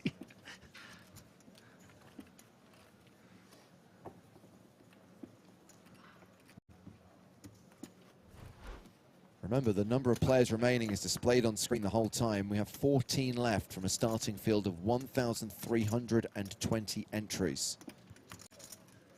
You always need a neck. That's Yeah, true. Nick. The rule is there must always be a Nick at the table, and Yannick Schumacher is currently fulfilling that obligation.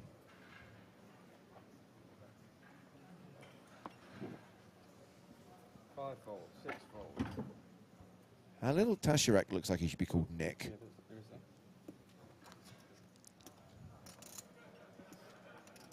Snowmans. Num num. We wait for Darto's announcement. I'm going to guess it. 130,000.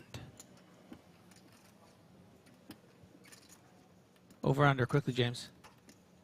Under. 150,000. It was such a good sweat, wasn't it? He gave us a couple. 10 fold.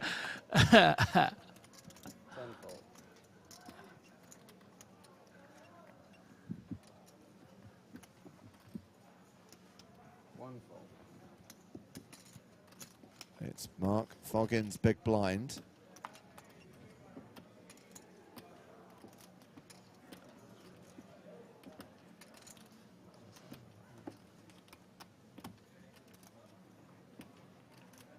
What does he have?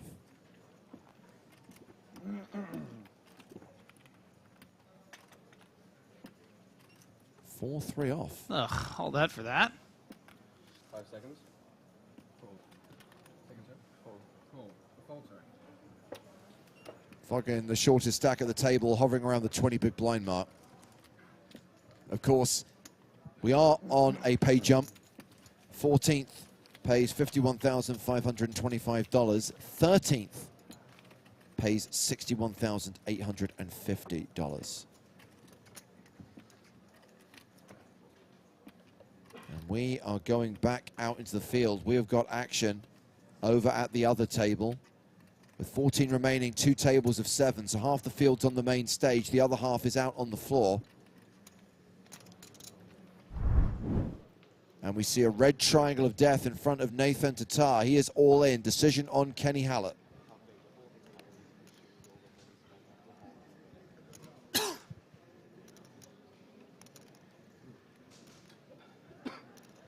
And Kenny folds. But Tatar still looks pretty short, Griffin.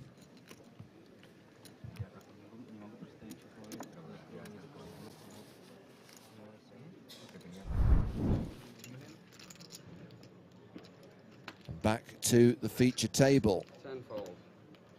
Action folded to Preet Parmasto.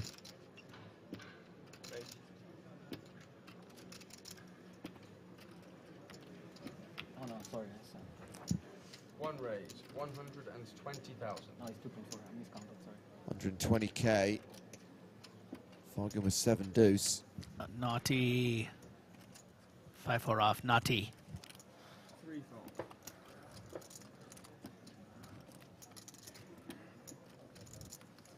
5 fold.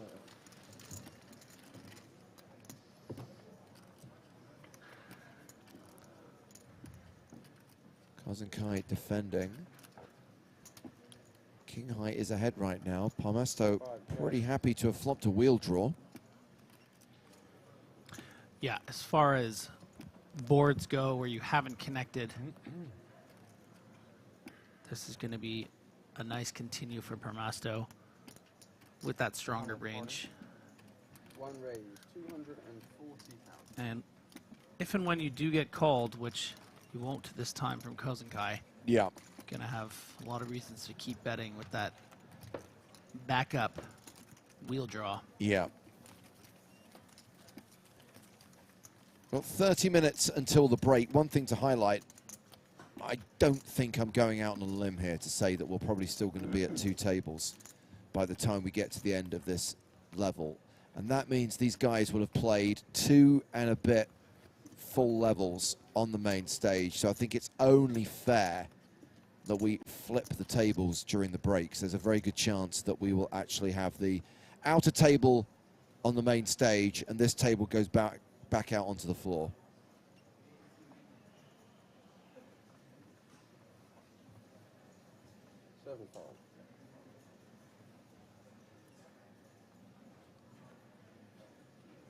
Of course, we get past all that nonsense when we're down to 9 players because then everyone's at 1 table. 8 fold. So then wouldn't the unofficial final table be with 9 because you're all... Okay, it's not 8. 1 fold. The official final table is 8, but we play down to 6. Just to ensure that the days are balanced, Griff. Gotcha. We've obviously been burnt in the past with 8-handed final tables taking a while, so just by getting through a couple of extra players and inviting 6 to come back for the final day, just keeps those last 2 days a bit more balanced and a bit more even. I mean, these are things I should know. Got to read the briefing. 3 fold. Foggin, getting out of the way with the queen deuce suited. The man with perhaps the best name on the table, but there's a lot of competition. Bjorn Kozenkai limps in from the small blind with the 7 deuce suited. I mean, Yannick Schumacher's a great name. Halil Tassarak.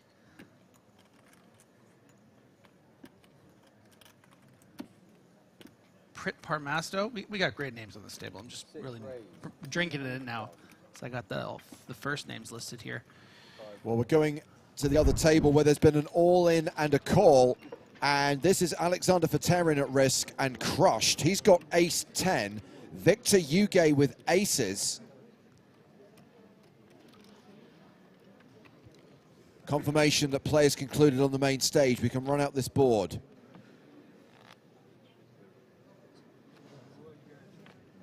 Nine is good.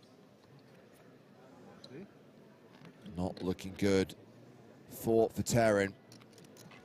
And he does not improve, is eliminated in 14th place for $51,525, and we are down to the final 13.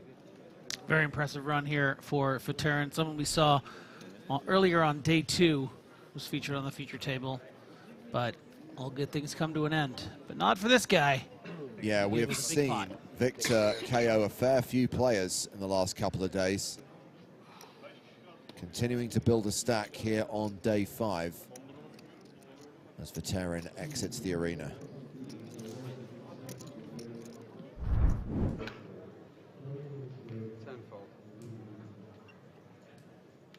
No, today is not the final day. Tomorrow, main event Sunday, playing down to a winner. 6 returning. They'll all be guaranteed a 6-figure score, but they'll be competing for that 7-figure score up top.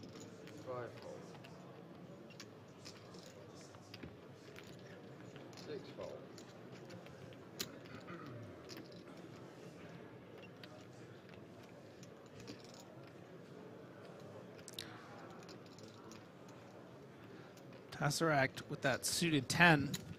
Going to try to keep Parmasto in line. Parmasto has been getting a little cocky. Playing well, running well. King 10-8 on the flop, so second pair for Tesseract. 7 check.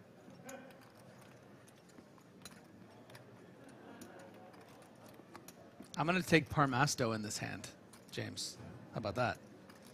You can have Tesseract. Watch this. Check out the bobbing and weaving.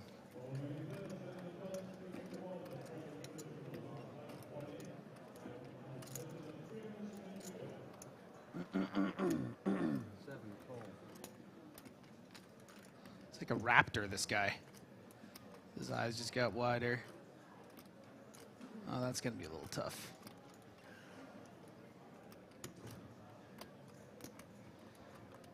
Couldn't you have just given me like a 4? He would have. It didn't even need to be a club. But the 8 is going to be tough. 7 check.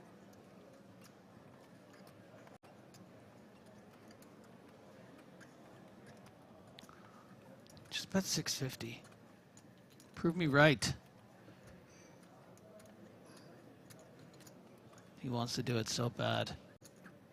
450. That's pretty good. 1 bet, 450,000.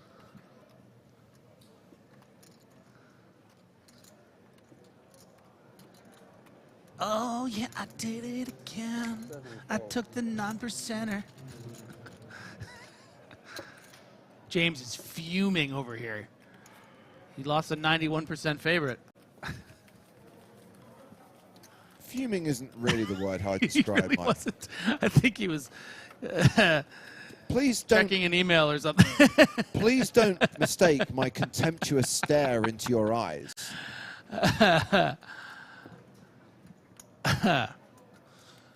Spare a thought for Lucky is Real, who says, I'm here to see Anton Wigg play. Well, you're 24 hours too late because Anton Wigg was eliminated yesterday.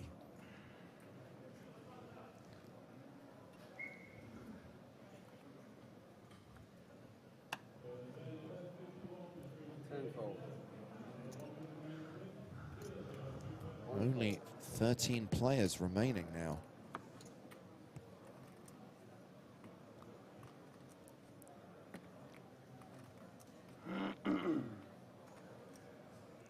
Caesar asking what time does the final table start tomorrow? 1 p.m. local time is when we go live, so that's noon Central European summertime.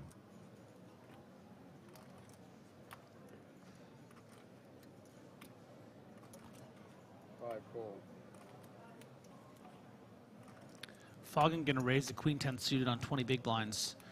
Kozenkai at the cutoff here Gonna recognize that he's slightly ahead of Foggen's opening range here, but it never feels super comfortable to 3-bet call off 20 big blinds, hijack cutoff. Yeah. So instead, just flatting the ace-jack, sort of keeping those weaker hands in and not getting coolered against the bigger hands or losing a flip. But pretty fair fight going to the flop. Let's get those percentages up. 10-8-7. Foggen flops best.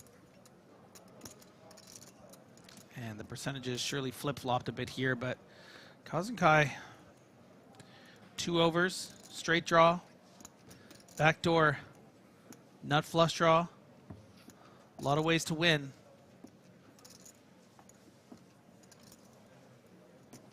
Floor? Yeah. Floor, please. I think my second leg pretty seems to how much you mind.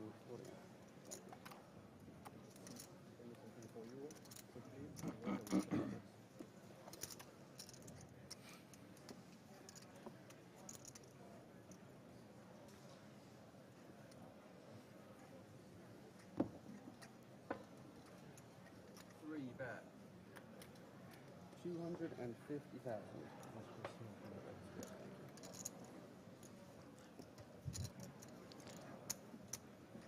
Pretty big bet on average, over half pot. Obviously, we're used to seeing sort of bets on the smaller side as C-bets, but in this situation, with such a wet board, you know, Foggen wants to dissuade floats from that have a lot of equity, like the 38% ace-jack. So brilliant sizing there from Foggen to fold out a hand that had quite a bit of equity against that queen 10. Nice takedown for the lone Brit on the feature table. 13 left.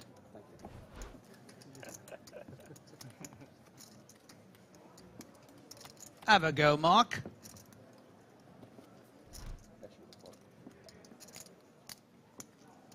$20 minutes left on the level. And Foggen still the shortest stack at this table with 25 bigs. Andrea Dato, not just the biggest stack at this table, still tournament chip leader with 6.7 million at the start of this hand. Blinds 30,000, 60,000. Yeah, for someone who's had the chip lead, it's been pretty quiet. This level has Andrea Dato, except when he's announcing his raise size. Or any action, actually. I was going to say, quiet is not the word I I would should use use a different word than that here. to describe him. Tashirak with ace-queen on the button.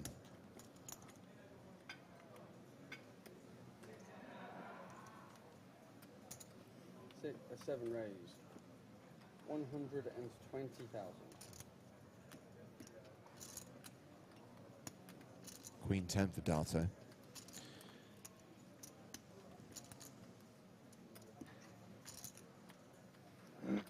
$500,000. Oh, he's calling. Yeah, he is. Nice. And it's Simon in the big blind.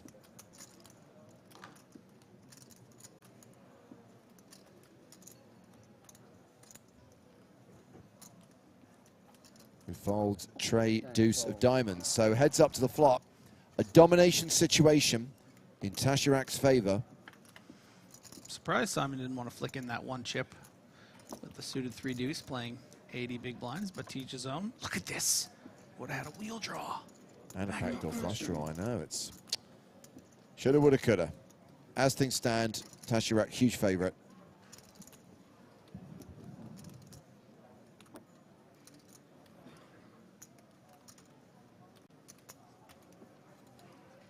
Seven bet 175,000.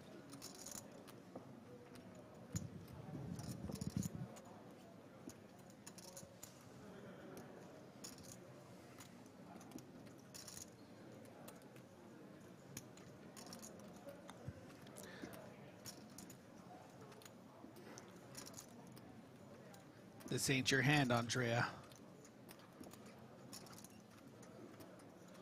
Pass. Let's it go.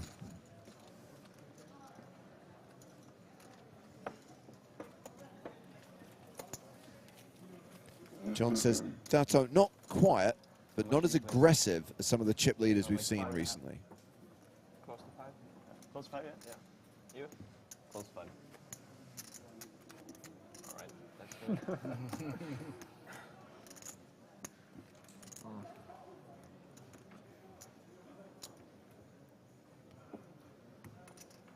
They're counting their stacks.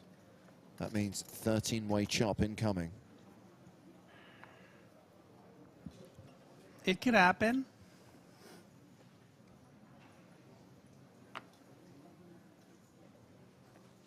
Action's going to start with Mark Foggin under the gun with the Grafton, 10-9 suited. Your countrymate is watching, Mark. Don't you dare fold 10-9 suited. Free raise, 125,000.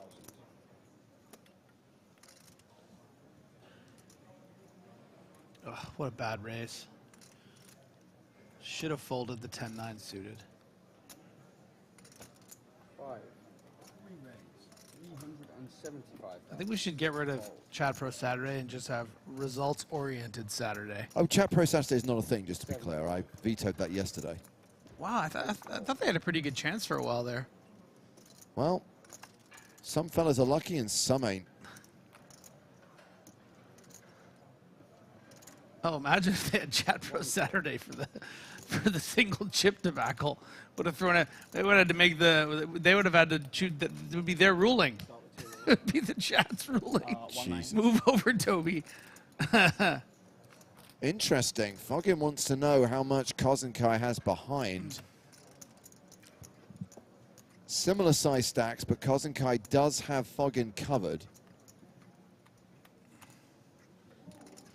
5 seconds.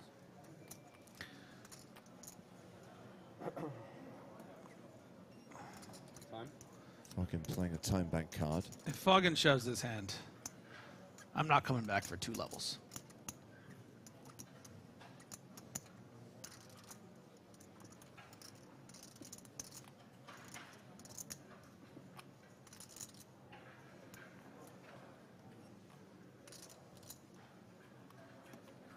Seconds. Well, Foggin does not Let's shove. see a flop. Foggin calls the re-raise. Wants to see a flop.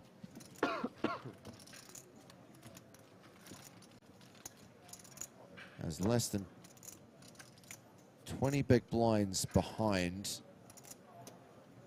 And has hit a flush draw. Kozenkai still ahead though with jacks. Yeah, but look at that SPR. I mean, he kind of needs to check shove and hope to fold out, you know, the ace queens and ace jack type hands. 3 check. But are those even going to bet fold the flop? They're probably going to check or even bet call with this kind of SPR. So Foggin might just decide to check call here. Okay, well, we have got a C-bet from Kozenkai of 225,000.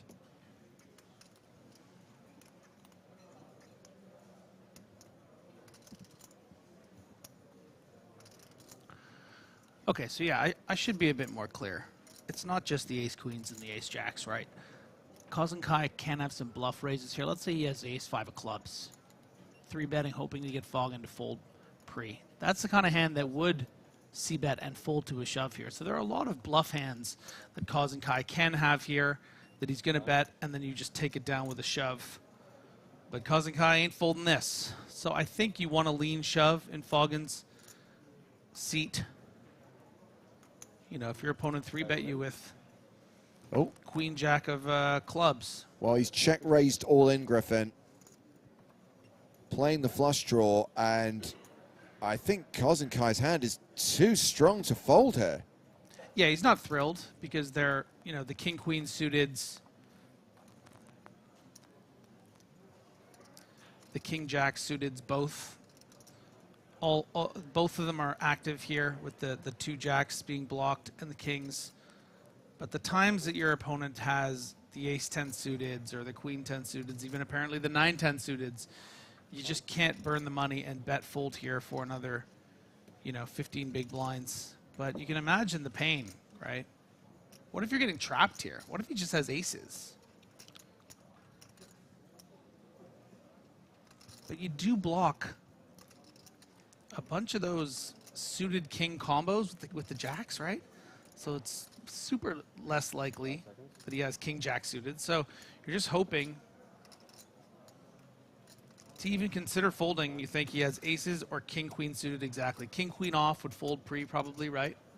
King 10 suited, would that really call? I feel his pain, but he's got to put those chips in. There it is.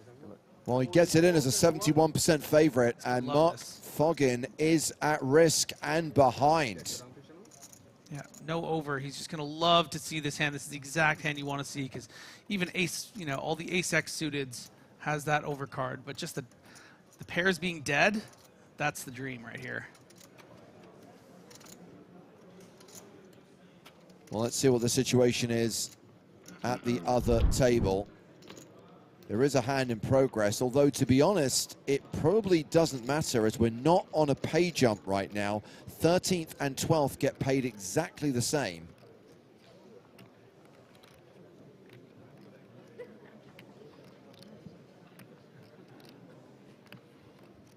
Maybe they decide to let this hand play out.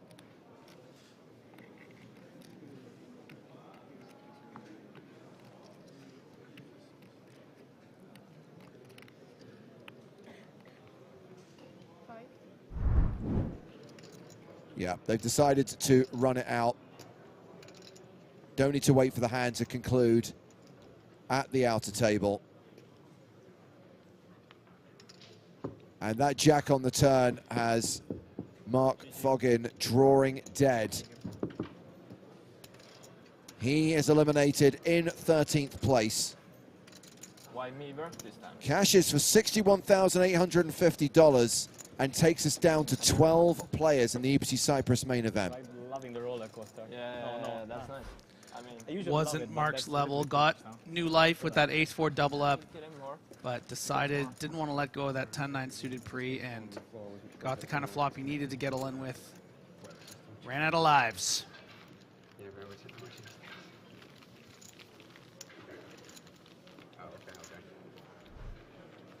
Okay, so those of you who aren't aware, like David, who's just made a fool of himself on YouTube, describing it as probably the worst switch in poker broadcasting history, we are playing soft hand for hand. They can't deal an all-in at the feature table until players concluded at the outer table.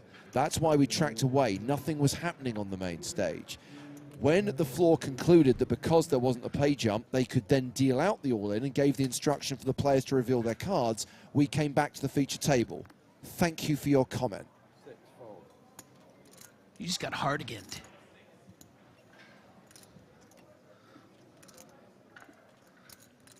Seven raise.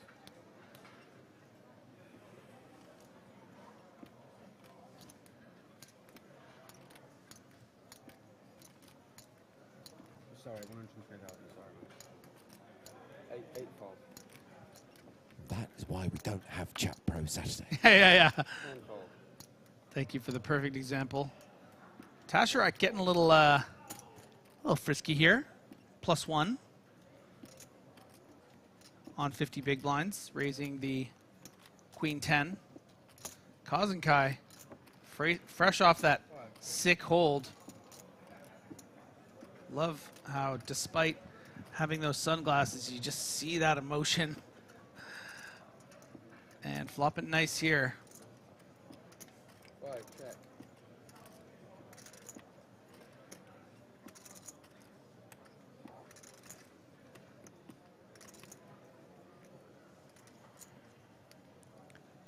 Yeah, this is going to be an automatic, very comfortable c-bet here.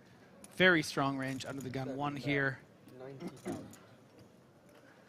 And I haven't seen a ton from Tasharak. He seems really solid, but I haven't necessarily seen any bluffing barrels. So this is exactly the kind of card that I'd be very curious to see what Tasharak's game plan is. Because this is the card you almost feels like an automatic two-barrel, right? You want to bet out those You can't lose to showdown here against Jack 9, right? If that's what the big blind has here. So is going to find that bet. Question just is how much? Looks like about 375. 7 bet.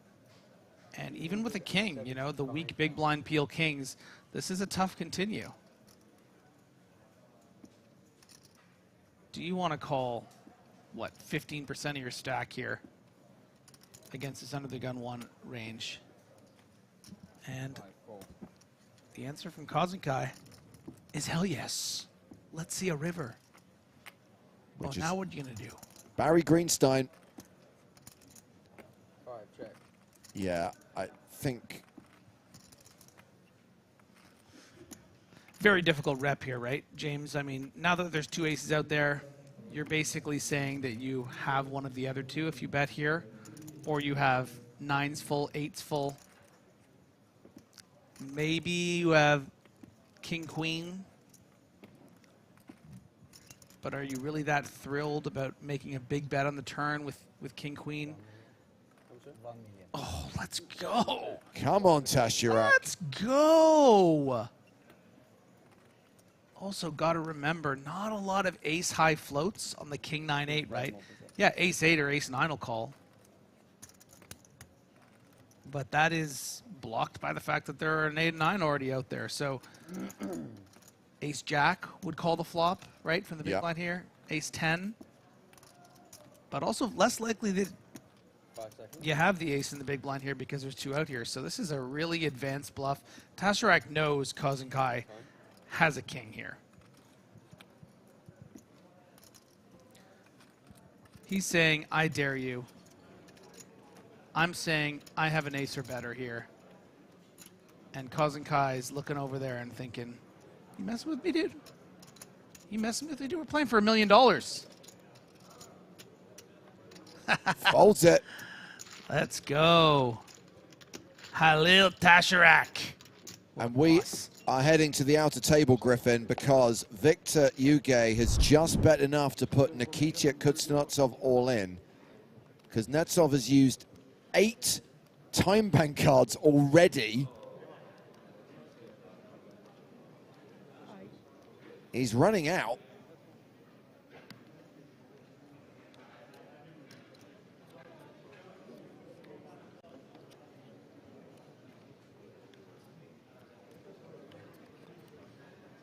Folds, and the jack of diamonds is exposed. Show 1. That's the ace of diamonds. Cool shirt. So reminder that when we hit the break in 4 minutes time, we're going to flip it. So what is currently the outer table becomes the feature table. What is currently the feature table becomes the outer table. Are you allowed to do that? We specifically need to do it to make sure that these players aren't at a perceived disadvantage by playing on camera for too long. Makes sense. I just feel bad for Kuznetsov, who's going to lose his masseuse. Rather than that, they lose his chips. There you are, Simon. Haven't seen a lot of action from Simon, except that 3 high fold we didn't like.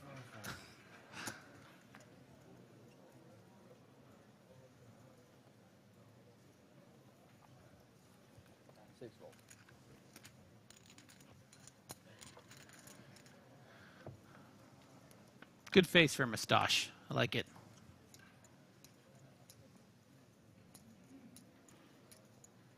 Ooh, interesting. Queen 7-6.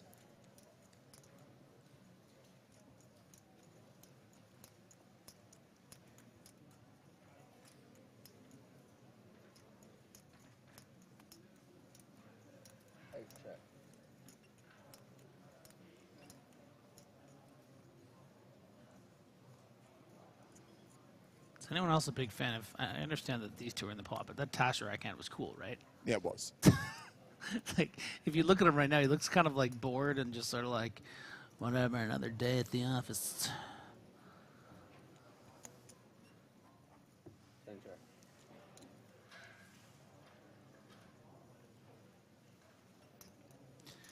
Dato was trying to lay a bit of a pot control-y trap here with this flop check,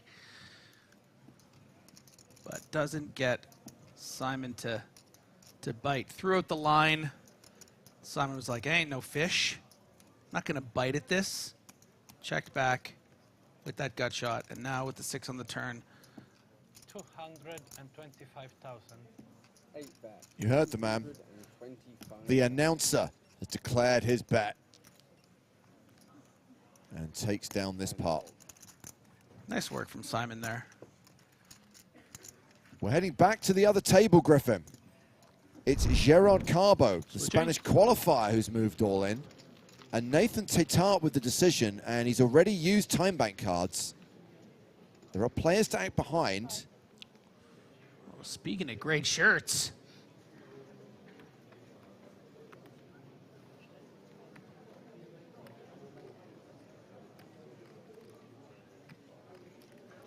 Got Haller, Uge, and Kuznetsov still to act.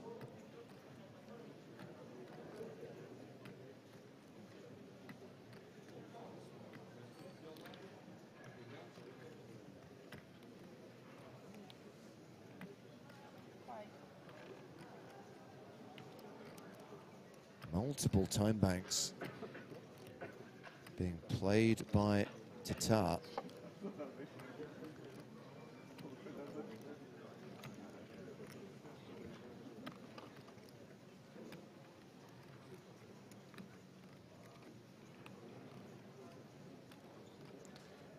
I just want to say if there's a double elimination in this hand, the widget was right. Nah. Okay, so Tetart has folded. Kenny Hallett is out. Victor Uge in the small blind. Just checking Kuznetsov's stack. That usually means he's got a pretty decent hand. This is an open shove for what appears to be 360-ish, if I'm reading it right. Wow. So gets it through despite the very small stack. And certainly our tournament low stack over there with just 2 red chips worth 100,000.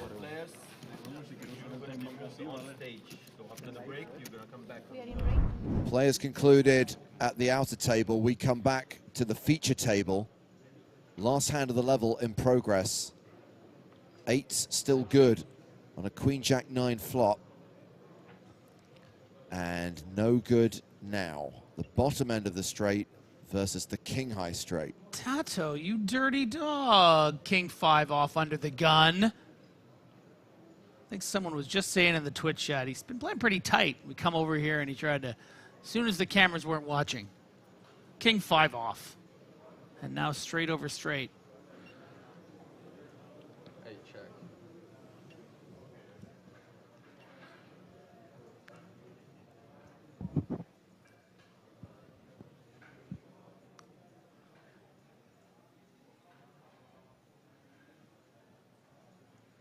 Oh, Simone, so good. Just chilling.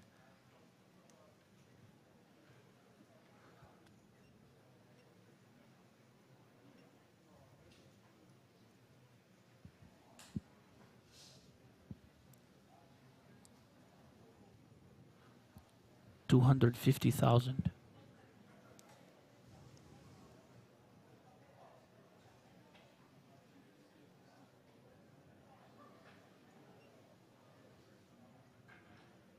$450,000. Over bet on the river from Andrea Dato, putting Gilles Simon to the test. Just hating life. Yeah.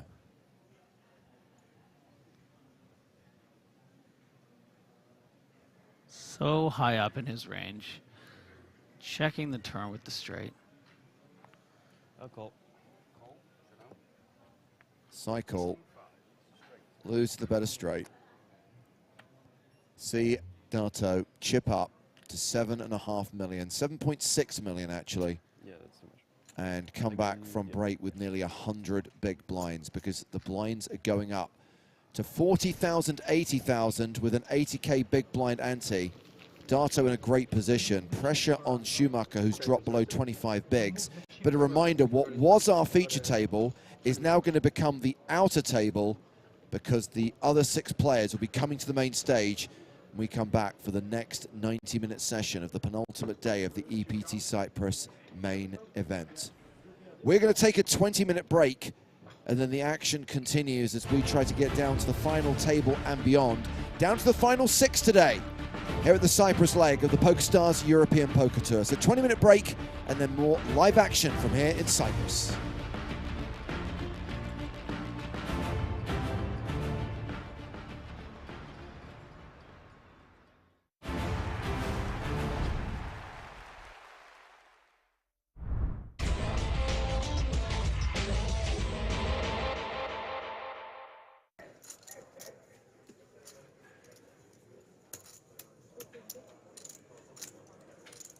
Looks like Suzor's coming in for the steal.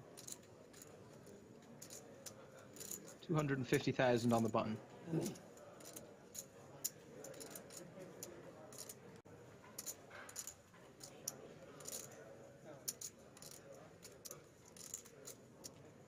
And Jack 9 in the big blind, good for a defend, off to a flop.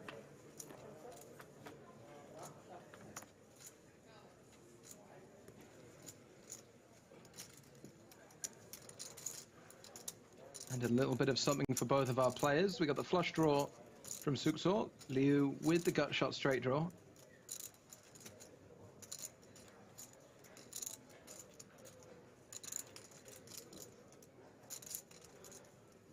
Up against a very wide range calling in the big blind. We spoke earlier about good bluffs, situations where your opponent can do lots of folding. This is certainly one of those, because the big blind's calling a lot of hands. He's going to miss very often. And also it's good to have hands that can improve on later streets. This one, of course, the flush draw. So a nice continuation bet spot for Suksor to take. He does, 175,000.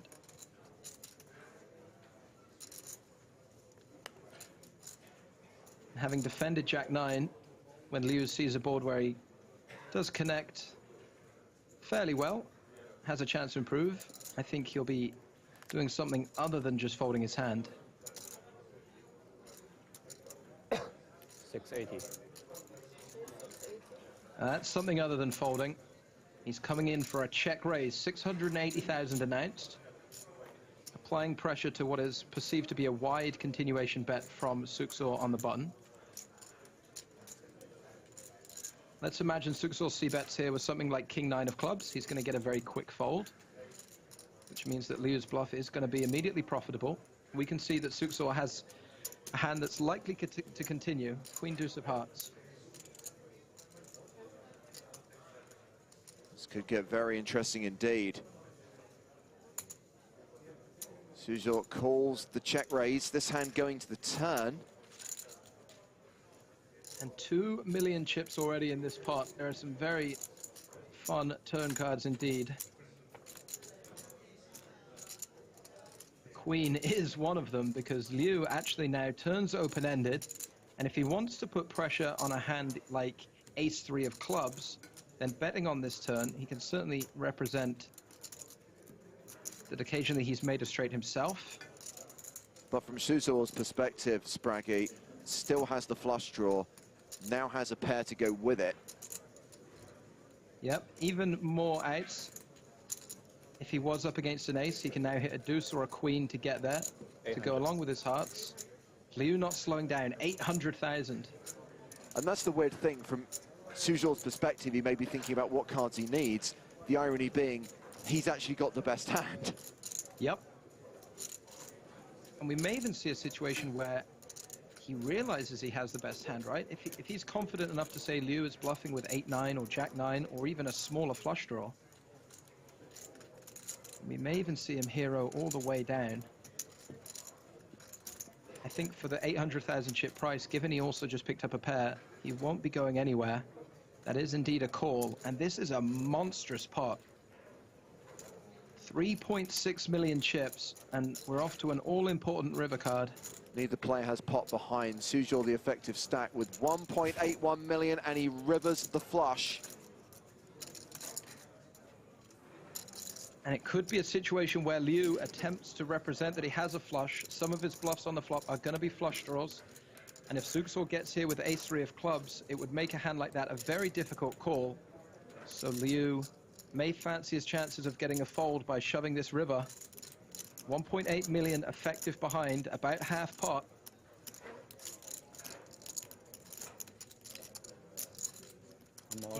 He's all in. Shoves on Suzhou,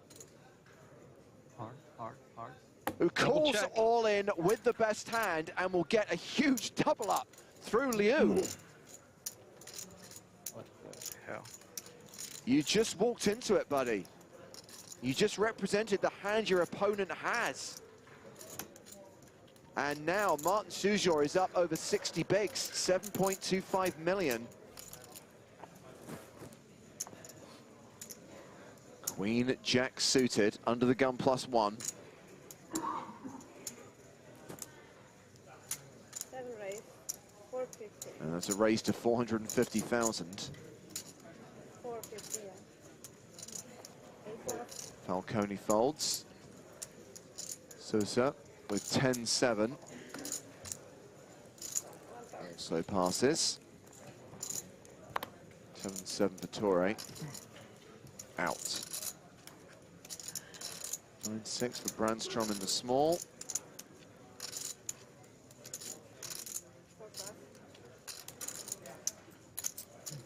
Lou has the same hand, Queen Jack, but unsuited. Calls.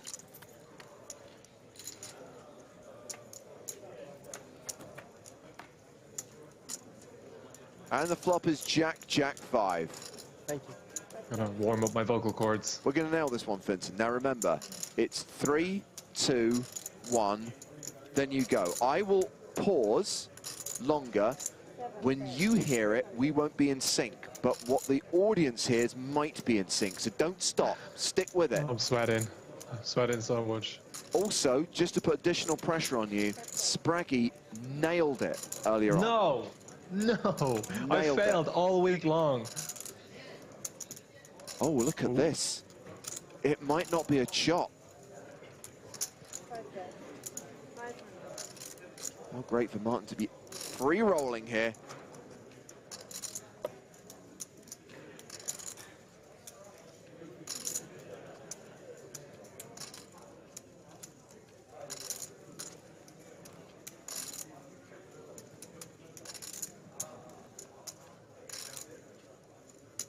$500,000, the bet from Lou. Just a call.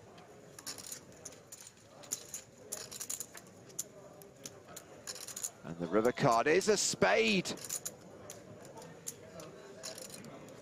We jinxed him, James.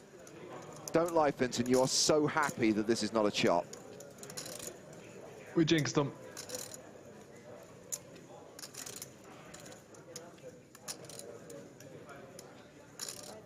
And Lou's gonna bet big. 2.8 million in the middle. And he goes for $1 million. Nearly half his stack. Now the question is, does Martin raise and try and get the rest? Or is he worried about 5s, 10s or 9s? I would feel if Lou had a better hand than a queen high flush here, he most likely would have used an all-in sizing. The issue for Martin is going to be, with the jack in his hand, what is opponent going to call with if he shoves? But I think versus size, you just got to go all in. Give Lou the opportunity to make the hero call.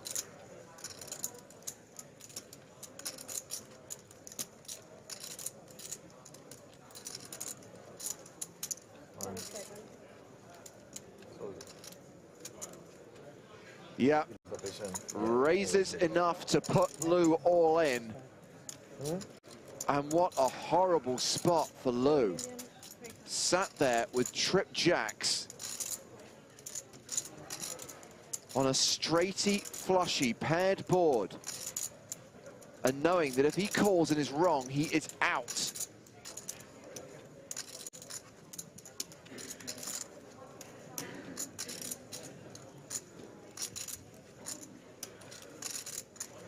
Will he make the big fold and be correct? It's so hard to imagine what your opponent is bluffing with here. So little left to play for. It's just so unlikely that someone pulls a trigger, but you've got this far. The pot is this big and you've got trips. It's not a fun spot at all.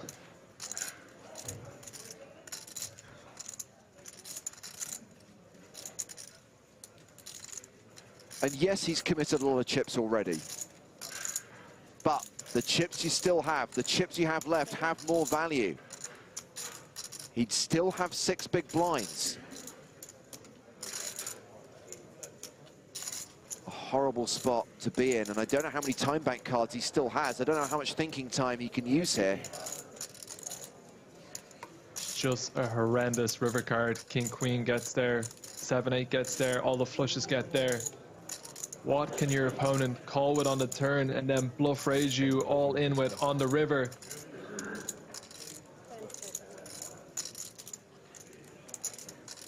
He folds it. He gets away from the trips, and he still has 1.2 million. Yunye Liu still playing 6 big blinds. So this is hand number 8. We've already had 2 eliminations. You see Alexander Iversen in the background there. Did you know that Iversen and Brandstrom are sharing a hotel room here in Barcelona, and both almost made the final table? It's very cute. Sutso opens under the gun with 8s. Falcone with ace-queen on the button. 20 big blinds, the more important thing he's holding. Yeah, I think we always see the all-in here with the ace-queen. And I think we probably always see the call with the 8s. Well, there is the shove from Falcone. Let's see if Brandstrom wakes up with a hand in the big blind. Nope. Back on Sutso.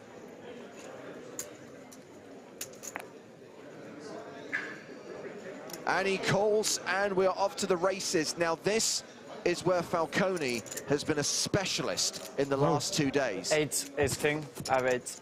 He seems incapable of losing a race. He always spikes an ace. He is invincible.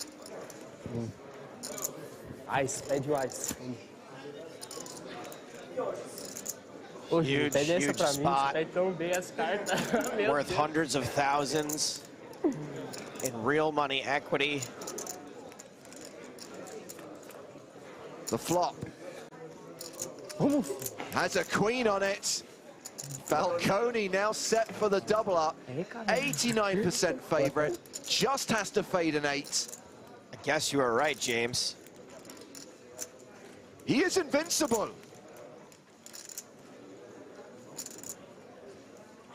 Oh, 8 on the turn! Oh, man. We found the kryptonite. Turns out he is quite invincible. Diego Falcone eliminated in 4th place.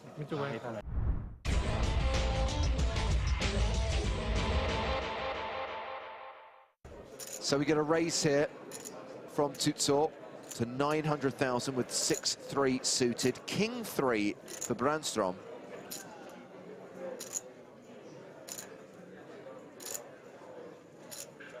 Worth a defend, Finton, with king high? Yeah, there's absolutely no chance that we're going to see him fold here. It'll be interesting to see if occasionally he wants to mix in a re-raise.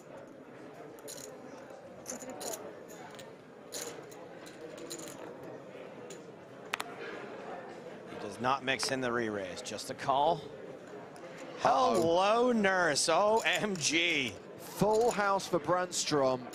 Trip 3s for Sutso.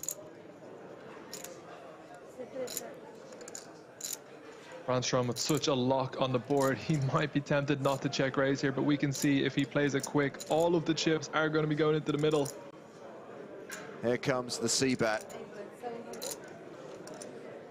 700,000 into 2.2 million.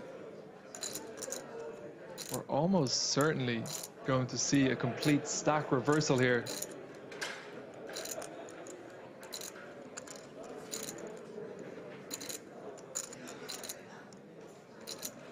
You can only play this slow, right? You've just got so much of this, and it's so unlikely that your opponent does. What can you do? Oh, come on. Jeez. It's now house over house.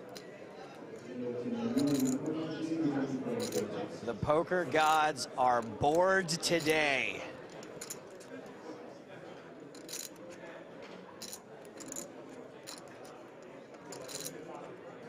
And look at this from Sutsor's perspective. He's just turned a boat and he's thinking, this is it.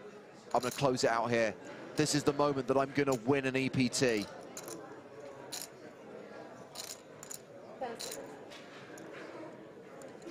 Does Brandstrom want to now start getting all the chips in on the turn? He might be tempted to continue to just call. It's going to look incredibly strong if he does check raise his turn. And we can see he has such a lock on the board. It's so hard for him to imagine that his opponent has a strong hand right now, except for maybe some flushes. 1.7 million into 3.6 million.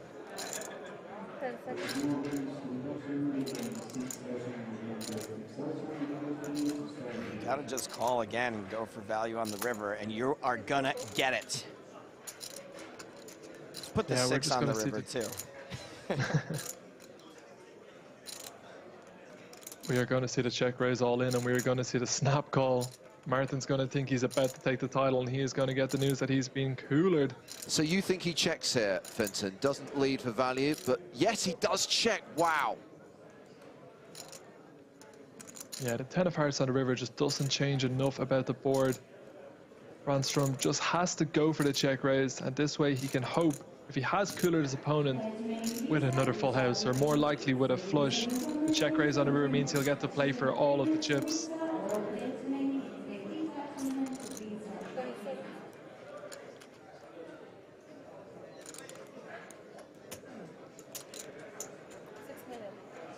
The nonchalant 6 million bet.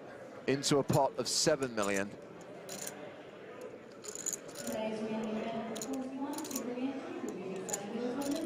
Such a sick hand to go down heads up. Brandstrom's got 18 mil, give or take, behind. He could simply check raise all in here. We know he's going to get snap called, and we know he's going to get the full double up. Yeah, he's about to have 40 million chips.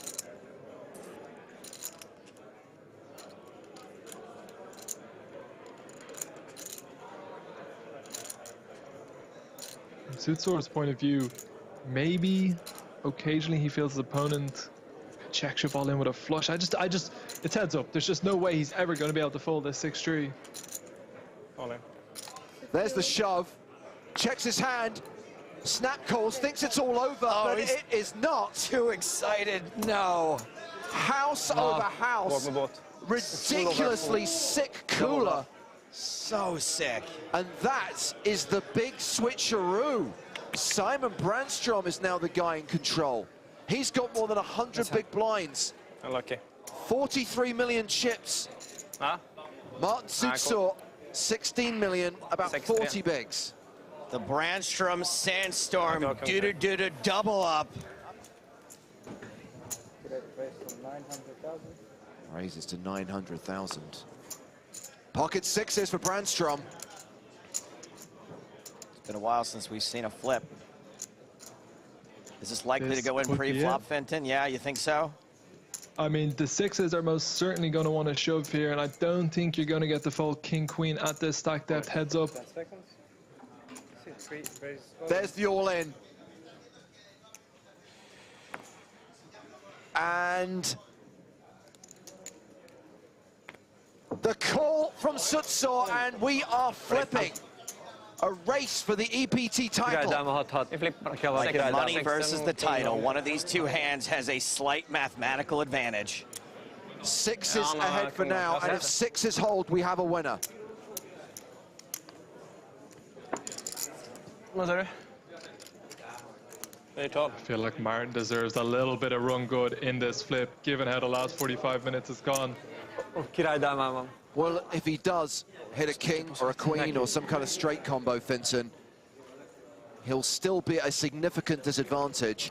It'll still be a better than 2-1 chip lead for Brandstrom.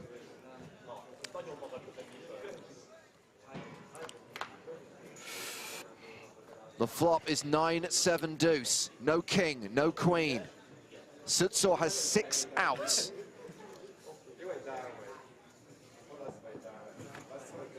The turn card is an ace, and Simon Brandstrom is on the verge of victory. Unless there is a king or a queen on the river, he will have won the biggest EPT main event of all time. The river card is a 5, and Brandstrom has done it. The Swede takes down the title here in Barcelona. And once again, for the second time in his poker career, Martin Sutsor is a runner-up on the European Poker Tour.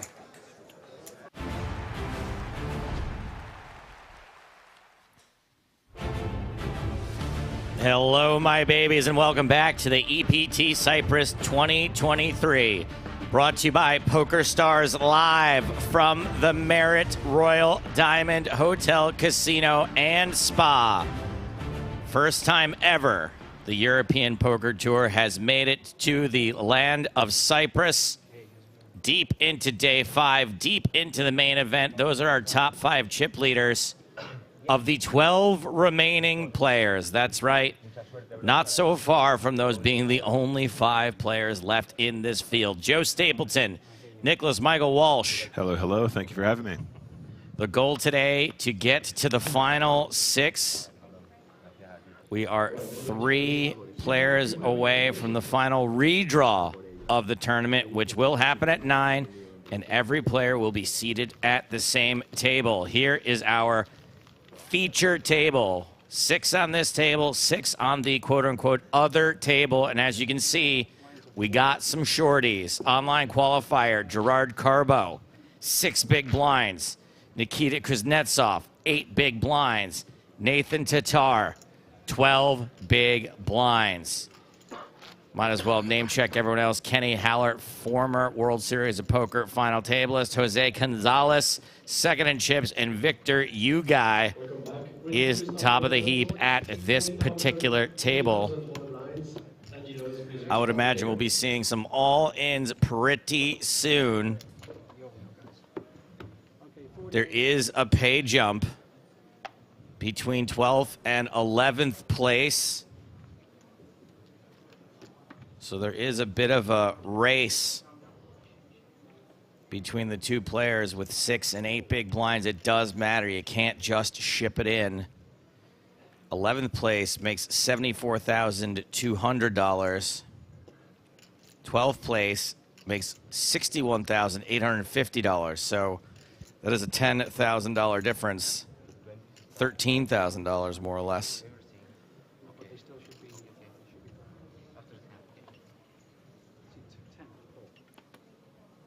Victor Ugai on the button, Jack 9, Sutai.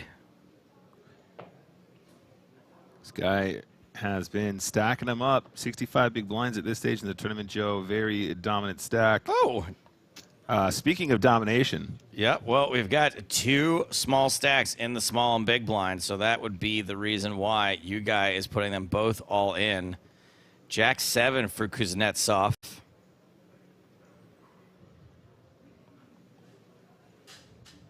And we are playing a hand-for-hand-ish situation still, given the nature of these pay jumps, given the nature of the fact that we can keep an eye on both tables at once.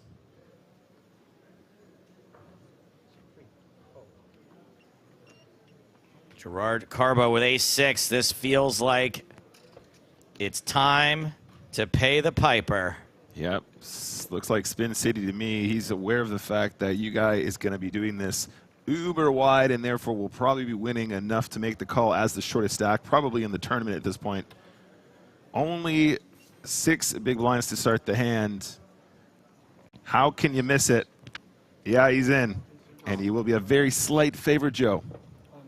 Slight favorite, all in and call. We're not going to expose these hands right away. We're going to see what's happening at the other table first.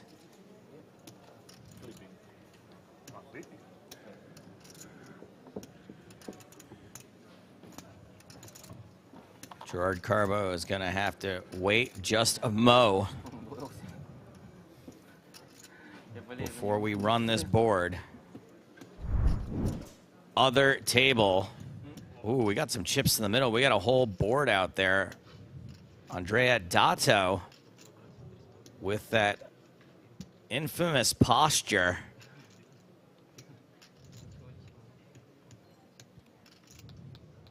This was our featured table earlier in the day. And Dato, who demonstrably announces his actions every hand, has announced a bet here.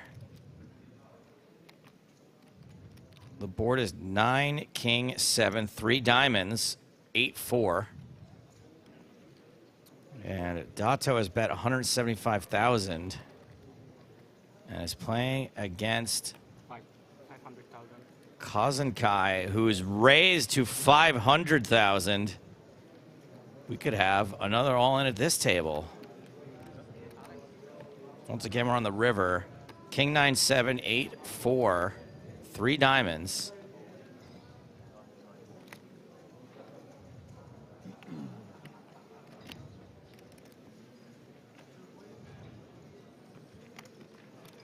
It looks a lot like a queen from here, but I'm told it's a king. Yep, it is a king. 9, king, 7, 8, 4 in that order. Dato announces pass. So Kazenkai is going to pick up that pot, which looks significant. Back up on the stage. Carbo, as Nick mentioned, the slight favorite. I think I'd rather have Jack 9 suited though somehow, gang. Such a pretty hand. Ace-6 really feels like it's just hanging on in there. You know why? Because Ace-6 is hanging by a thread, and then when you lose with it, you feel bad. You feel Whereas like Jack 9, you're like, it. yeah, I was supposed to lose. Ace-6 holding for now. King 5, 4, 2 spades. Spades not a factor. No hearts either. So you guy can't run down Carbo that particular way. Turn card is an 8.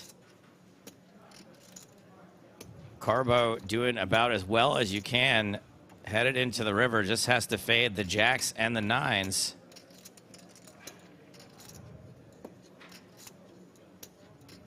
And that river is another 8.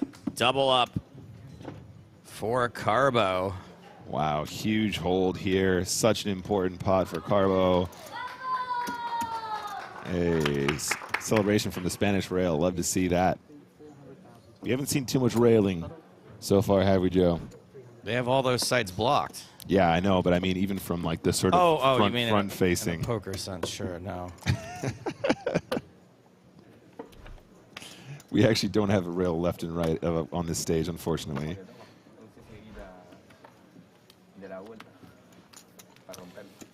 Hey, you guy. Yeah, takes a slight hit there, but obviously all part of the game plan. Making those power plays very effective. Going to pick up a lot of money at non-showdown, and of course, sometimes you're going to get it in there. You're gonna do a few chips to one of the shorter stacks, but not the end of the world. Had very considerable equity to eliminate another player, and of course, plenty of opportunities to find folds and pick up the pot at non-showdown as well. Now all the pressure on Nikita Kuznetsov with 7 big blinds. Kuznetsov is on the button now, so does have an orbit before he'll be forced to put another chip in. Ace-4 for Tatar under the gun. 6-handed Ace-4 offsuit. 12 big blinds for Tatar. Only all-in or not? Only all-in. Is reaching for chips. He's not coordinated. If it's split jump situation, 2 people win or win, lower chips. Yeah, that's true. But that's why they did it. We can ask him, but Maybe just take an account here. No, interesting. Split jump. Tatar not moving all in. Going for the min raise. Off a 12 big blind stack with a shorter stack out there. Maybe thinks a steal is possible, and so far so good. Gonzalez probably not going to let a steal happen. Might let a peel happen.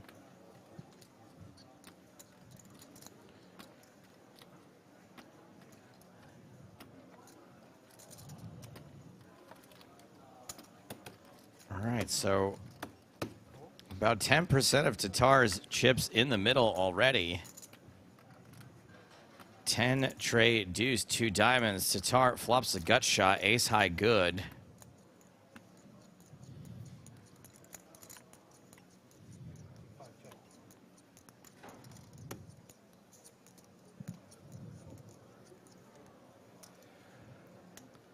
Gonzalez checks. And Tatar is going to continue. Yeah, just play like you have a 40 big blind stack. Nice work there. Nice pickup there for Tatar. A couple people in the chat asking about the nationality of Victor Ugai, Uzbekistan. And I actually must apologize. Earlier on, I think I mentioned that I thought he might have been Russian, but that's because he was speaking Russian with the player directly to his left, Nikita Kuznetsov, who indeed is repping that flag. So my apologies for that confusion earlier, but it is indeed Uzbekistan here on our board. Tatar now up to 13 bigs, still in the danger zone. Danger zone.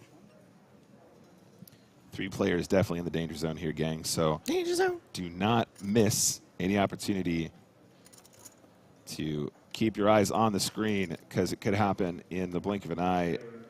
Alert, quite comfortable on a 27 big blind stack. I know 27 is definitely getting on the shorter side, but when we get deeper in these tournaments and we haven't seen too many bust outs today, of course, that's where the chips start to get stretched a little bit. Hey, you guy. It's a good one, isn't it? Victor, you guy. Making it 1-6-5. Carbo on the button with King 8 suited. And will not play. Neither will Jose Gonzalez.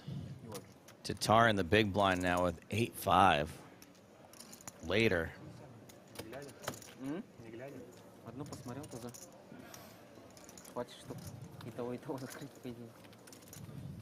Someone out there picking up my Goonies reference. Zoomer then saying Chunk was fun. You know what's weird is the kid that played Chunk went on to lose all the weight, become a very handsome man, and become a lawyer. And he's like an entertainment lawyer in LA. Like, some of my friends are his clients. And he still does the truffle shuffle to this day? He does have a thing with the truffle shuffle, but I don't remember what it is. He's got like abs now, though, so.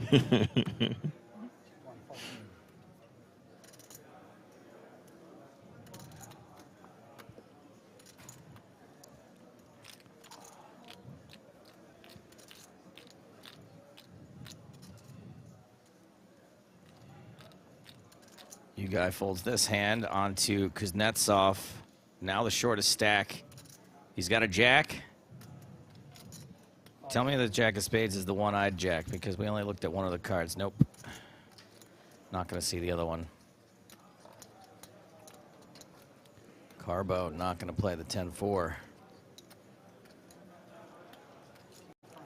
Gonzalez out. Ta-ta. Oh, that's a hand you can play from any position with any chip stack. True. 13 big blinds here as well from the small blind. I think I'm going to limp trap here like every day of the week. There's a chance that technically from a GTO perspective, there's only min raise or fold or limp. Sorry, min raise or fold. Might have to look this one up in a second, but as an exploit, there is a chance you might still find a limp here once in a while, but might be unbalanced in a way that your opponent's going to kind of pick up on that weaker line at a shallower stack depth. Wouldn't be surprised to see a small raise, though. Yep, 160. I'm going to look it up right now, gang. I mean, Tatar did raise ace-4 offsuit, the exact same amount, did it under the gun. True.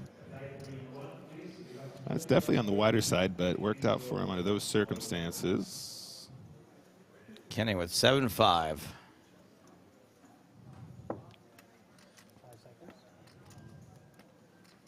Not a situation where you want to use a time bank, I don't think. Kenny does make the call for burning one of those cards.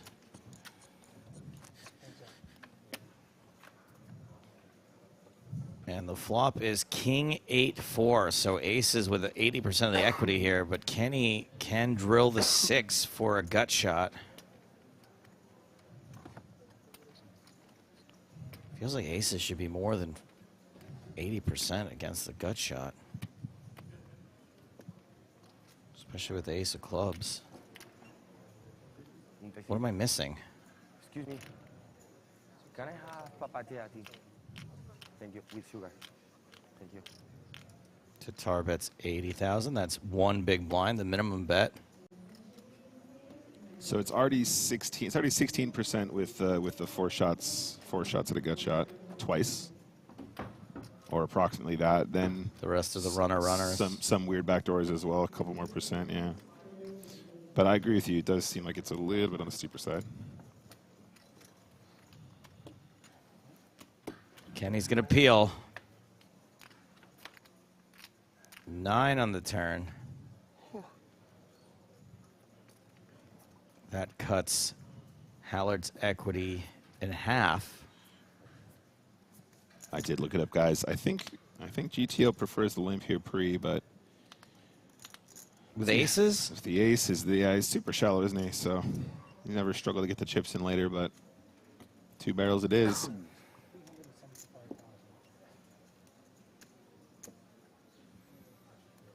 Now Tatar sizes up. Bets 375 into 560.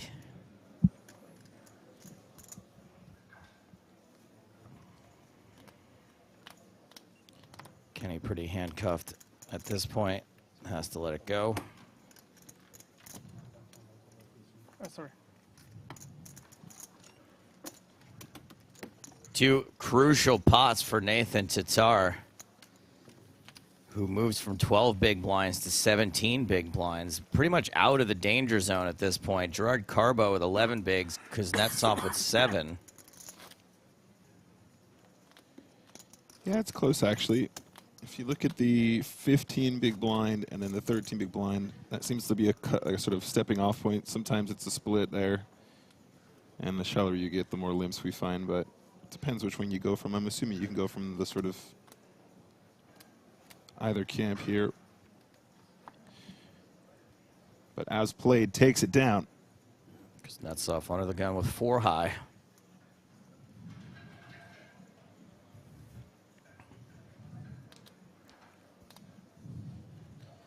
Topsy says, Hallard is a great poker pro. Who remembers him folding 7s full house versus Ruan having a straight flush? I don't remember that, but I'm not surprised because I agree with the first part of that statement. I haven't watched a lot of the main event coverage over the last decade or so, I'm not going to lie. I have my summers off, and I generally... Basically, if I'm watching poker, that's like half of doing commentary. So I tend not to do it very much. Yeah, I ran into Kenny in the hallway on the way back to the room. We shared an elevator down to the tournament floor. Just so chill, really nice guy, very, very composed. He's seen this kind of action a lot over the last lots of years. And yeah, just a guy that really seems to have a great handle on the game and just living in the zen.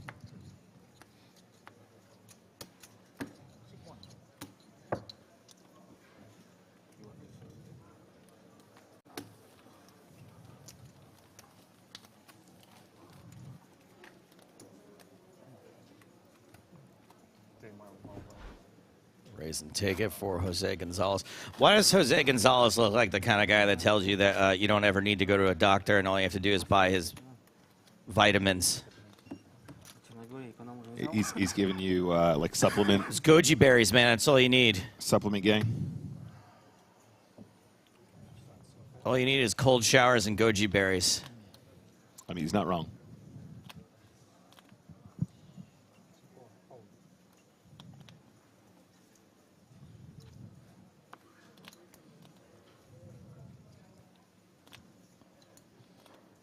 Speaking of Gonzalez, pocket 5s. UTG +1. 58 big blinds. Gonna put in the raise. Seems reasonable.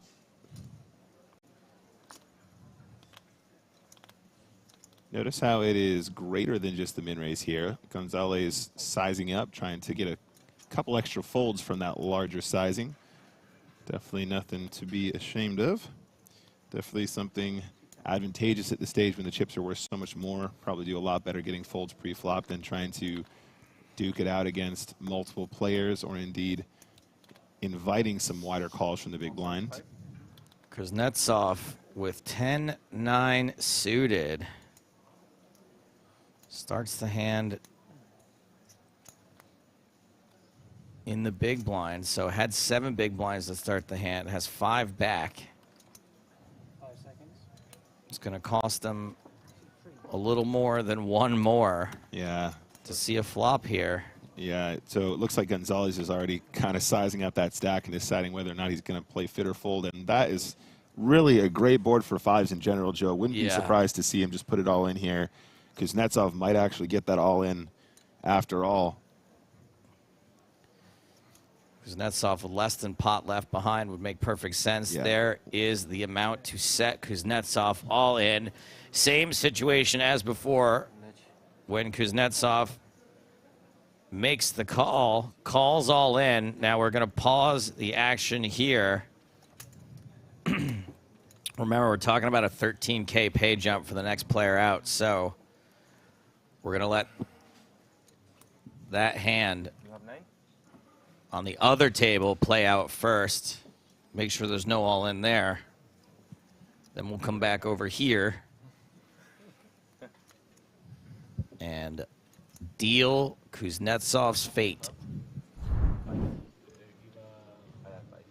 On the outer table. And once again, it seems like we've had some significant action at the other table. Big pile of chips. We've got Preet Parmasto versus Bjorn Kozenkai. Looks like a small bet from Kozenkai. And Parmasto folds. And another pot going Kozenkai's way. As we head back up for Gonzalez versus Kuznetsov, top pair versus middle pair.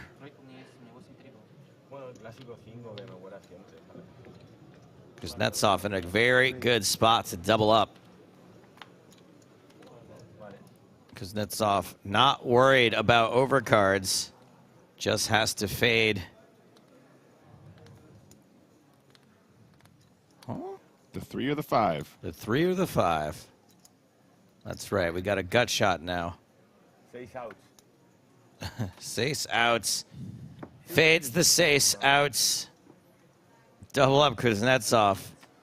Wipes his brow unironically.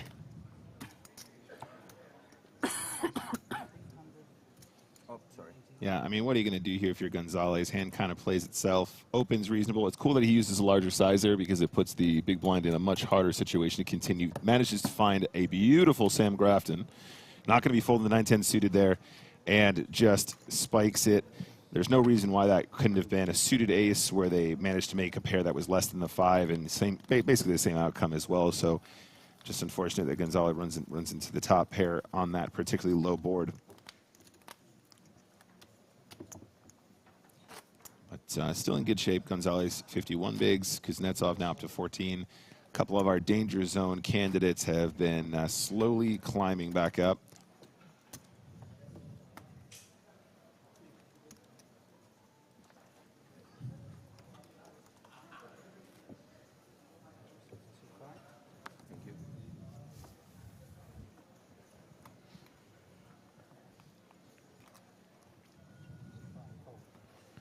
Gonzalez folding under the gun.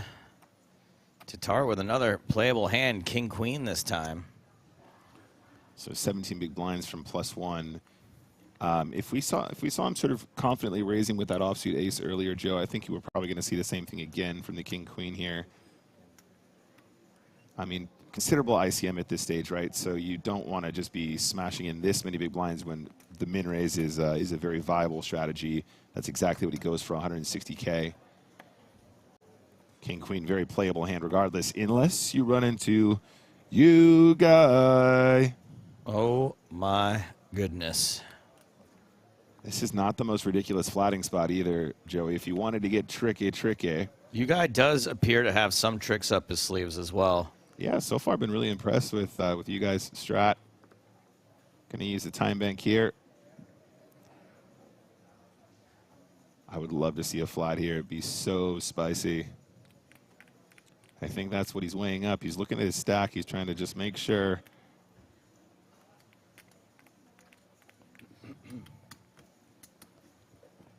$160, the original bet, the raise, the re-raise, 380,000, and Kuznetsov just sort of wistfully staring into the distance, wondering what might have been had action not gone this way before it got to him. Yep.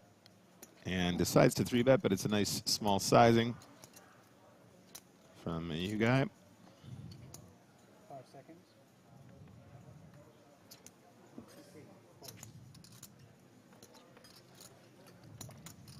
Carbo waking up with a bad ace.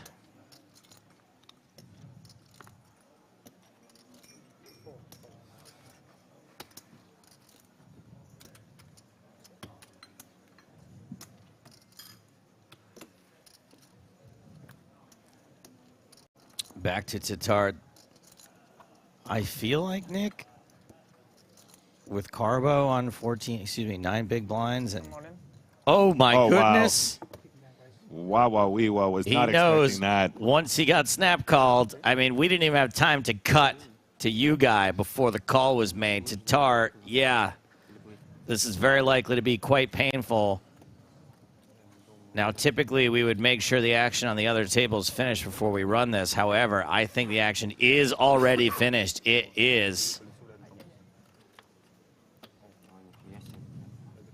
I thought there was a strong chance Tatar was going to get away from this entirely, given that there are 2 shorter stacks.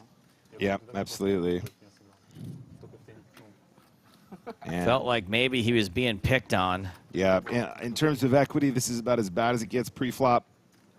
2 diamonds on the flop, not helpful for Tatar. Would have needed to see 2 spades. Now it's got to be running queens.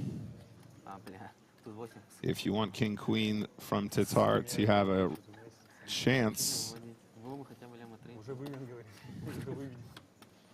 No queen. But that'll do it as well. Potential straight draw now.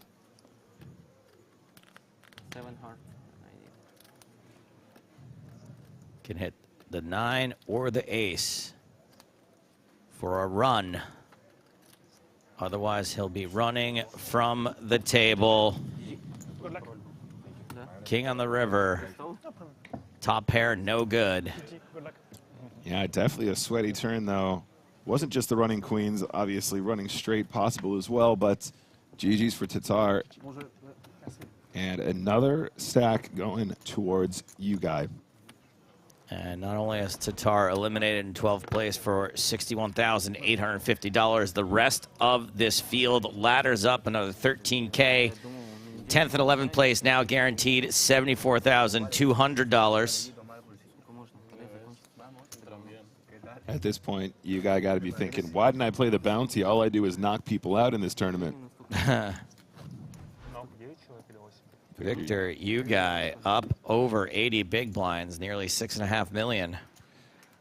Yeah, beautiful stuff there. Really nice spot for you guy.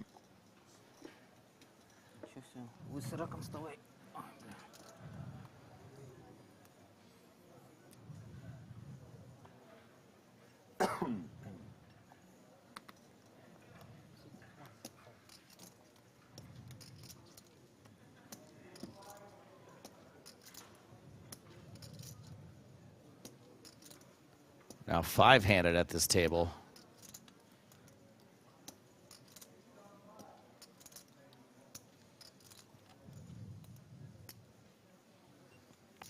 Jan Alvarez says Tatar needs to study some ICM. You need to study some spelling. It's N-E-E-D-S, not N-E-A-D-S. Thank you for your comment.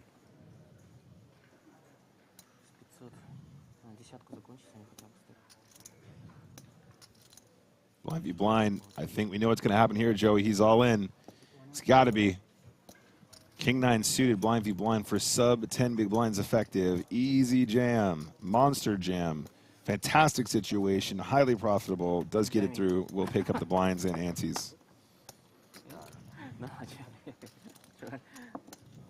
Because I didn't show this guy, right? Was ace king. He don't want broke table for keep play with me because I have more chips. Win more chips from me. Yes. Yeah, very smart guy. Yes. Yeah. Deep thinking. Yes.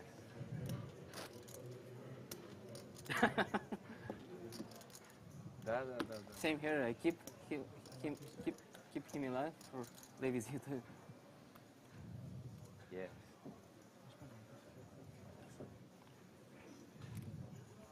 Victor, you guy under the gun? Nah. King 5 suited. I feel like maybe you could have gone for a poke there, 5-handed with all the chips. Absolutely, 100%. In fact, I would argue that'd probably be a good adjustment. In fact, probably is already GTO to find to include that as a normal opening off of that stack. 5 seconds. Kuznetsov really using the time banks here. I mean, not actually using the time banks, but certainly using his 30 seconds.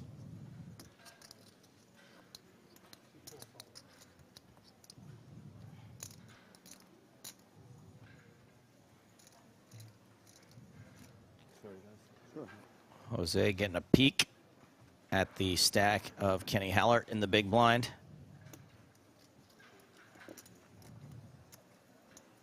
Kenny's got 20 big blinds. Jose's got 48. 5 seconds.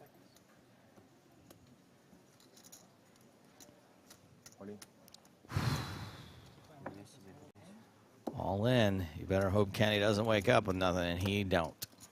Yep, and I think as we discussed, blind v blind, you can definitely shove pretty much any offsuit ace blind v blind there, 20 big blinds or less when antes are in play, but even more so when we're playing a big blind ante Joe.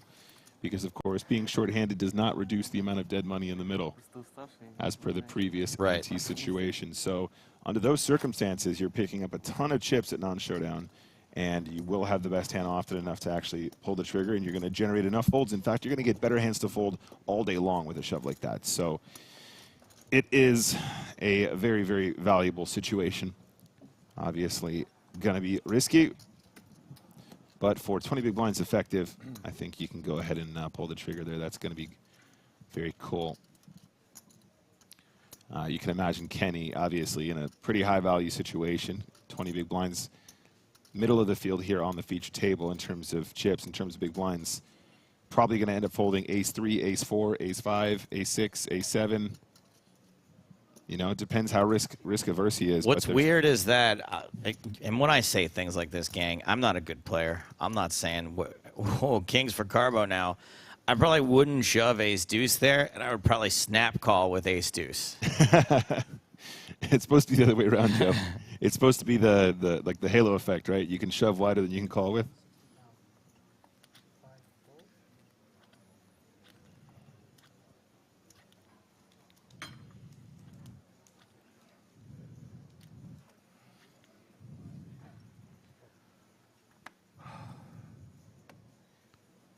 Carbo's raise gets through to you guy in the big blind. King 4 suited. Feels pretty peelable. And peel we do.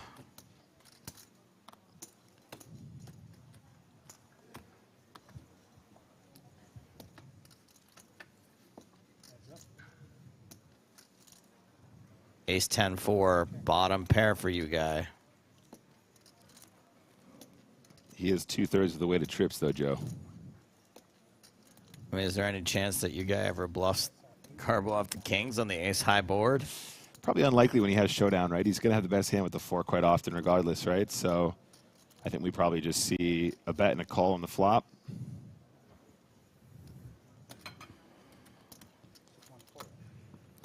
Making this pot swell a little bit for Carbo to take down. Ace on the turn.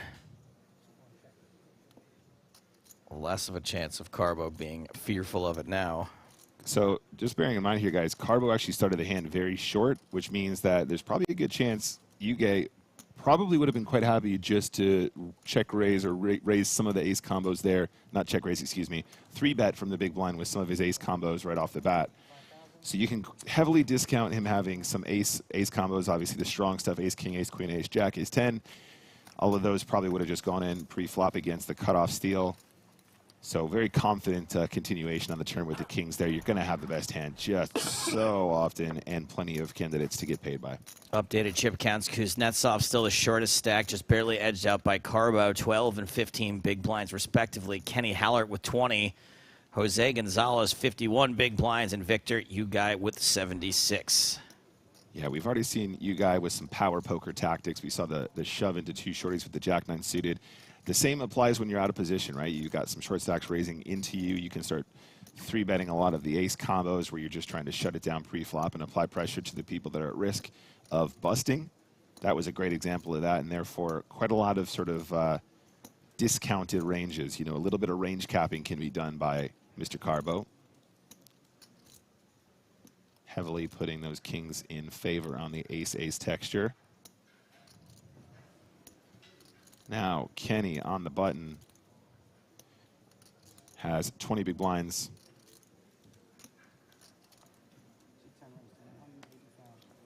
And will find the steal. Fold from the small blinds.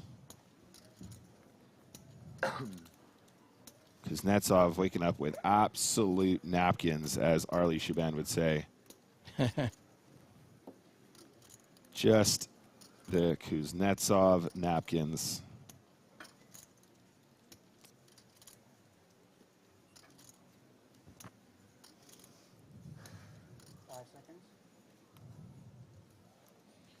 Not a lot you can do. Just get out of the way. Kuznetsov maintains a 12 big blind stack after putting in the blinds and antes there. So costly. They come around so much quicker now, Joe. And those chunks coming out of you every big blind. Especially as one of the shorter stacks. Yeah, massive chunks, as long as we're going to keep doing Goonies references. This is their time up there. Up there.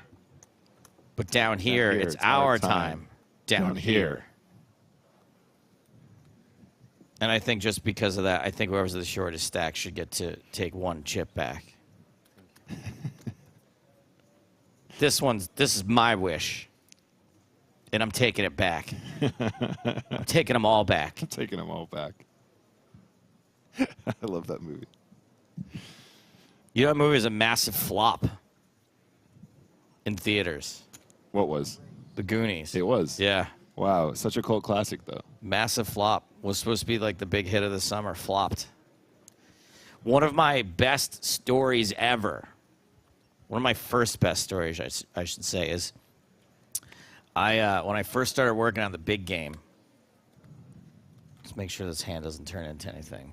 When I first started working on the big game, we would do like 4 episodes in a day or something, like insane. Wow. And it would take me about 4 to 8 hours. I think we do 2 episodes in a day. It would take me 4 to 8 hours to prep an episode, and we would do like 4 days a week. Wow. So I would get home like 6 o'clock at night, and I would work till like midnight, 1, 2 in the morning, prepping the next day's shows. My first day, and I was so much pressure. I didn't know what I was doing. I was getting yelled at all the time. I was bad at it. I was fumbling over all my words. I was just so terrible at the job. And my first week off, I'm on my first week off. My first day off was a Saturday. And my agent called me at 7 o'clock in the morning. And he's like, can you get to Van Nuys Airport by 10 a.m.? And I'm like, what for? He's like, I got you a seat on a private plane. There's a big charity tournament happening, celebrity charity tournament. You're playing, you're going, you're getting on the plane. And I was like, nah, dog. This is my first day off. I can't do it. I'm exhausted. I got to go back to bed. and I hung up on him. And I laid there for a couple minutes, and I was like, you idiot. What is wrong with you? What is wrong with you? How dare you say no to this opportunity? Yeah, you got to get on the plane, man. How How dare you say no to this opportunity? And so I call him back, and I go, all right, I can do it. And he goes, okay, cool, let me make sure it's happening. I'm like, what? This isn't even confirmed? Okay, but you chose wisely in the end, regardless of the outcome. So he calls me back. I go to get on the plane. The first celebrity waiting, he's there early, I'm there early, is Sean Astin. Okay. Mikey from the Goonies. Okay. Now, when I was a kid, I used to have dreams that I was friends with Mikey from the Goonies. Sure. So we're sitting there, and I'm like, hey, Sean, nice to meet you, blah, blah, blah. He's super nice, super, super, super nice. But I'm, like, too embarrassed to, like, ask him about anything. Right? Lord of the Rings, the Goonies. I'm too embarrassed. I'm, like, just trying to play it cool. And then we get on the plane, and it's me and him and Sam Simon, one of the creators of The Simpsons, and Cheryl Hines from Curb Your Enthusiasm. And... yes, Rudy. That's correct, Rohan. And Rudy. So, Aaron Paul Kramer, hold that thought for a second. So we're all sitting there not really talking, and finally Sean just blurts out, looking at Sam, he goes, I'm really sorry, I don't want to be a dork, but I got to ask you about The Simpsons. Yeah, okay. To Sam Simon. Yeah. And Sam's like, sure, no problem. What do you want to know? And then they talk about The Simpsons. And I was like, well, I'm glad you did that, Sean, because I'm so sorry, but I got to ask you about the Goonies. And he goes, nah, not cool, man, not cool. And he was like, sure, what do you want to know? And I was like, I don't know about anything specific. Like, what can you tell me? He goes, well, I'll tell you this. This is the funniest thing about the Goonies. He goes, all of us kids, the props department had to keep an eye on us. Because we were all stealing everything all the time. We were stealing swords, and we were stealing gold coins, and we were stealing pearls, and we were stealing marbles. Everything that we could get our hands on. We were just constantly stealing things off the set. And obviously, it really messes up continuity. Like if they need the props for the next day. So then I said, it's really weird that, I don't know if you know this or not, but there's like a deleted scene from the Goonies where they fight like an octopus, like a giant octopus at the end of the movie. I didn't know that. And what's weird is there's still a reference to it in the movie. Like at the end when they're telling the story of what happened, one of them was like, yeah, we fought this giant octopus. Oh, okay. And when you watch it, you're like, oh, for some reason they just lied about extra stuff that happened. But no, that was in a cut of the movie. And I was like, why did that line still make it into the movie? And he goes, oh, that was Dick Donner, who was the producer. He goes, that's typical Dick Donner. And then he made this motion, which I can't show you guys. Oh, man. All in for Kuznetsov. Uh-oh. And pocket King Queen for Carbo. Carbo probably quite likely to call here, but can make the fold considering... Sorry, excuse me. Sorry, Carbo was in the cutoff, excuse me. That makes more sense. No, not going to call there under those circumstances. I thought it was blind v blind because we were talking about the Goonies. Okay, Dr. Colossi, you got it. It wasn't like you can look up all day long that it wasn't a flop. It's fine. It was a critical failure. I mean, what kind of loser just sits there writing the same message over and over again, trying to prove me wrong about something I said? All in a call. God, we're trying to watch poker here. Hey, you guy. You guy pocket behind, sevens. but not at risk.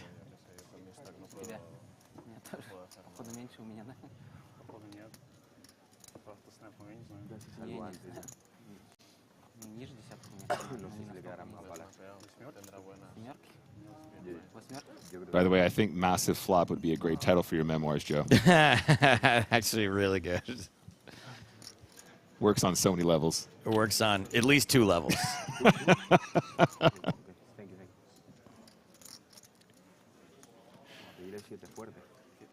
If the cover is a picture of my gigantic belly splashing into a pool.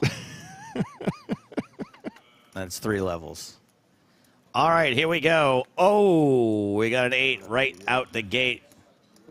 Kuznetsov, 95% likely to survive. Kuznetsov, short stack ninja, it seems, finding a lot of really good opportunities here. All super high equity spots, too. Full boat now for Kuznetsov. You guy cannot eliminate Kuznetsov. No, 990. Only 290.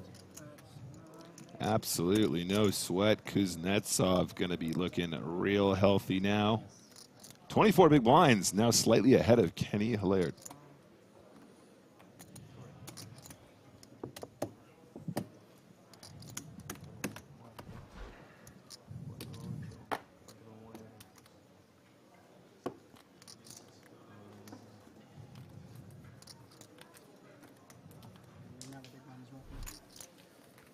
Kuznetsov skyrockets up the leaderboard to middle of the pack. You guys still out in front. Gerard Carbo now the shortest. Would Carbo have won that hand with the king-queen? I know there was 2 kings. I don't think so. What was the board? Wouldn't have filled up, though, right? No. Yeah, board was 8-9, king, king, 4. No good for the king-queen.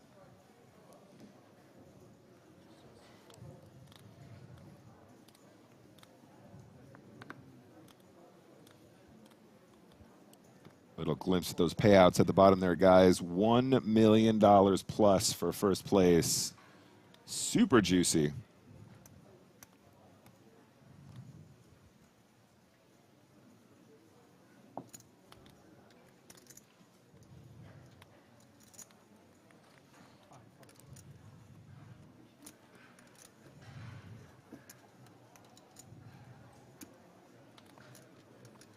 Hey, Joe, can I make a really embarrassing confession? Sure.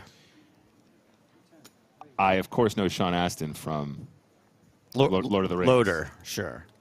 But I actually didn't realize he was also the kid from the Goonies until today. I could tell you didn't quite recognize the gravity. As soon as you said that, I understood who it was immediately, but I was embarrassed to admit that I was today years old.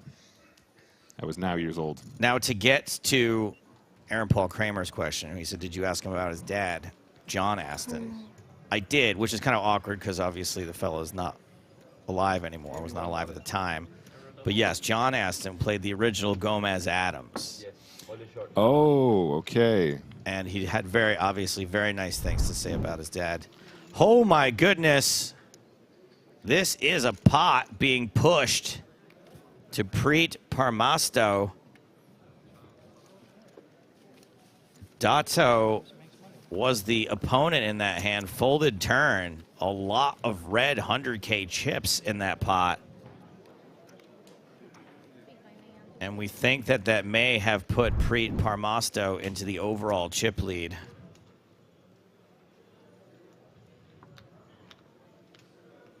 Our quote-unquote cash game legend stacking him up there, feeling great.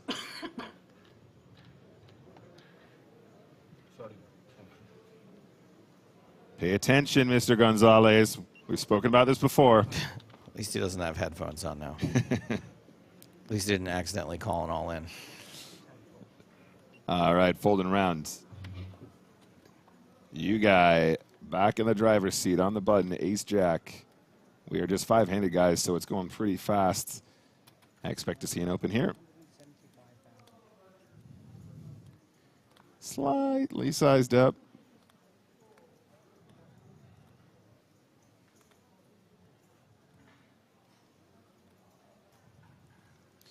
Banana Bread asking, does wearing earphones, headphones not allow for outside assistance? Nobody at the featured table would be allowed to use any electronics, including smartwatches whatsoever. And of course, everything that you're seeing here on the screen happened 30 minutes ago, so there's no such thing as real-time assistance available. But also, if there was any chance of that, we just take it out of their hands completely. No electronics on the feature whatsoever, and this is what we're going to actually be showing when you're not on the feature table it's fine. Moofy says, this tanking makes this terrible to watch. I'm going to do you a favor, Moofy. You banned. Go touch grass. Ace, king, 8, 2 diamonds. Top pair for you, guy.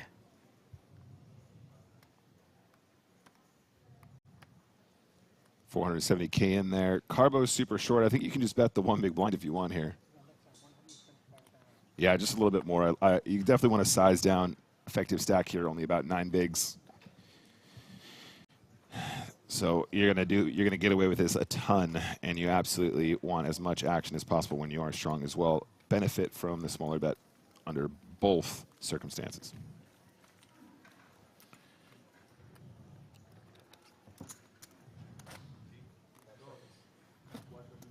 Inappropriate innuendo asks, why spend 25,000 channel points to get timed out by Joe when it's easy to get timed out for free?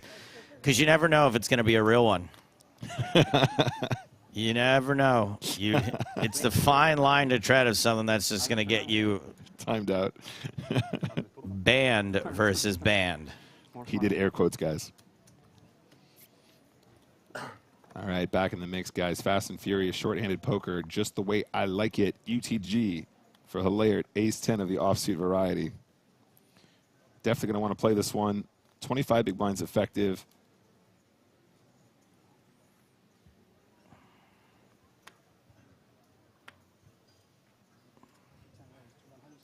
And, yep, I think it looks like 175.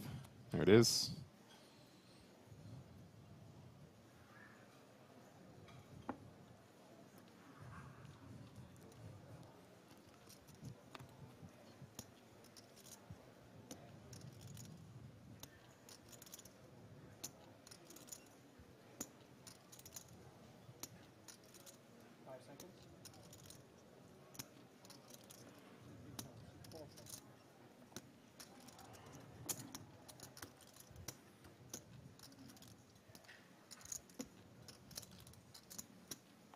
All right, Gonzalez, king at 5 suited. Has Hallert covered. 2 options, 3-bet or flat, never folding. Just makes the call. I think that was very reasonable at this stage. And does flop a gut shot.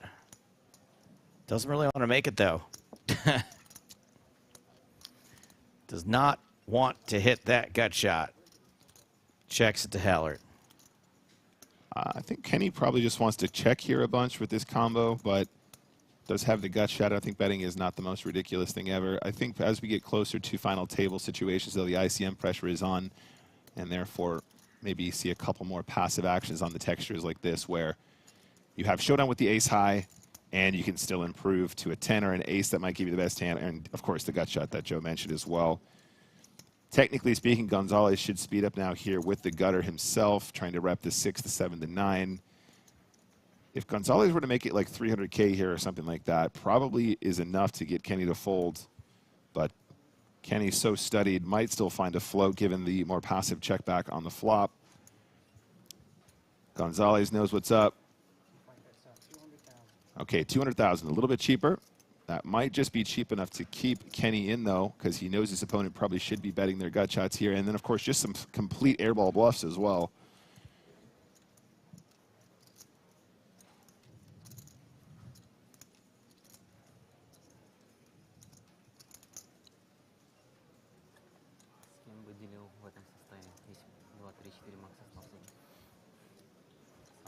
Yeah, nice work.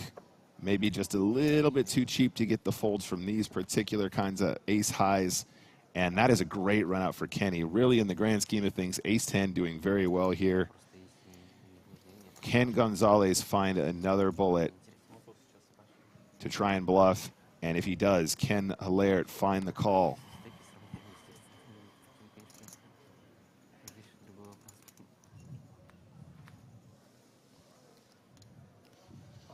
Gonzalez is not relenting. This does not look like a huge bet relative to the size of the pot. Is it 400 something? 450. Yeah, Kenny's like, this is about as good of a run out as I'm going to get if I'm not going to improve. But against the big blind. Yeah, no, I mean, look, this is a horrible spot, but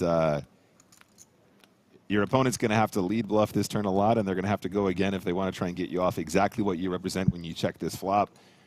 Can he put all the pieces together here? Makes the fold, yeah, and you can understand why. Really, really tough in situ. Gonzalez bluffs Hallert out of a decent-sized pot. That's going to leave Kenny with fewer than 20 big blinds. Thank you. Good afternoon. Just want to take a minute to once again plug the North American Poker Tour happening in Las Vegas. Not only will there be a 3-day live stream, which includes the main event and the 5K high roller, there will be 2 days of filming of the big game on tour. The big game is coming back. We're going to have an open free roll tournament on November 5th at Resorts World. To qualify folks for the casting phase of the big game, we will be staking a loose cannon to play in the big game, just like before. And if you're thinking of coming out, you can use your gold power passes, I believe. Oh, no, maybe we ran out of those for Vegas. I'm not sure, but the main event is quite affordable. Vegas is quite affordable. Resorts World has 3. You don't think Vegas is an affordable town to visit, Nick? Flights to Vegas are cheap. Flights are, yeah. Hotels all over Vegas are cheap. He's shaking his head right across the street from Circus Circus. Of course, we want you to stay at Resorts World. You got Crockford's. You got the Hilton. You got the Conrad. All you got to do is plunk a couple of bucks in the Buffalo machine. Could pay for your whole trip. That's what I'm planning on doing. Yeah, that's reasonable. Resorts World actually has one of the most respected poker rooms in Las Vegas right now. People love Resorts World. They got great mixed games happen there. Yeah, no, absolutely. Resorts World, actually, incredible venue and beautiful little card room. Blue Hoodie, EPT Cyprus. And the Carbo all in. I wasn't done with the NAPT yet, but the schedule, the rest of the schedule at the NAPT is cool. Lots of mixed games. Even Alan Kessler approved of the variety of games being offered. Imagine this. You walk into Resorts World, walk into the card room, you say, hey, has anybody seen Joe Stapleton? And from a faraway slot machine, all you can hear is, Buffalo! Oh, there he is. Just It's follow the right. Buffalo. It's right near the poker room. Is it right next door? Yeah. It's about as close to the poker room as you can get. Are you going to land and you're going to realize that they've moved it or something? We yell Buffalo sometimes. What we yell normally when we have really big hits is we yell, I love gambling. I love gambling! That's what we yell.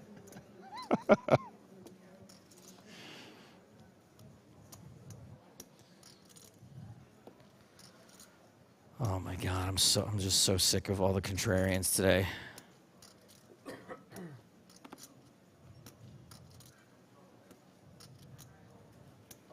Anyone who says that Vegas isn't affordable has only ever gone to the Bellagio and to the MGM. Okay, you got me. Not. I'm just kidding. The rest of Las Vegas is quite an affordable city. They charged me like $40 for a Bloody Mary once, and I almost cried, and I think maybe I'm just scarred from that moment. Yeah, sure. If you go to the Wynn. I think it was at Paris. Paris, sure. Is it Paris? It's just Paris, is it? Yeah. It's just the one Paris. I'm thinking of New York. Or Circus Circus. Not the Luxor. Or the Wynn Encore.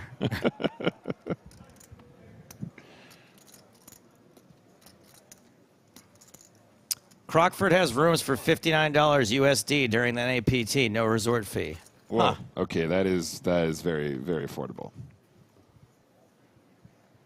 No, it's going to be a great event, guys. I'm only joshing with you. Definitely come down and give it a spin. Hang out with all the peeps here. Top pair for Gonzalez in position. Yuge is still our chip leader at the feature here. 63 bigs behind. 56 from Jose. 5 bet, 150,000. Yeah, nice close to 1/3 sizing here. Maybe 1-9. The effective stack is much deeper between these two individuals. Therefore, slightly larger continuation required than if we were sort of sub 25. Yeah, expensive. Very expensive. Didn't this just happen? No, there wasn't a king. Okay. Gonzalez with trip kings now. 1 check. Yep, another contrarian getting banned. 5 check. Full house on the river for Gonzalez.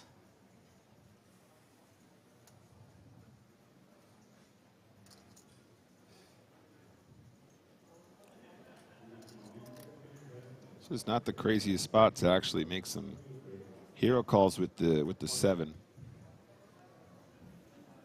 The same people saying Vegas is expensive are the same people saying there's no good food in London. I know exactly what you're getting at. Yeah, I agree.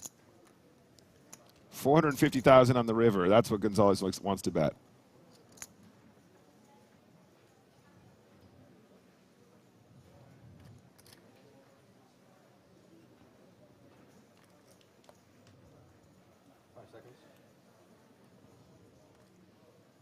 Oh, that looks like a lot more. 550,000. When you're trying to beat that shot clock, you just grab a handful of chips. It's hard to be specific. Yeah, so 550,000 in the end.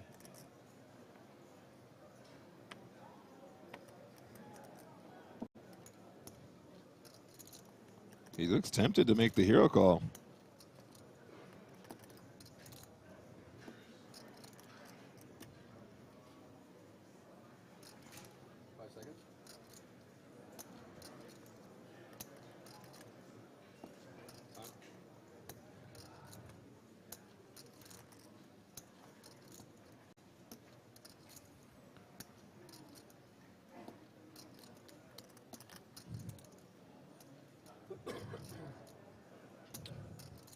You guy really giving this some consideration.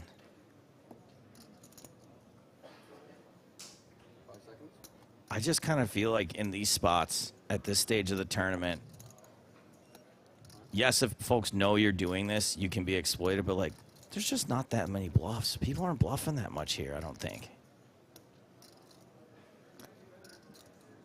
Just saw a great bluff against Kenny.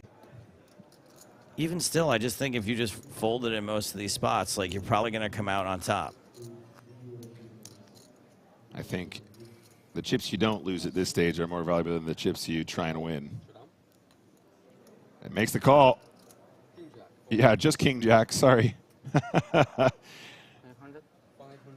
Oh, unfortunate call there for you, guy. I definitely get it. I definitely think this is not the most unreasonable hero call, but it's going to cost him a ton. And that puts Jose Gonzalez way out in front on our feature table. 71 big blinds now. That's 5.6 million chips. Victor, you guy down to 4.3. Still a very respectable 53 big blind stack, though. Jose Gonzalez, now chip boss at this table. Victor, you guy, still with a respectable stack. Yeah, look, I give him credit for making the call. That's a tough call to make. I will certainly be overexploited in that spot. And you would have been right by folding, Joe. In this particular one, but also in my case, they would have bet me out on the flop or turn.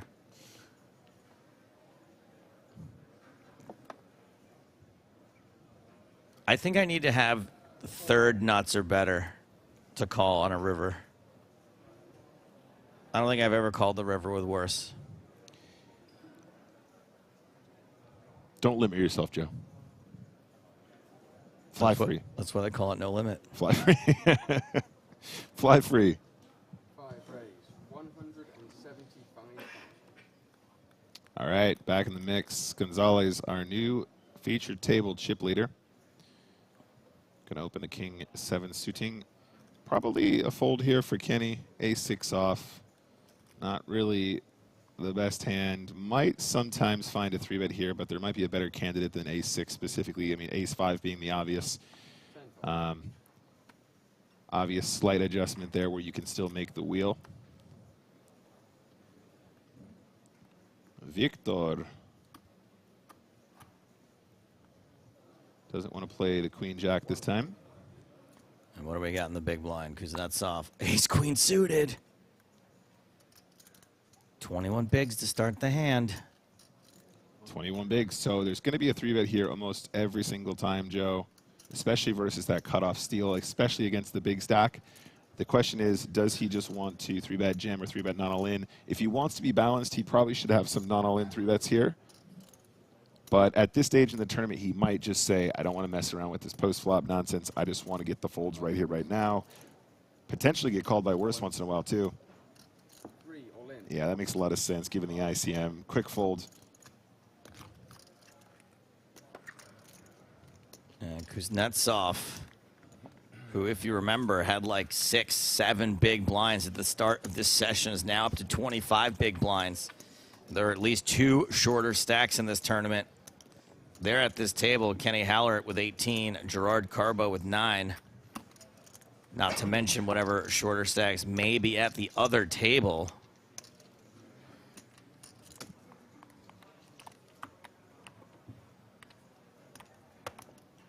Jose Gonzalez staring into the abyss, thinking about how he's going to spend that $1 million he's going to win tomorrow.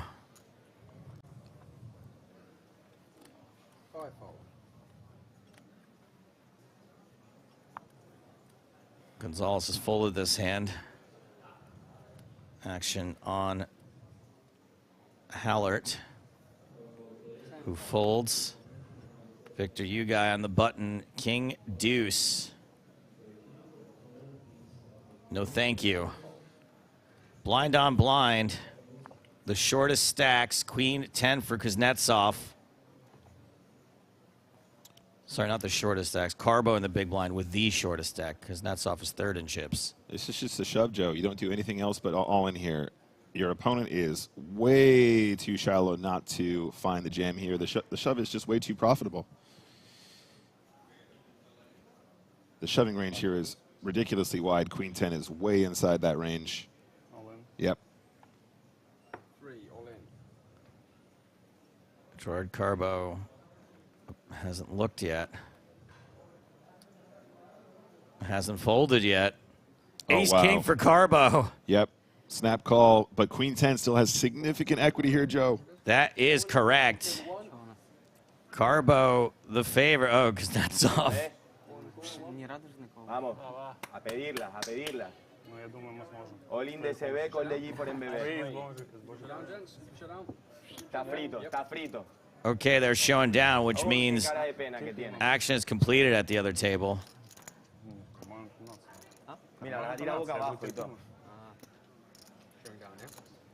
Gonzalez is happy no matter what happens. Dios, había puesto cara de Rey 10. Kuznetsov chanted, Mamacita. Hasta él lo sabe. Carbo the favorite, but at risk. 38% of the time, it's going to end real bad for him. And that is a lot of the time. All-in call, a Rey, dama 10, pincho. Flop is Jack high. Ace King faring well. Kuznetsov with 10 outs to knock out Carbo. Spade's not a factor either. The turn is an ace. Oh, Joe. What's the matter? It's top pair for Carbo. Why are you making? What are you making noises for? The double belly buster. Come on. Top pair. Top pair, top kicker. Carbo's got to fade the king or the 9 for the double up. River is a king. Oh, wow. What a run out. 2 pair, no good for Carbo. That's a straight for Kuznetsov. The online qualifier from España has been dispatched.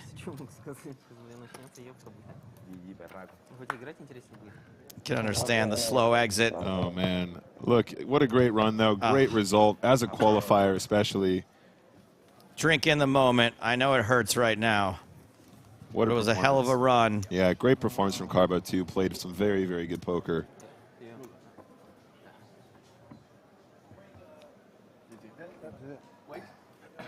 It's going to be quite emotional for a run like that to come to an end after having satellited in 11th place finisher, $74,200. That leaves us with the final 10 players. Kuznetsov up to 38 big blinds now after having been at 7 big blinds earlier. And we're going to wait for a player to be balanced to this table. 2 tables of 5 now. We're on the bubble of the last redraw of the tournament. Another prize jump on the horizon, $22,000.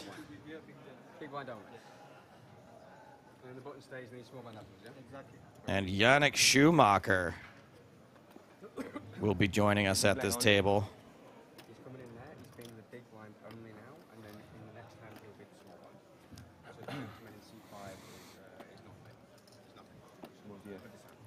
Going to take the seat in between Kuznetsov and Gonzalez.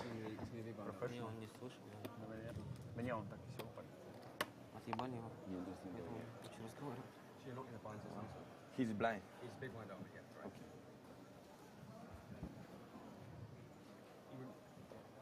Okay. Sir? So you're in the big blind and big blind ante as well?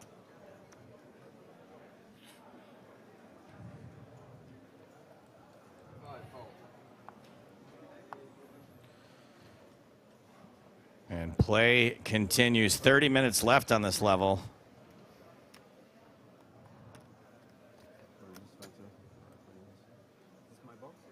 Yes.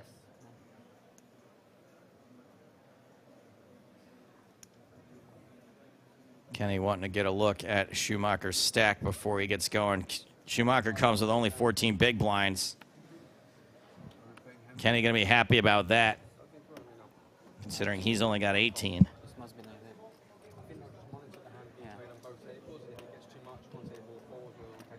It's like play jumps, they have to separate who is passive first. If 2 people went all in, blah blah blah, something like that. Kuznetsov on the button with 6-5 offsuit. I'm really touched by Carbo, Gerard Carbo, and his emotional exit there. Yeah, obviously meant a lot to him. I mean, you know, should be really proud of the way he conducted himself throughout our broadcast and all the poker I saw from Carbo. Very, very solid stuff. And obviously as a qualifier, what a huge return on investment.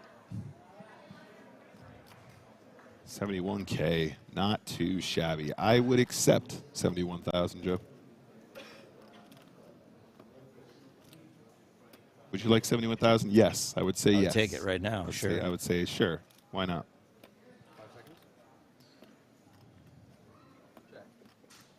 Okay, a little call on the button here. Kuznetsov sneaking in a couple limpy limps.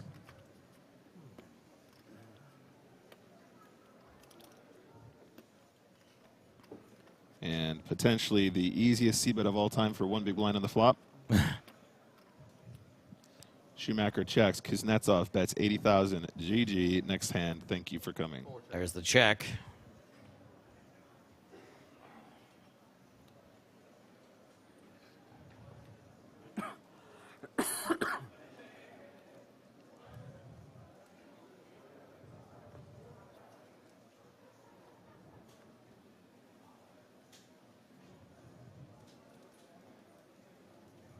Is Kuznetsov going to find the 1 big blind bet with 6-5? Looks like it.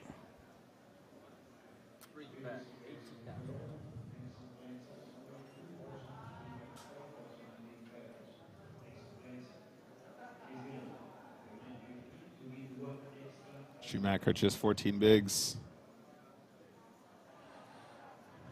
there was ever a moment to start finding some jack high floats, not sure this is it when you are so close to that FT. 5 seconds. How about jack high jams? Jack high folds. Yeah, I mean, look, you know, like I said, if he's a little bit deeper, there's a chance you can do some weird stuff there, but it's probably not going to be particularly approved. They're all deep now, yeah? No first take. Nice to see a couple limps sneaking in there, though. A nice little maneuver from Kuznetsov, who, by the way, is up to 40 big blinds after that Queen 10 encounter versus the Ace King. Both players playing their hand perfectly under those circumstances, but here we go. Up to 40 bigs. Kuznetsov might be on for the run of a lifetime.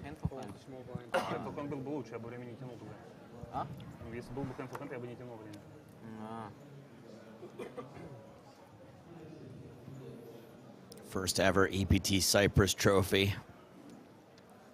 Main event trophy, at least. Some other trophies have been handed out this week. Speaking of which, the mystery bounty is still running next door. Payouts there, absolutely gorgeous stuff. I bet it was a good turnout, yeah. It's like 110,000 just for first before mystery bounties. That's awesome. For a 1600, pretty juicy out there. 10K is running right now as well, I believe. Yes, it is. Yeah, super high roller. You guy opening 8-7 suited.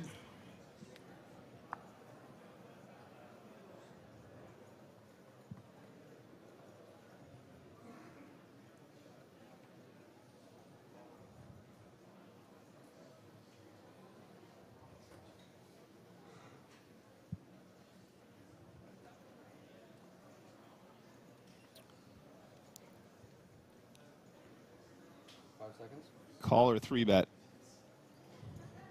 Oh, wow. Kind of surprised to see that fold. Neither one. Let Yannick Schumacher play with his 14 big blinds. Queen 10. Yeah, maybe a slightly tighter fold there on the button, just being aware of that short stack and their ability to shove SB. But again, they're not going to do it super duper light. So you get to play the king jack in position quite frequently at this deeper stack depth now. But Schumacher is likely to fold here. Last player to act is our big blind, Gonzalez, with the suited 9-4. Playing it cool, playing it cool.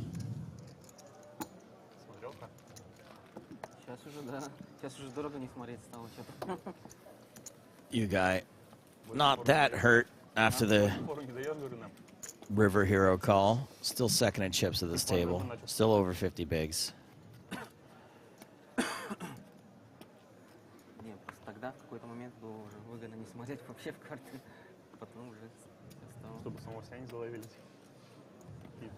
Sorry, that bugs me.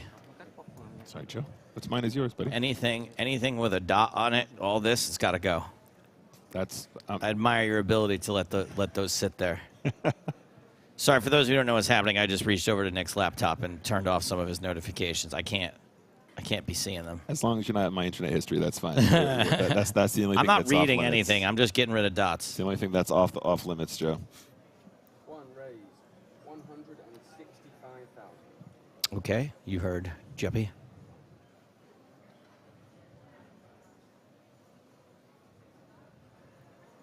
Kuznetsov. Just taking his time, taking that first 30 seconds for a lot of his decisions, which I don't personally have a problem with.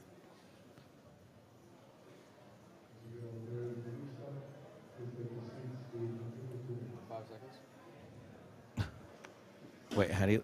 All right, well, if he hadn't looked at his cards yet, I don't know about that, but just double checking before he folds, I think. Maybe he's like challenging himself, like he's actually not looking until he has 5 seconds left. The blink approach.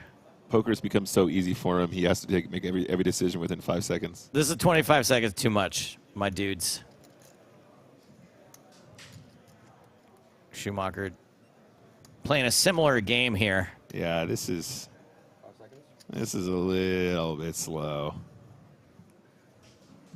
You know, folks always said that when you introduce the time clock, one thing that will happen is there'll be some players who use their full 30 seconds every single time, and that's what we're seeing here. We saw Kuznetsov do it. We just saw Schumacher do it. We're seeing Hallert do it.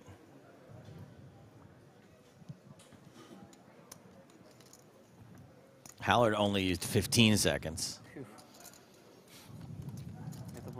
See, they get to make you guys sweat a little bit. There's something to it.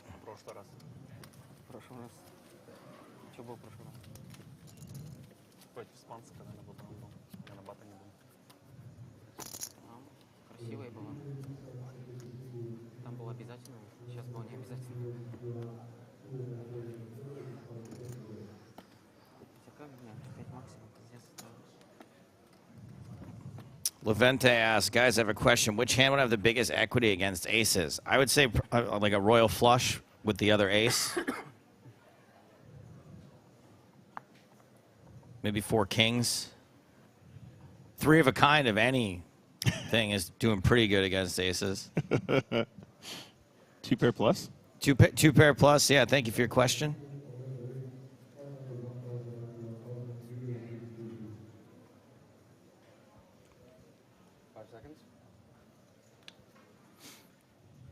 Lurchy Lurch says, Jesus, what reason could there possibly be to think about 5-3 off in an early position for 20 seconds? Here's the reason. $22,000. $22,000 if there's an all-in and a call at the other table while you're thinking about it.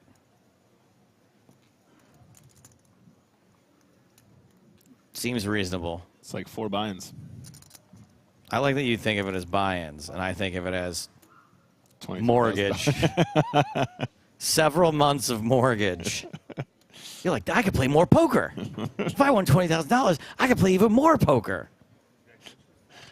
Like if I won $20,000, I could get out of credit card debt, sort of. One of my credit cards. How do you think I got this job, Joe? Folding around. Mr. Kenny. So Kenny here, the effective stack, 15 big blinds, and you guy on the big blind with 56. So bit of a funny one. Queen 7, obviously a pretty garbage hand. I would argue that Victor, you guy in the big blind here, can apply a lot of pressure versus limps and apply a lot of ICM pressure. I think Queen 7 is one you can just get away from here pre-flop. And he has 6s. Yeah, sure enough, probably would have just been a shove versus limp.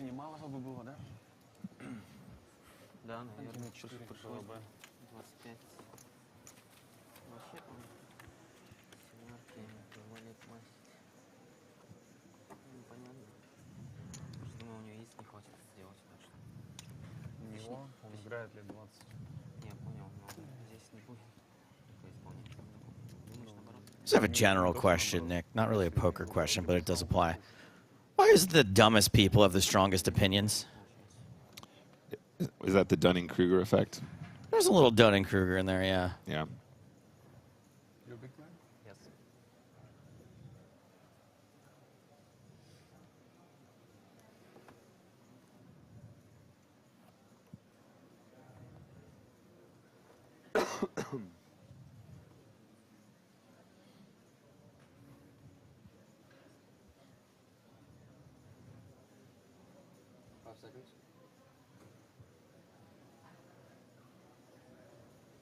Yeah, Muzza right here has a good answer. Because the more you know, the less you know that you don't know. That's a great way to phrase it. I like that.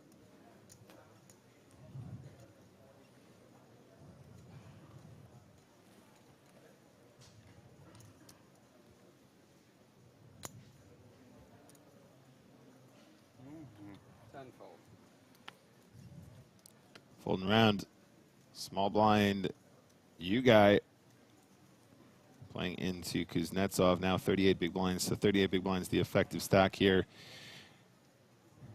I think see quite a lot of limping in these spots, especially with the big blind ante in play. I think also Kuznetsov not super incentivized to go to war against another big stack, but pocket sevens might be good enough for him to find a raise. I think also a check here is fine as well if you just want to lower the variance a lot of the stuff that likes to limp here, you have pretty seriously crushed pre-flop too. So let's see what our friend Nikita wants to do. 5 seconds.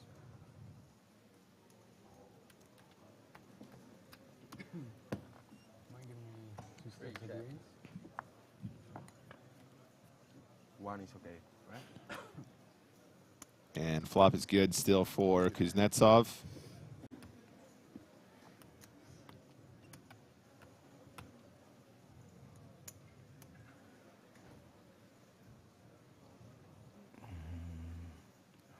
For some reason, yeah, I was going to say, I don't see you guy just playing this.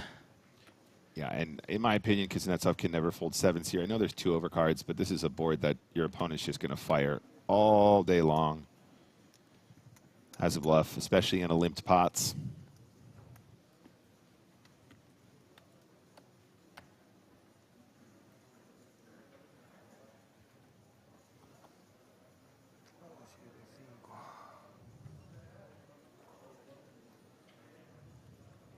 Seconds. 3, cool. Kuznetsov makes the call.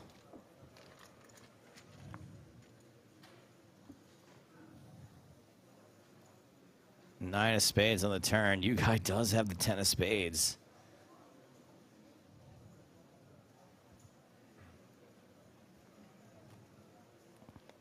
One check. Decides to slow up.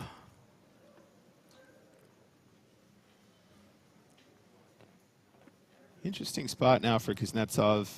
Obviously, you can still get value from some spades, like, for example, literally the 10 of spades, maybe some ace X of spades that limped. I mean, ace 3 with the ace of spades, for example, might be a hand that still bets the flop, that checks turn. You can still get value from when they have the pair and the flush draw.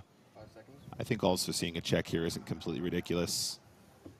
Just keeping it chill. Don't get check raised. Great run out for the sevens to be the best hand still. And it might be a one and done situation for you guy on the flop and then checking to the river. Hard to imagine a 3 folding at this point to a river bet. Hard to imagine a 9 or a king ever folding.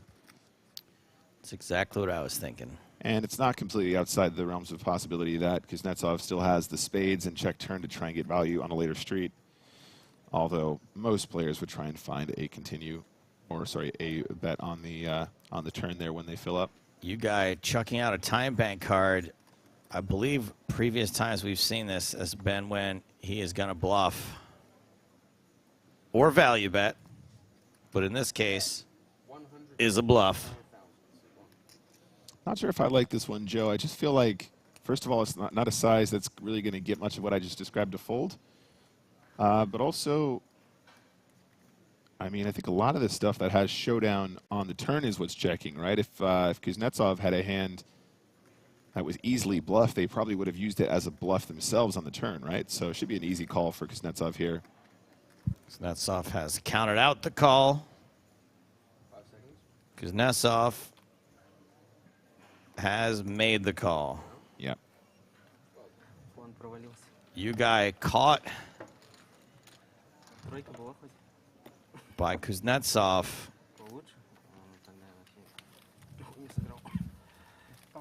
Yeah, I think if you want to try and convince some smaller pairs to fold there, you're going to need to go bigger than that. But after everything was said and done, it does make the call a lovely little spot.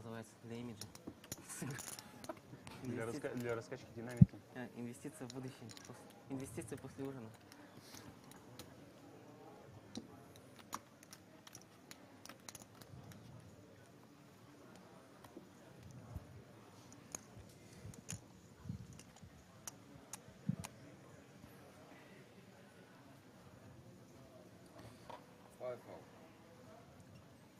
Closing in on the end of this level, 12 minutes to go. Hallert with queen 6 suited.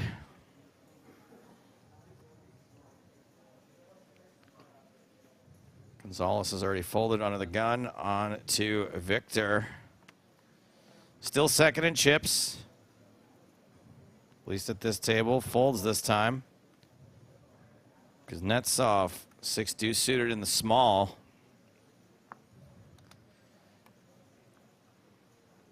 And will be out of position to Schumacher, who is still the shortest stack.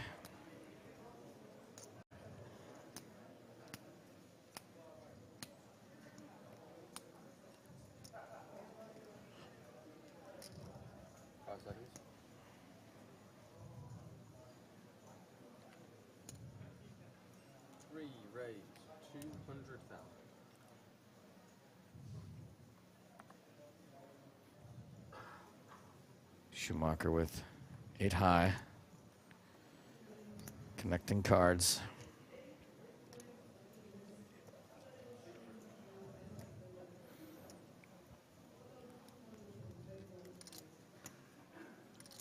It's going to cost one of his big blinds to see a flop. Huh. Schumacher needs at least another 30 seconds to come up with the answer here.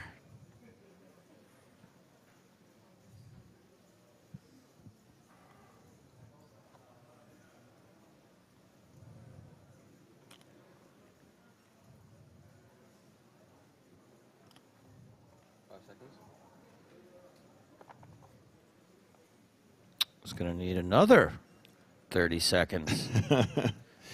I guess maybe some of the time is thinking about shoving if you're taking this long. I don't know.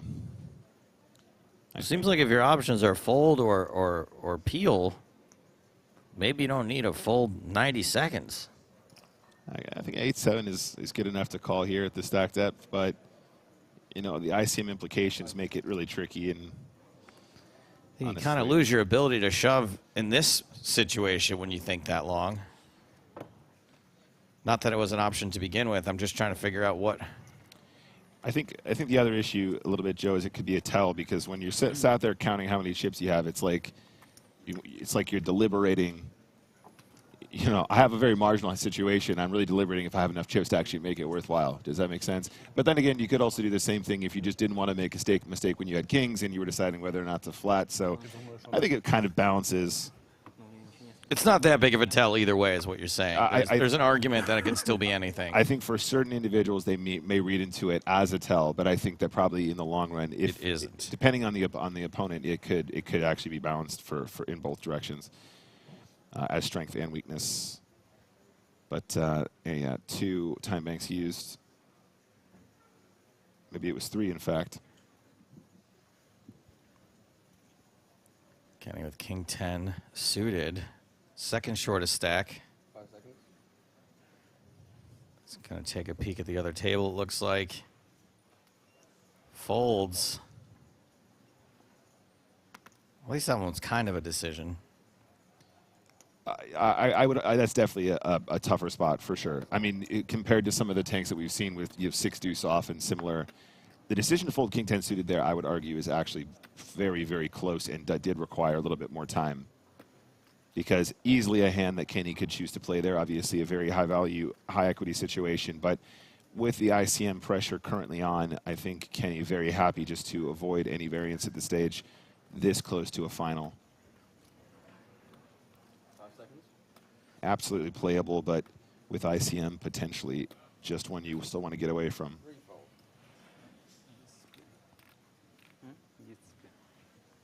Action's folded around to Schumacher. Queen 3 in the small blind. You know what this diamonds means? Would be playing against the chip leader, out of position. Invoker color, invoker. Diamond grenade. 5 seconds. 7-4. Schumacher using another time bank. Time. Is this not just a fold, Nick? Absolutely, Joe. Yeah, I really don't think there's any opportunity to play this hand any other way. And it seems like Schumacher is just burning some of his time banks here to stall, to be honest. That 8-7 off one, actually, I would argue that was close, though, for the small steal. This one, I would argue, probably 100% folding. So that was a walk for Jose Gonzalez, who had ace-9. I'm just wondering if at some point this tournament staff are going to start commenting on or potentially adjusting rules here. We've seen it before, haven't we? If one table seems to be playing much slower than the other, they are tracking that. And under those circumstances, they may ask them to act. That would cause some action to be taken, yes. We don't know what's going on at the other table. Yeah. Tournament staff's going to be across that. Yeah, and, you know, I default to their wisdom.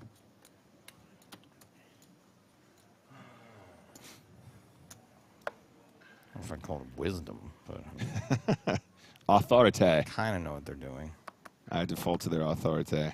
It's not like they're a fortune cookie.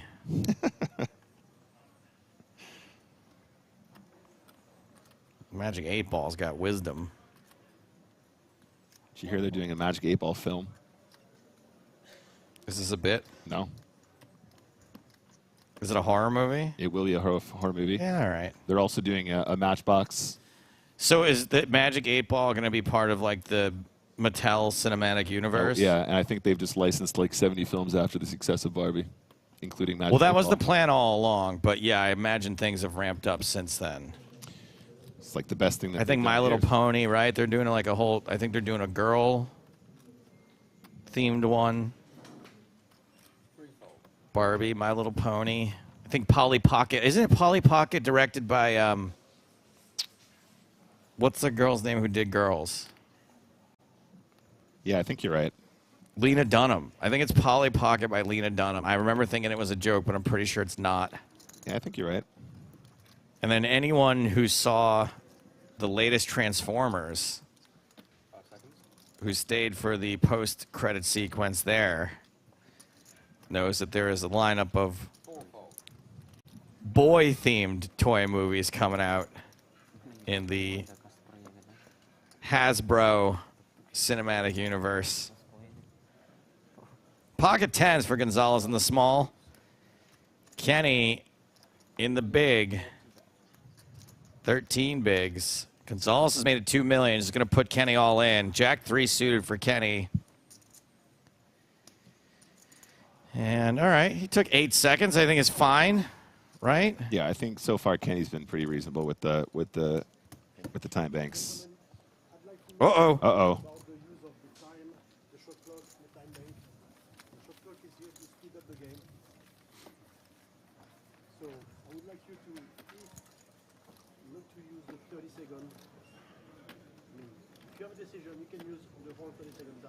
I have a decision. But I would like to encourage you to have a decent pace of the game. If you know in the first 5 seconds that you're going to fold, that's your decision, please play accordingly. Okay? Otherwise, if I've witnessed too many hands where you're taking 30 seconds knowing you're fold. And Короткие стеки, время отступить. Ну, бля, чтоб времени не тянуть. Cards. Okay, after hand. Для этого можно hand to hand делать. You understand Russian? No, I don't Okay. understand Russian. But Maybe after the hand I they need it, translate yeah. better. So let's finish the hand. Maybe we can play hand to hand, no? No. I mean, it's not fair for them because it's too short stack and their decision is like 22,000.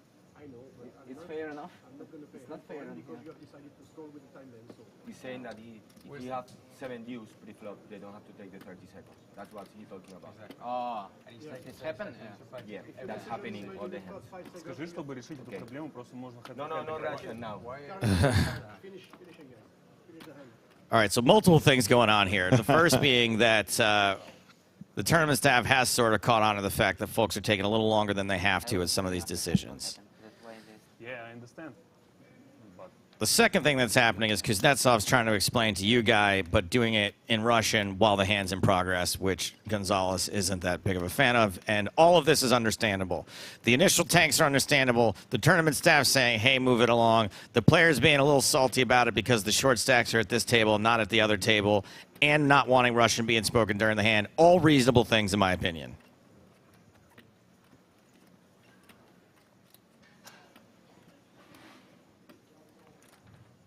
Axe is folded Kenny. This is getting pretty close now, guys. 13 big blinds for Kenny. Blind v blind. King 9 can just be played as a jam here profitably, according to Chippy V. And we might be getting close to that time when he's got to start pulling the trigger or he's going to be blinded out. Yeah, and this is awkward timing right now that he's going to let this tick down.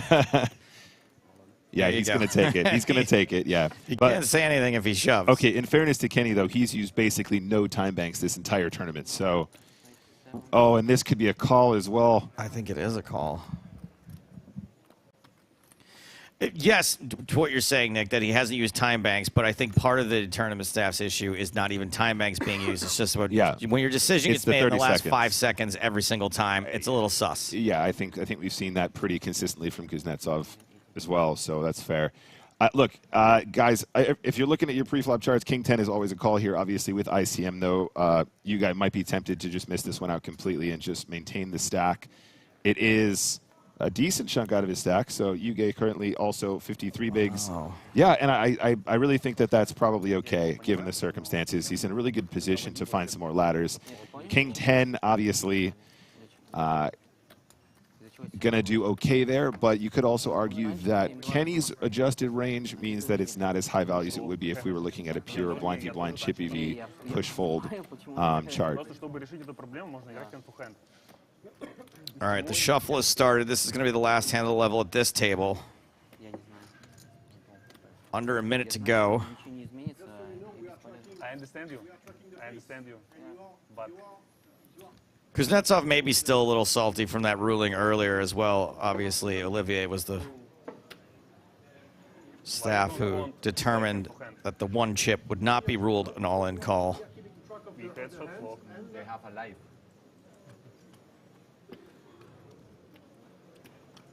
People have a life out of poker. Schumacher under the gun.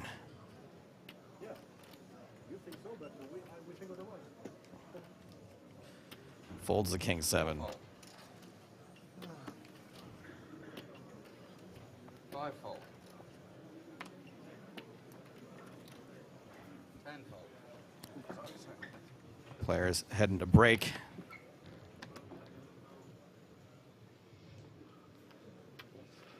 As they make their folds. Just Yugai and Kuznetsov left in this hand. Hey, take your time now, gang. Queen 5 suited. Significant raise here. Yeah, it's a 280,000. Uh-oh. Kuznetsov with ace, queen, domination situation. Yeah. I think we just see a 3-bet here every time. I think Kuznetsov just wants to end it right here. Don't really see too much value in having a flat. If you're not 3-betting ace, queen off, blind v blind here, then, you know, how frequently are you finding 3-bets? Are you going anywhere near enough?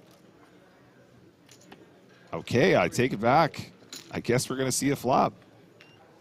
Kuznetsov pretty under-repped here. Very under-repped, yeah. 8-4-4. You got to be pretty happy with ace-queen. Yeah. Station Nation in addition to Domination Nation. Yeah, it's a spot where I think you guy probably tempted to continue on a very dry texture where he's going to get plenty of folds. Kuznetsov with a hand that is super under-repped and therefore probably going to be doing quite well on this texture. 1 bet, 230,000.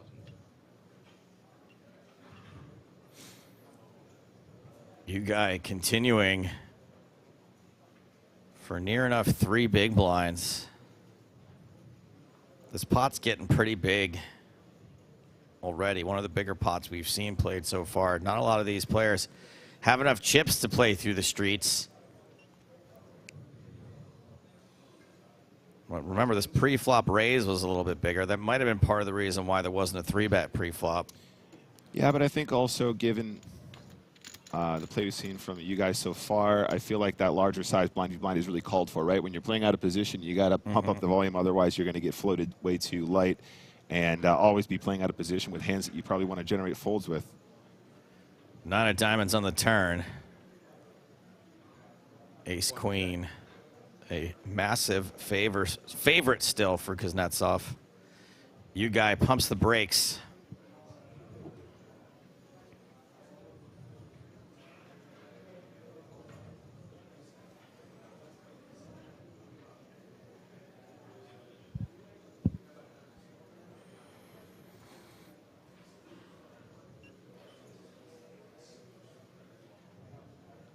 seconds. 3 check.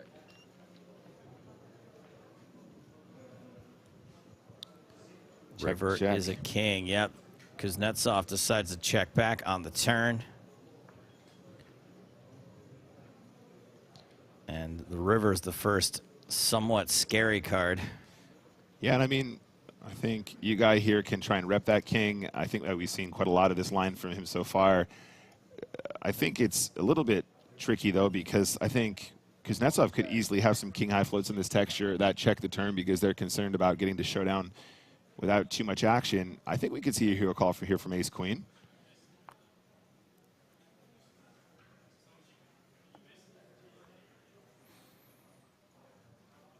$560, the bet. Yeah, but you'll notice that larger size than the previous river bluff.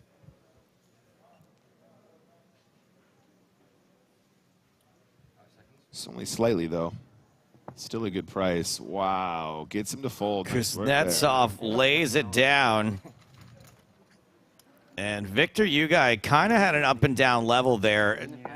Not massive peaks and valleys. Yeah.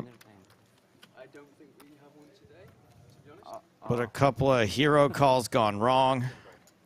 One bluff snapped off. One bluff got through. These 5 players headed to break. We're still at 10, which means 5 players at this table, 5 players at the other table. Jose Gonzalez still out in front with 55 big blinds. Yannick Schumacher in the danger zone. Danger zone. Along with Kenny Hallert. From what we understand, these are the shortest stacks overall. Players taking a 20-minute break as we continue the bubble for the final redraw of the tournament. More from EPT Cyprus in 20 minutes time.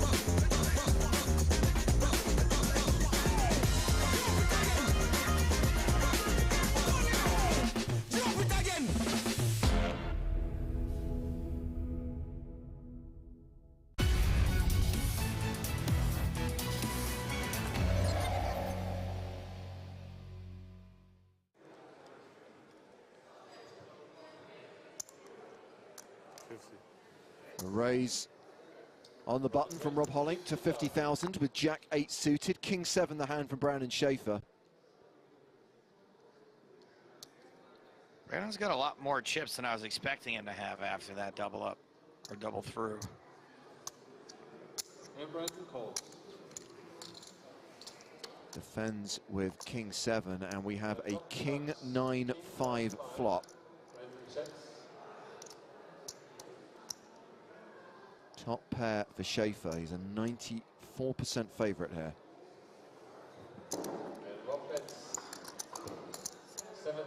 Hollink continues for 70K. Yeah, continuing in a similar vein, very, very high frequency continuation bets we see in all of these hands, really. Not too much for Schaefer to have to protect against. 20,000 more. 70,000. He is just going to make the call on the flop. We know he loves protecting. Taking us to the turn, which is the 8 of clubs. Hollink now with 3rd pair. Schaefer's got a gut shot to go with his top pair. Oh, Hollink slow down now that he picks up some showdown value against Jack 10 or Queen Jack. Looks like he has chips in hand. Not really sure what a bet here is going to accomplish, but there it is.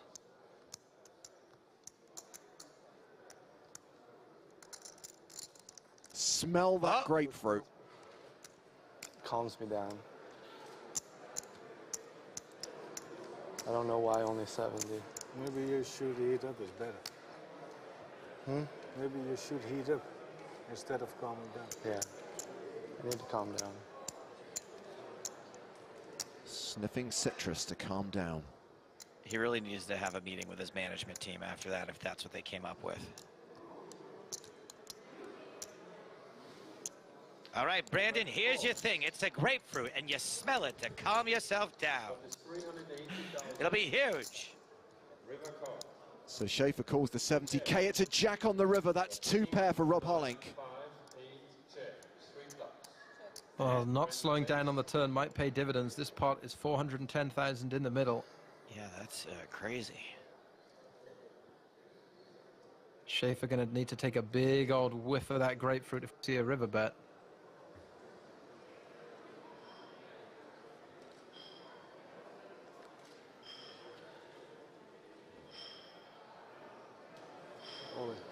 Hollink shoves on Schaefer. Straight to it. Oh, goodness.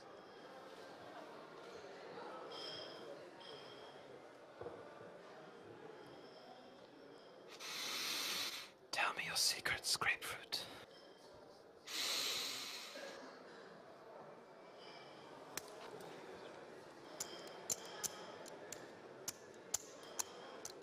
This is for the title as Brandon Schaefer calls all in and he is beaten. We are denied a 2-time winner. Two of the final 3 players were former champs, but it's Rob Hollink who was victorious and takes the inaugural EPT Grand Final title and trophy in Monte Carlo.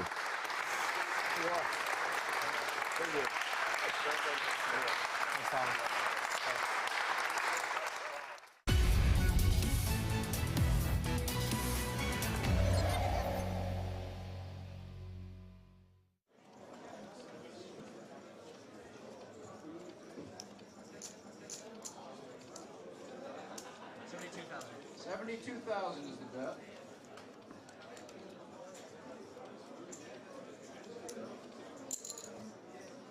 So I think 12K, 24K. Williams raises it up. Hussein shoves ace-8. Take your moment, kid. This for the title. Take your moment. Mom, Dad, come over here. You want to play a big pot with those two? How many you got? Count them up. Count them up. 2, 3, 4, 5. Jeff asked for a count. Arshan's counting his chips. 7.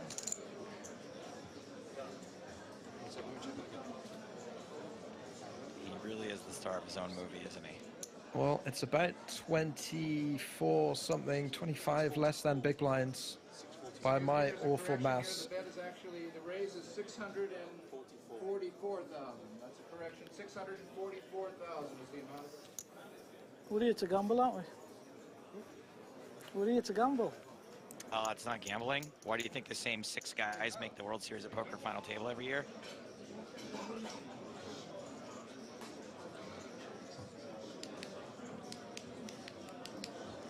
I think by 2020 standards, ace-10 would have been a snap. Jeff Williams searching for information. I call. And calls. So here we go. Jeff Williams has his opponent dominated and is on the verge of becoming an EPT champion. The first EPT millionaire. His parents watching from the rail. The flop is 9-7-5. The flop is 5 of hearts, 9 of hearts, 7 of spades. I've already announced the flop, Lee. Repeat 7 on the turn. 7 of Repeat diamonds 7. on the turn. Jeff is in the Thief. Jeff is still in front. Arshan is looking for an 8 or a 6. Or 9 or 5. That's some chop outs. That is not an out for Arshad Hussein. That is the end of the tournament, and that is the moment that Jeff Williams won the EPT2 Grand Final back in March 2006 in Monte Carlo, winning 900,000 euros, more than $1 million US.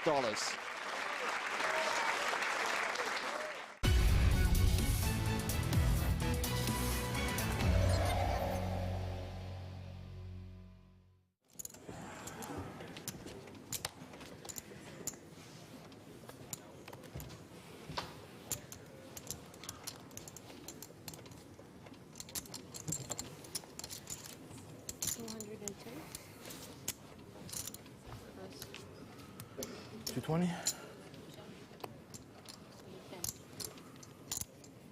210. How unlucky is this?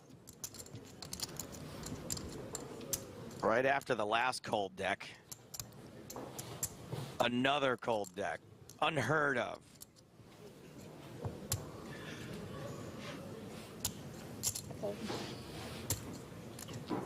Abana says, funny how the crowd here is much calmer than in San Remo. I think that's probably something to do with, A, the location, right? Like Monte Carlo just feels more, what's the word, reverent.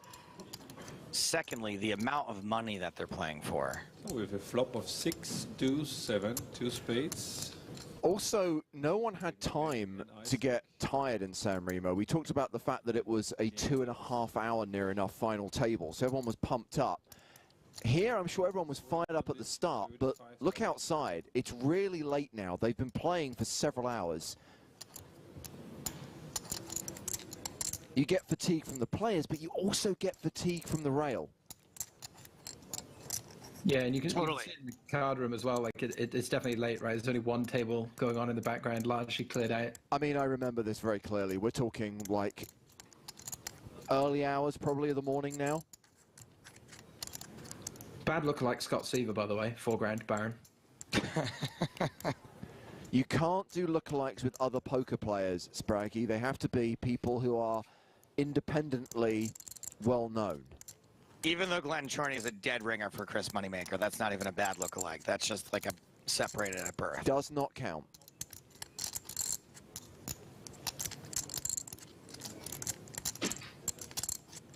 Well, it's an interesting spot to see Glenn Chorney, believe, decide to lead. Brown with just the ace-queen high. Maybe he's struggling to find hands that beat ace-queen pre-flop and didn't re-raise before the flop. I'd definitely be struggling to find hands that wouldn't fold to a shove here when they lead. Right. Four-handed, you'd think that 8s and above are going to get it in with you pre-flop. And then if he leads, maybe he's seeing where he is with something that could fold to pressure. You have 2 overs and a backdoor ace of spades. Chorney calls the clock again on a hand that he is involved in. Go. All in and a call. Induces the shove, snaps it off. Shows ace queen, and Glenn shows pair of aces. Remember, all the times that he has called clock, he has absolutely had it. As you can see, ace of spades, the queen of diamonds. He would need. Don't do it to him. Don't do it to him. And here's the turn. Spaderoo. 9 of spades on the turn. Okay. Always a sweat. It's never easy. No, I said needs a spade. Or is a 4th place finisher? Let's see the river card. King of clubs. No, Isaac Barron exits in 4th place. 589,000 euros, leaving us with the final 3 players. Glenn Chorney wins another big pot, claims another scalp, and the blinds are now 60,000, 120,000. I think this is the biggest blind level we've reached yet. 3rd place prize. Near enough $1 million. Over $1 million for third place, 1.1 million, James. Flop is 10, ace, 4. Gut shot for Chorney. Not much for Villemure to be excited about. Check, check. Everybody a millionaire. Turn card, check of spades. Chorney with Broadway. And crucially, I think Villemure picking up a double gut shot of his own, a 9 or a king would make him a straight. Reasonable situation for him to start bluffing in. 200,000. Glenn call. Oh yeah, story checks out about him not feeling that well. Into your sleeve, pal, not into your hand, and oh, Villemure makes the dummy straight. I mean, he's a little wooden. I wouldn't call him a dummy.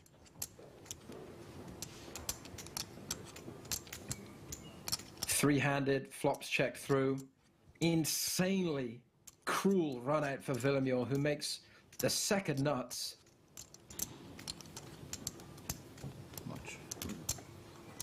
550,000. Maxime bets 450,000. Okay, 550,000. How much do you have left?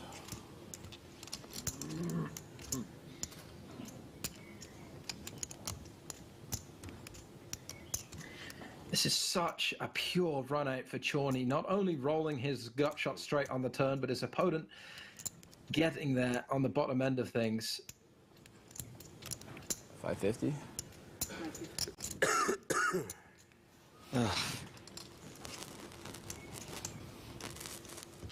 This hand. So sick. Literally and figuratively. I'm all in. Glenn re-raise all in. Chorney shoves on Villemure. And who calls and is out. Queen King for Glenn. Nut straight for Chorney, and Villemure busts in third place, 715,000 euros, and it's heads up in Monte Carlo, the Season 4 Grand Final from April 2008. Glenn Chorney taking on Dennis Carlo for the title trophy and first prize of more than 2 million euros. Well, Glenn Chorney ran very well at this final table. I think he played a very solid game as well. But Carlo, the second time he finds himself heads up this season on the EPT, right? Correct. Oh, yeah. Very lucky river for him. And we really haven't seen much from him in this show at all. Yeah, kind of a silent, understated move into second place. And now he's playing for it all in the trophy. Minutes left. Marina shuffle up and deal. So I can't say Dennis Carlo looks a little like Nick Schulman. Nope, not allowed. Joe, you have to appreciate and understand the rules of bad lookalikes. If I find someone that looks like Nick Schulman, can I then say he looks like Dennis Carlo? As long as they are famous in the mainstream world and not in poker. Small red pass. Rules are rules. That was a walk for Dennis Carlo, by the way. First hand a heads up. He definitely looks like evil Nick Schulman.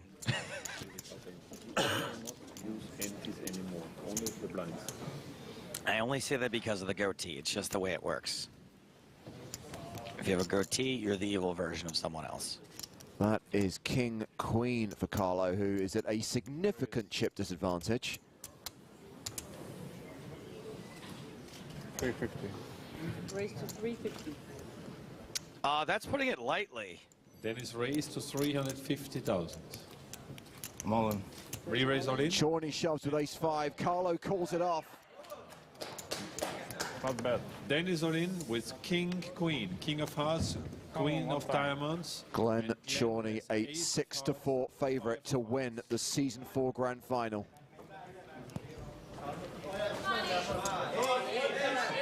Put an ace out there one time, please. Let's see the flop. Or hearts. About to be runner-up again. And the flop comes. Ace, Queen, 6. Ace, Queen, 6. We have a pair of queens for Dennis, but a pair of aces for Glenn. Glenn is in the lead. Dennis needs another queen or a king for second pair. Please don't do it to me. Let's see the turn. Don't do it to him. It's a 6. It's never been done to him. Well, that takes away the king outs. Only a queen's good now. Let's see the river. Thank you, Glenn. No queen. It's not a queen, and it's over. Glenn Chorney takes it down. Dennis Carlo, a runner-up 2 times this season. Chorney, well done. Thank you so much. Well done. This is the NAPT, my babies. Comeback time. Yeah, we can play for real now. One time, come on. Yeah. Hey, Mom, I'm playing heads up on TV. I'll see you later. Why are you so good, Vanessa? Congratulations to Tom Marchese. William Reynolds is the champion. Vanessa Selps is the first ever 2-time NAPT champion. No better place to play poker than in Vegas.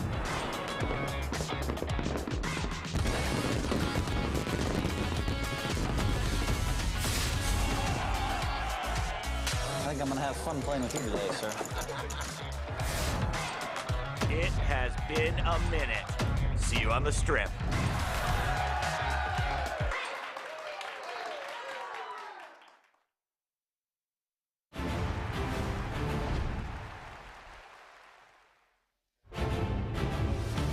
Yes, we will be in Vegas next month for the North American Poker Tour, where we are hosting the big game on tour. But right now, we're in Cyprus.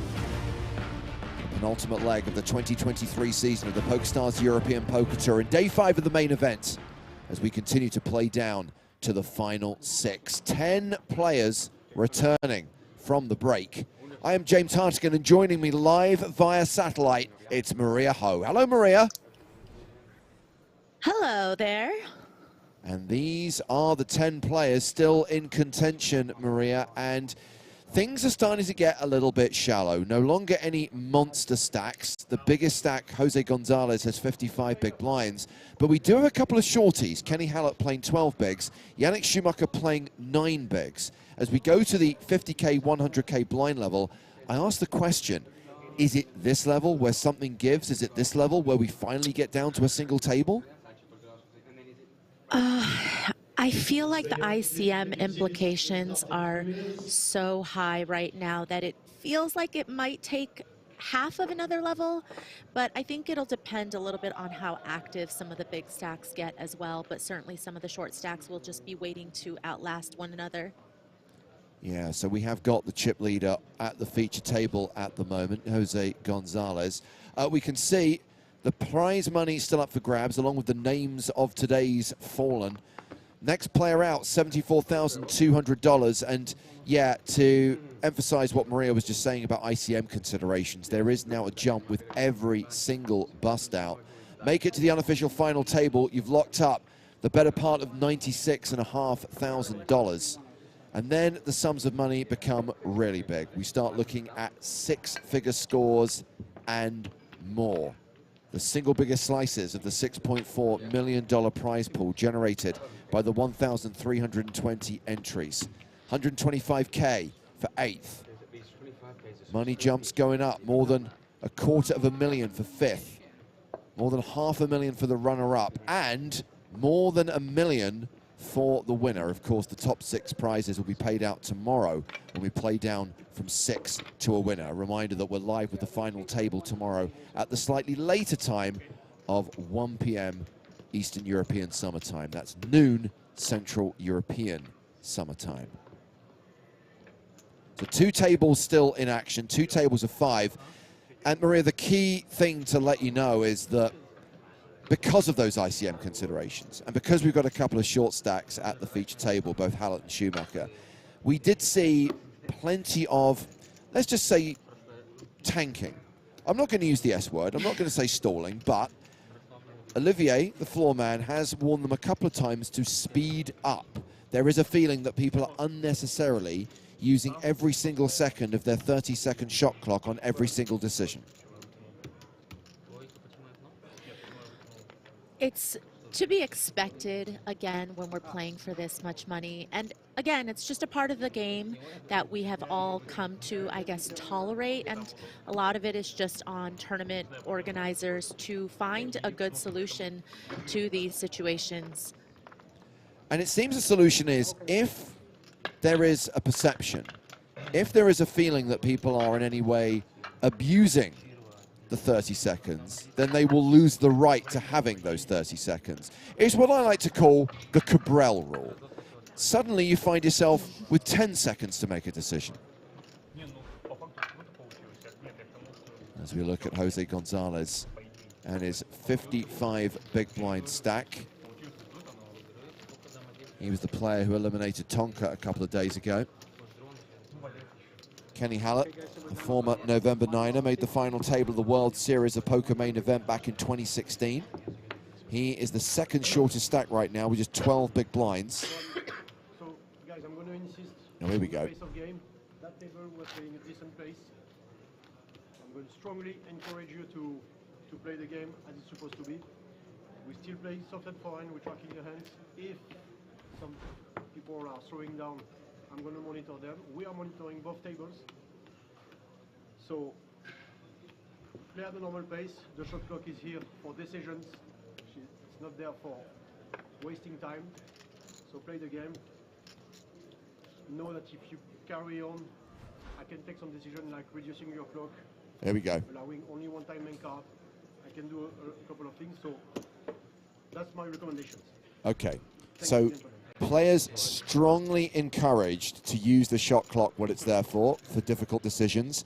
And there was the threat that if there is a feeling that this table is playing too slowly compared to the other table, if there is a feeling that certain players are just unnecessarily tanking on every single decision with any two cards, their shot clock will be reduced. You have been warned. 10 players left, and dealers, you can restart the game. So here we go, level 29 underway, blinds 50,000, 100,000 with a 100k big blind ante. This, the last level before the dinner break.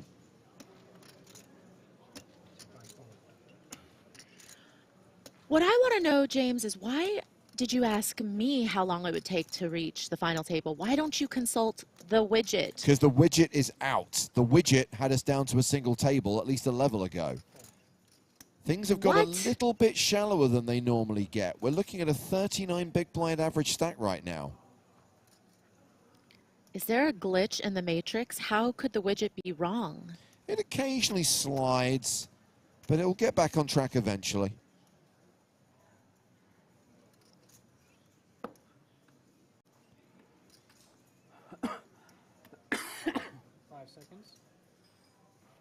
All in. With 5 seconds left on his shot clock, Kuznetsov shoves on Schumacher, all into call. Oh, ooh, this is a call, right? Yeah, you're the shortest stack, so you certainly have the least to lose. And you've just got to be well ahead of a lot of the hands that Kuznetsov is going to be willing to shove with. But it's just about, okay, if I fold in this spot, there'd be some collision effect later. You hate calling it off versus being the one to shove, but He makes the correct decision. So Schumacher all in and at risk, but with the best hand right now. And again, we wait for play to conclude at the other table before the hands are tabled and we run the board.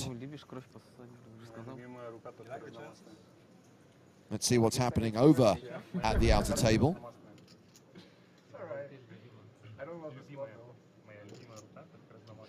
It's Preet Parmasto, Halil Tashirek and Andrea Dato in this hand. 3 players going to the flop.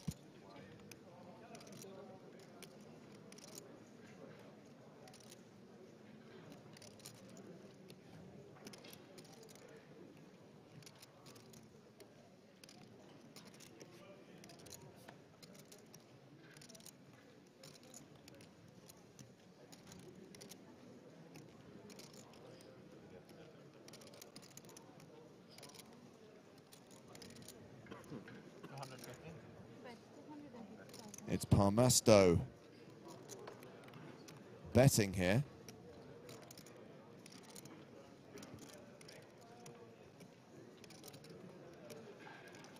Tashirek currently second in chips, so the biggest stack at this table.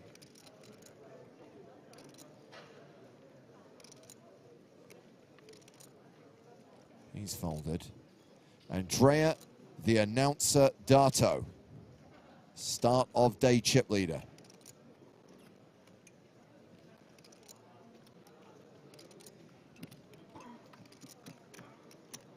Calls the bet. And these guys are going heads up to the turn.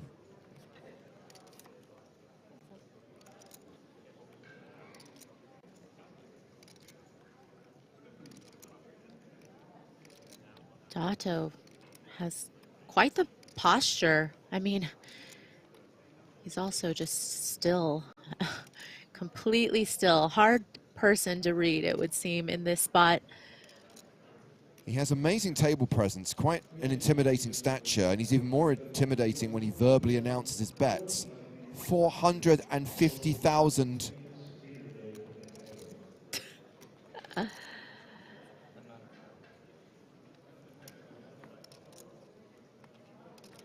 Looks like this has been checked to showdown.